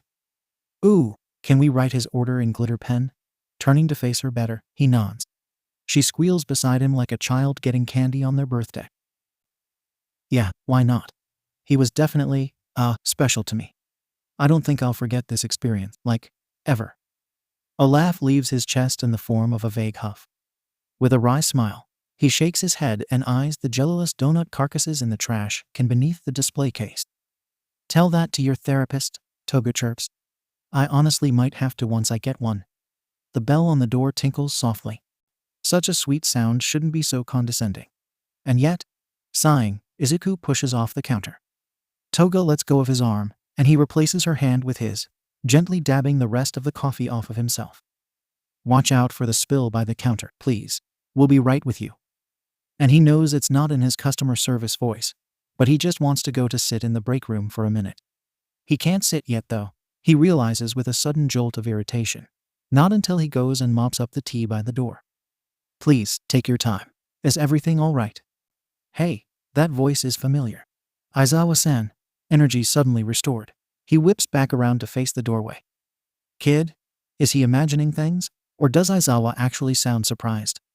I almost didn't recognize you with the hat and the ponytail. I know. He finishes, smiling broadly. My dad said the same thing the last time he visited home. Except, minus the hat part, 'cause I didn't have a job yet.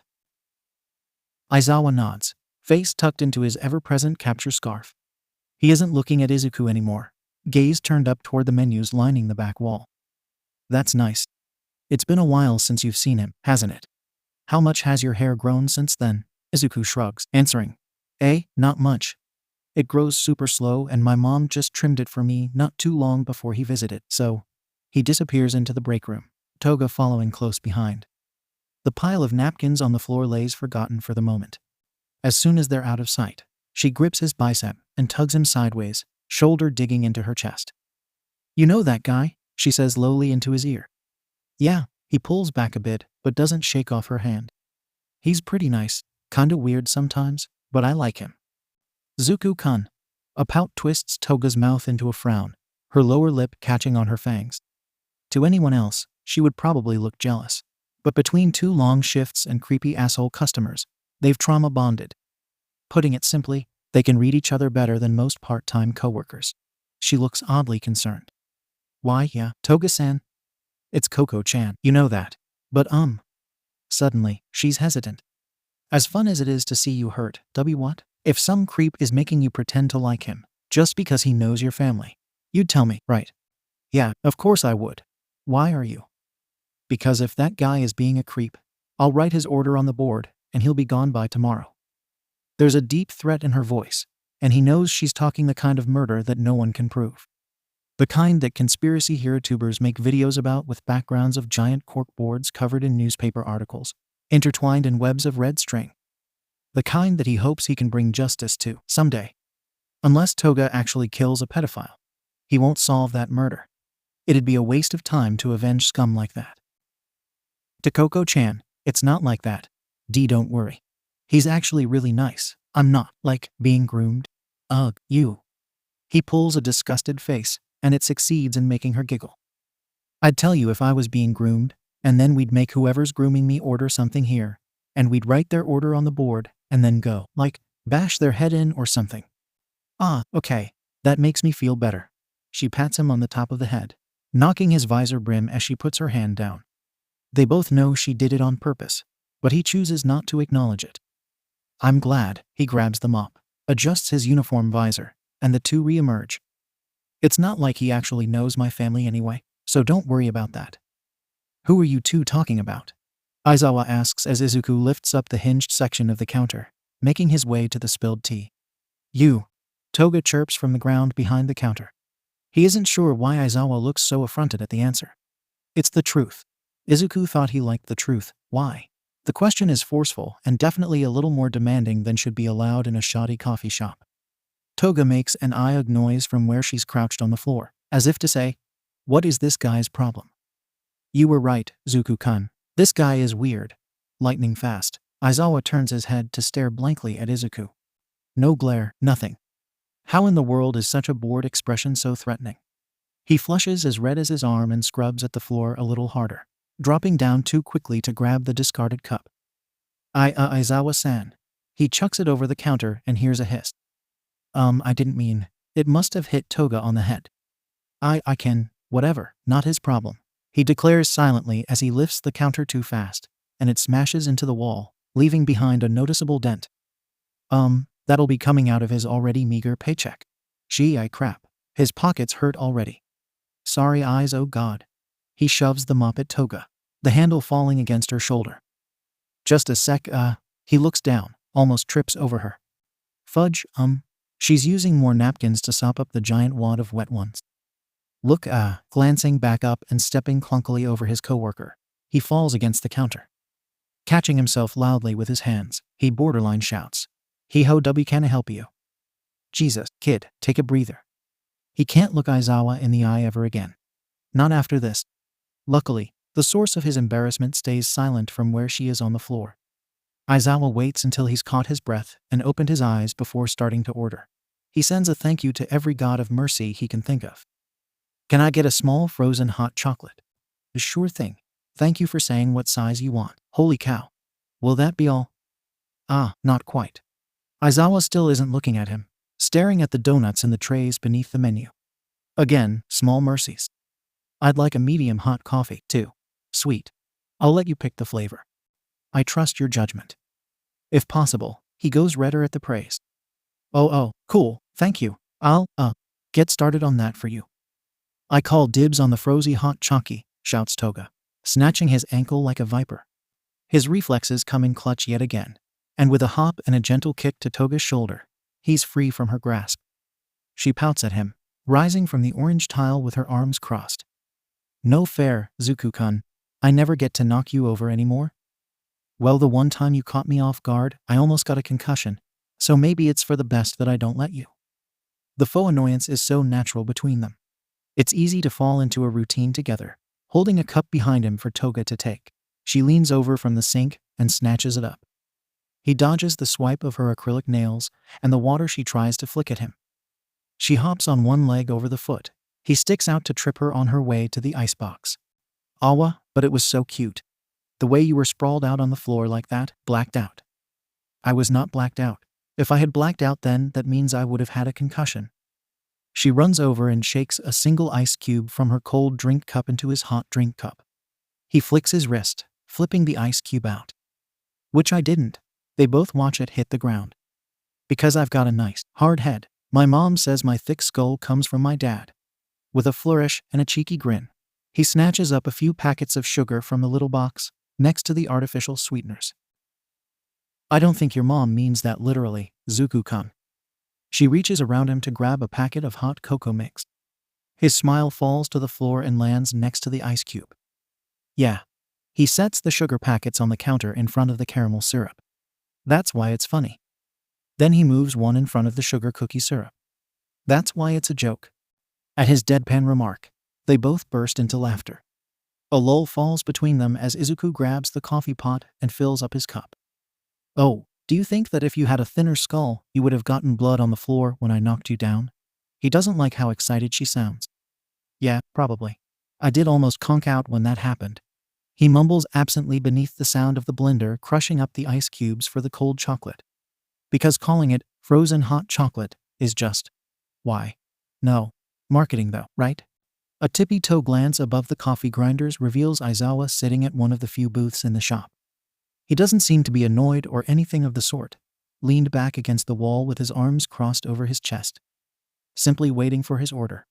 If Izuku didn't know better, which, if he's honest, he really can't say he does, he would think Aizawa was asleep. Ideal customer, honestly. The blender shuts off.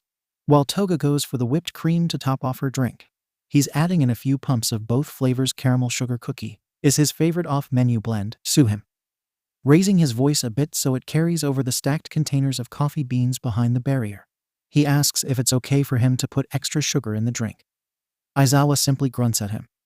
The sound lilts upward toward the end, so he interprets it as a yes and rips all 3 packets of sugar open at the same time.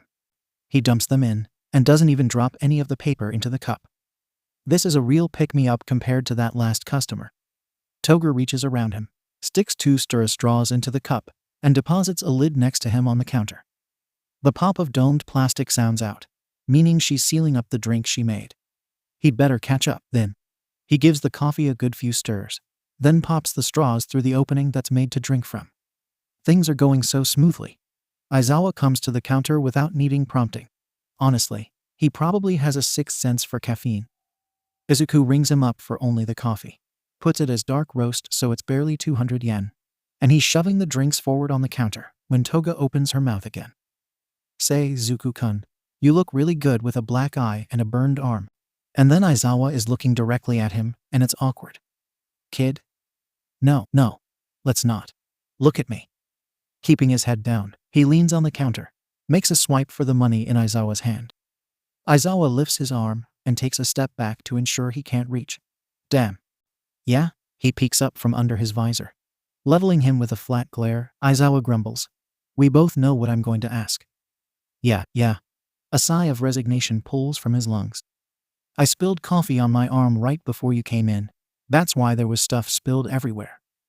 Perking up a bit, he tries to convey how much this doesn't matter. I didn't even notice it. It's not that serious, I promise. I mean, I kinda can't feel my arm much. But it's okay, I'm all right. Aizawa just sighs right back at him. That wasn't what I was going to ask about, but please, elaborate. Do you need medical attention? No, I'm fine. I'll take care of it after work. He's trying to be reassuring, but Aizawa just pins him with a skeptical look. By take care of it, do you mean cleaning and bandaging it properly?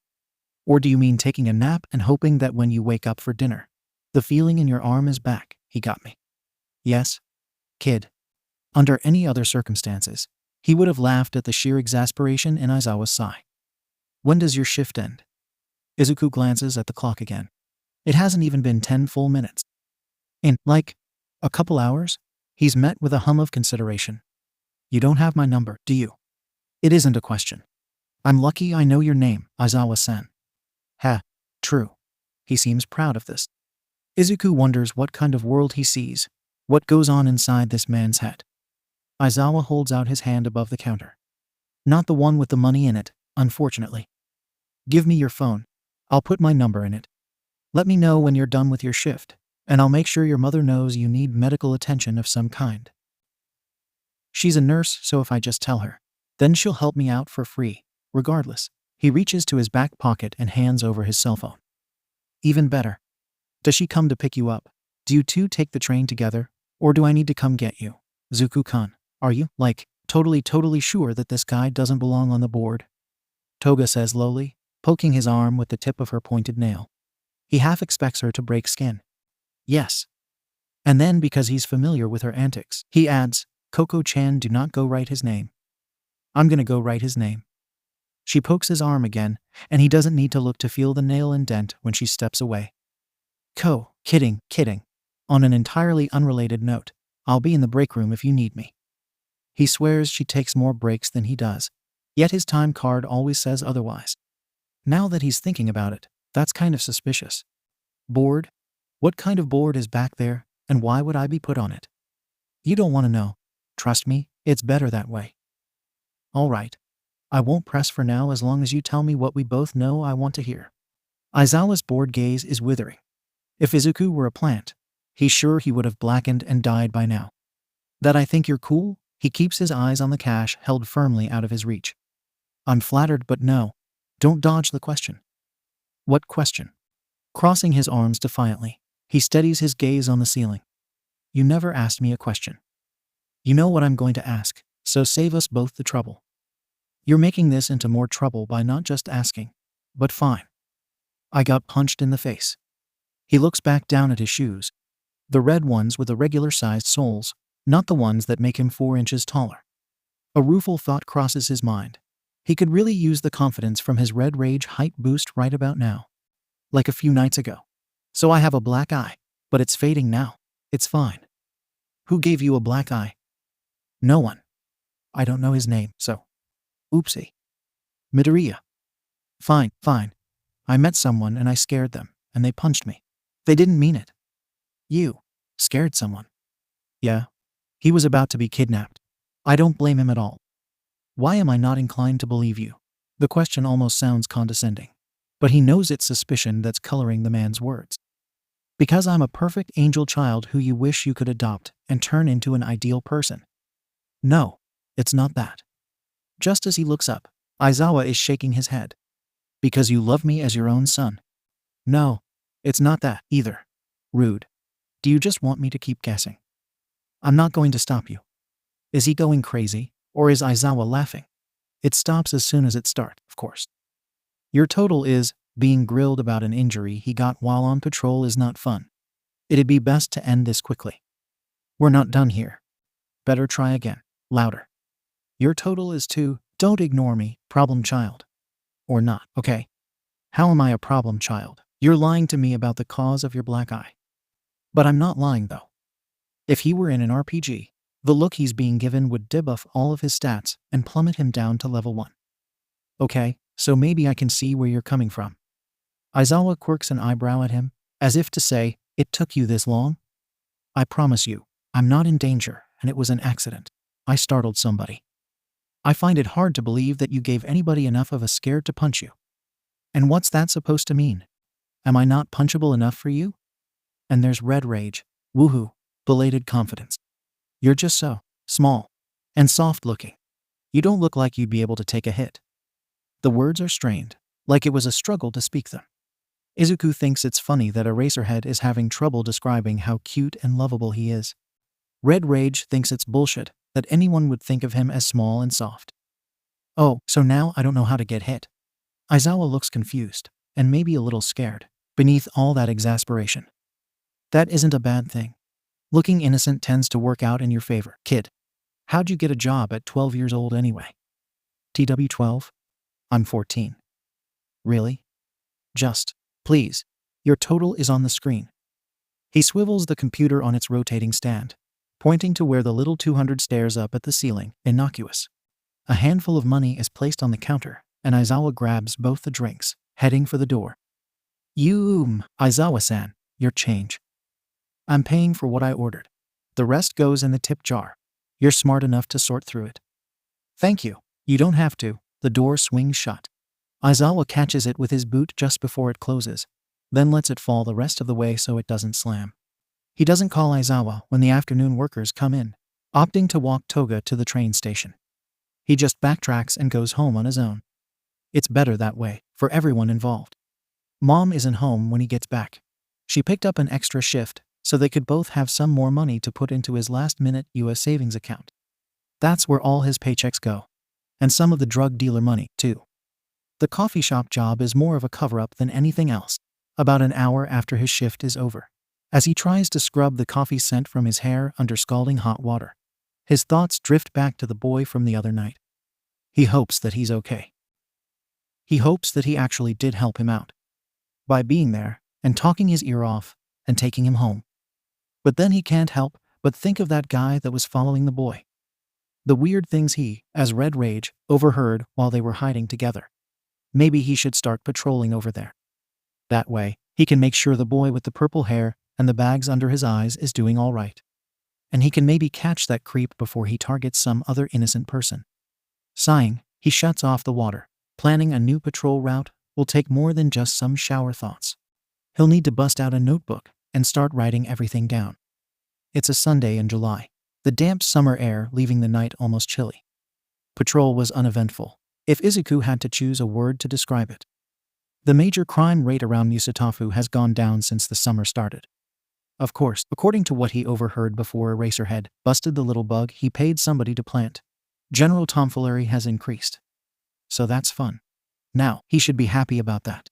Less villains to stop, less people being hurt, less of a chance of getting his ass kicked and waking up in nothing but a t-shirt and underwear behind a dumpster 2 districts over with everything on his person, including his shoes stolen.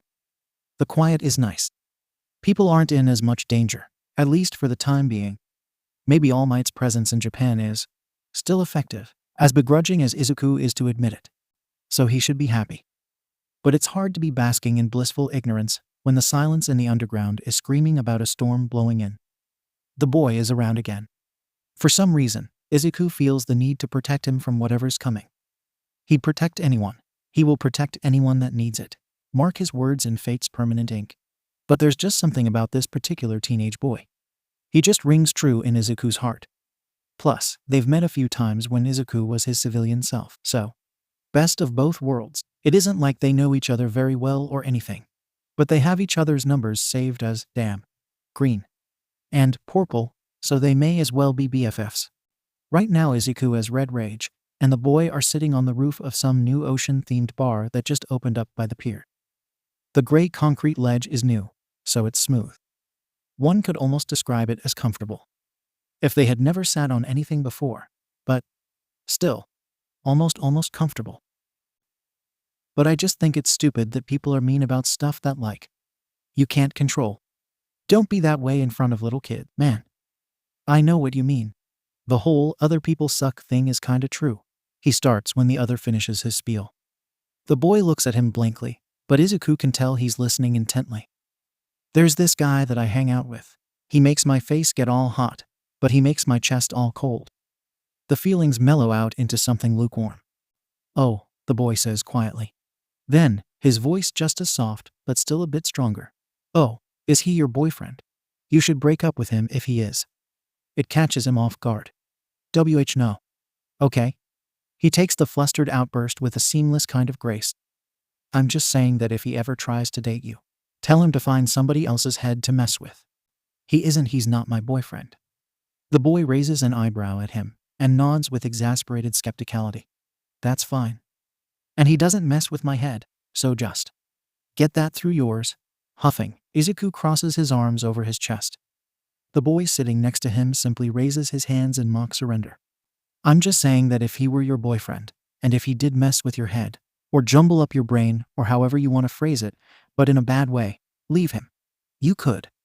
With the way his voice trails off into strained nothingness, Izuku thinks he had more to say. The boy opens his mouth, brows furrowing. Leave him. You could. He reinforces, and Izuku thinks that he meant to say the other thing that he didn't before. He's not. Shaking his head no. He tests different phrases for a moment. There doesn't seem to be a way to make this sound less ambiguous to his own ears. He isn't like that. I'm not like that to him. We aren't a thing like that, you know? But could they be? A rotten seed is planted in his head at the thought. Striking and sharp, the feeling it could grow into something disastrous spawns in his mind. The notion poisons him. Conversation pausing, momentary silence fills in the air between the two boys. It takes a moment for Izuku to muster up the will to break it. I don't know why I told you any of that. But I don't regret it, so don't you go home thinking that. The boy doesn't look at him, just keeps staring off into the horizon. The ocean glimmers beautifully in the barest hint of the sunrise. The palest of yellows lining the clouds, making the sea dark and deep. Gray-blue shadows accentuate the angles on his face. Not for the first time, Izuku thinks his friend is very handsome. But this time, with this friend, something is different. Maybe you needed to get that off your chest, I don't know. My pop says that sometimes when people open up without meaning to, that means that something's been bugging the hell out of them. The boy shrugs nonchalantly, absent-mindedly picking at a hangnail on the hand on his lap. An unrecognizable feeling swells in Izuku's chest. It weighs him down, makes him feel weightless. Like a bubble, it bursts. Hot and heavy, tears spring from his eyes. When I'm with you, I finally feel seen, he wants to say. But how do you tell that to someone whose name you don't even know? You know, dude, you're the best friend I ever had, he says instead, staring intently at the sun. His voice is thick and wet. He can feel the other's gaze on him. You too, he mumbles. You're the only friend I ever had, so guess there's not much competition. The huff of almost laughter, he lets out entrances Izuku. More tears fall, choking any words he may have said at the source. I don't, he starts, and his voice creaks and breaks and drops low into a hoarse whisper. I don't know why I'm crying, I'm sorry. Don't apologize. Like, you don't, have anything to be sorry for. The awkward consolation only makes him cry harder. He hunches over with the force of the strange feeling in his chest, squeezes an arm across his cramping abdomen. A gloved hand shoves itself over his mouth, as if it will muffle the noises he isn't even making through his mask. Oh shit, I said something wrong, didn't I? I fucked up. I'm sorry, I am. So sorry. Oh God, says his companion, rushed and guilty, hesitant hands hovering in Izuku's vicinity. No. If I'm not allowed to apologize, then you aren't either. He whispers harshly in reply, not stuttering through his tears for the first time. I'm not upset. No need to say sorry. He turns his head and squints through his watery vision, trying to make out the expression on the boy's face. You're not upset, he says, words coming out forced and clunky. A look of utter bewilderment settles on his face. No, Izuku whispers, choppy and broken despite its single syllable. I'm not. Then, you're literally crying. You're sobbing right now, and you're not upset? You're not even just upset at me? No, he forces out again, breathless as the tears keep coming. No, never. Emerald locks gazes with lilac, and the boy's eyes look almost misty. Or maybe Izuku's just too out of it to be naming others' emotions because a moment later, the boy laughs. He laughs and laughs and laughs, huffs and giggles until he's leaning back. He keeps a white-knuckled grip on the concrete ledge they're sat on, holding himself up with locked elbows and wrists. To any passers-by, they make quite the spectacle. A civilian hero in training and a wanted vigilante. What a juxtaposition, Izuku thinks. Then, God, that's a big word. The boy is the first to come down to earth, sitting up and rubbing at his side. He wipes tears from his eyes with the biggest, laziest grin Izuku's ever seen. He gasps, the remnants of giggles on his tongue. Are you okay? Yeah, replies Izuku, negligibly louder than the breeze. I'm doing good. Purple eyes squint at him, the boy's lips drawing a skeptic line across his face. Before he can say anything, Izuku asks, what was so funny anyway?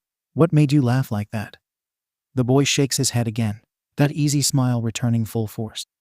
Izuku sniffles, and the boy digs into one of the many pockets on his shorts to offer him a small packet of tissues. Nothing, he says. It's just, I don't know. Emotions were high. And I thought that you crying like that, and then being all I'm not upset about it was funny. Like, obviously you're upset about something, dumbass. A giggle, throaty and higher pitched than any noise coming from someone with such a monotone voice ought to be, follows the playful words. Emotions were high, huh? Yeah. Izuku nods and turns his head away from the boy so he can pull down his mask and wipe his nose. I think we both went a little fucking crazy for a second there. He huffs his best impression of his normal laugh, something twinging oddly in his heart. A few beats pass in comfortable silence. The sun inches its way up, slowly, winking out each of the stars in the early morning sky. Izuku shoves his tissue into the pocket on his own shorts that he never uses and passes the packet back to the boy. Their fingers brush, and they both pause, staring at where their hands are touching.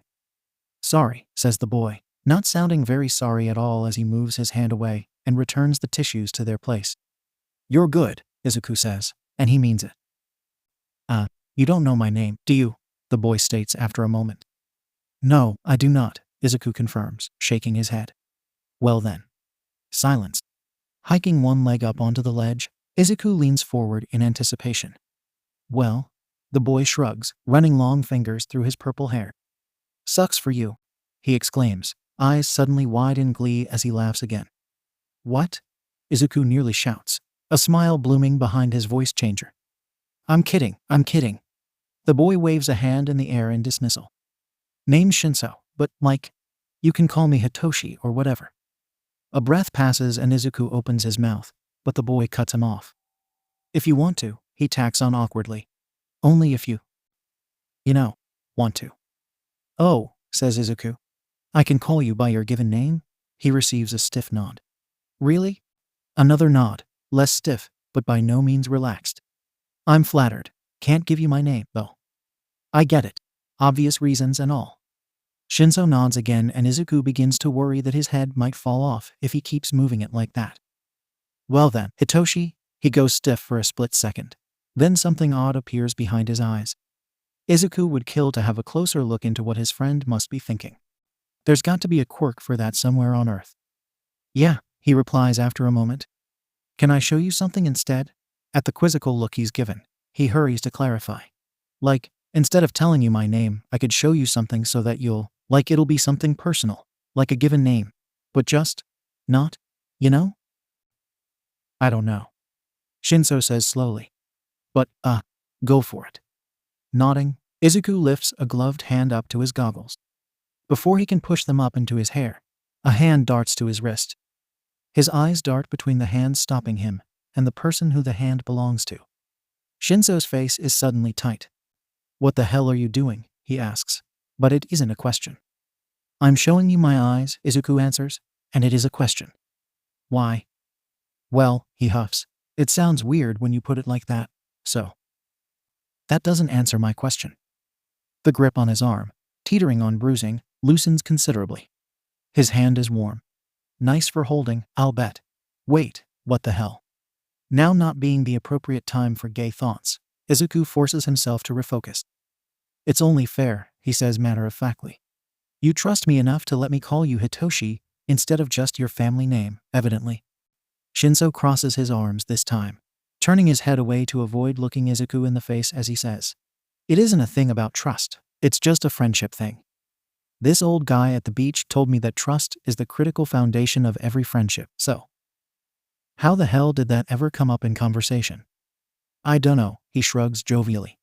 Dude's like my beach dad or something. Keeps trying to raise me. I'm kinda into it, not gonna lie. Okay. The word is drawn out and jokingly judgmental. Izuku giggles, then ♯ giggles. Then they just look at each other for a moment before ♯ continues. But seriously though, why put your identity at stake? What if someone else sees? No one's gonna see up here, he reassures.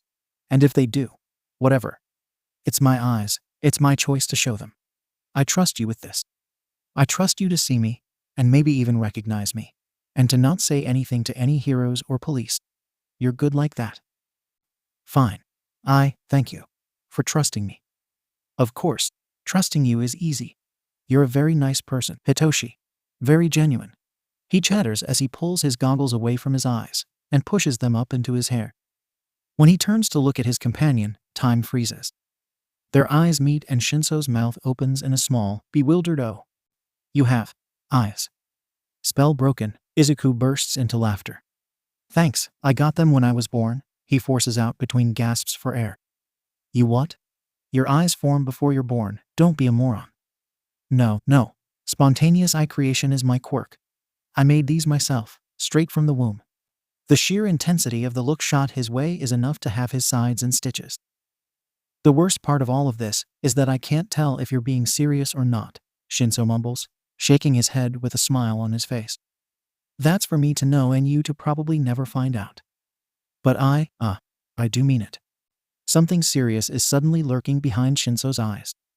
Izuku can see the fondness there, the nervousness, the fear. He can see them because he can feel them, electric in the air. "Mean that I have eyes?" Delicately placing a hand over his heart and pretending to wipe away a tear with the other one, he says, "Why, thank you, Hitoshi. That means the universe to me." "No, dumbass," Shinso blurts, shoving him playfully before regaining his perpetually bored posture. "Your eyes are pretty. They're a very nice color. They, suit you, or something." "You really think that?" "I can see your eyes watering. Don't do it. Don't cry again." "Why not?" "'Cause then I'll have to, I don't know, hug you or something until you stop." "That's a threat." "I mean, you could hug me anyway and I wouldn't be opposed. But I'm not about to force you to do something you aren't comfortable with." They don't hug, and Izuku thinks that's okay because there might be another opportunity next time. He hopes there's a next time. He likes spending time with Shinso. It makes him feel a little lighter. Izuku walks his friend home as the sun reaches the halfway point on its journey to the upper side of the horizon.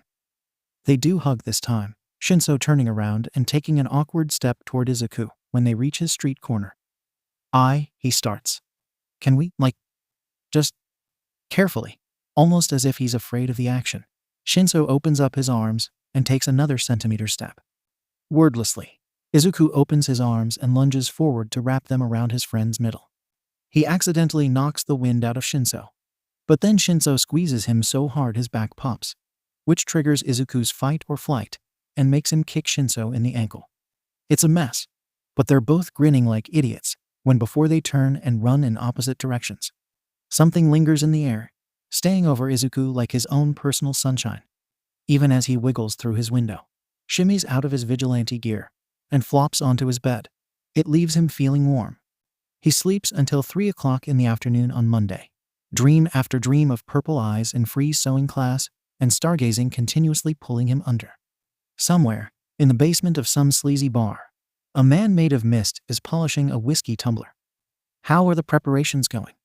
asks the raspy voice, warbled with static through the television. "Preparations are running smoothly, sensei." The mist man sets the glass back on its shelf under the bar top and moves on to the next one. "My strength comes back to me with the start of every new day."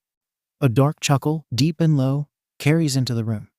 The rumble of the speaker shakes the lipstick-stained wine glasses where they rest in the booths. "We will rebuild, Kurogiri. The world will rebuild itself to fit in the palm of my hand. My empire. She begs to return to my control." "Your empire shall be reclaimed, sensei. Be sure to keep Tamura in line. I can't have one of his little tantrums getting in the way of things." "As you wish, sensei." The television falls silent. Nothing but high-pitched static and the squeaking of cloth against glass bouncing between the cinder block walls.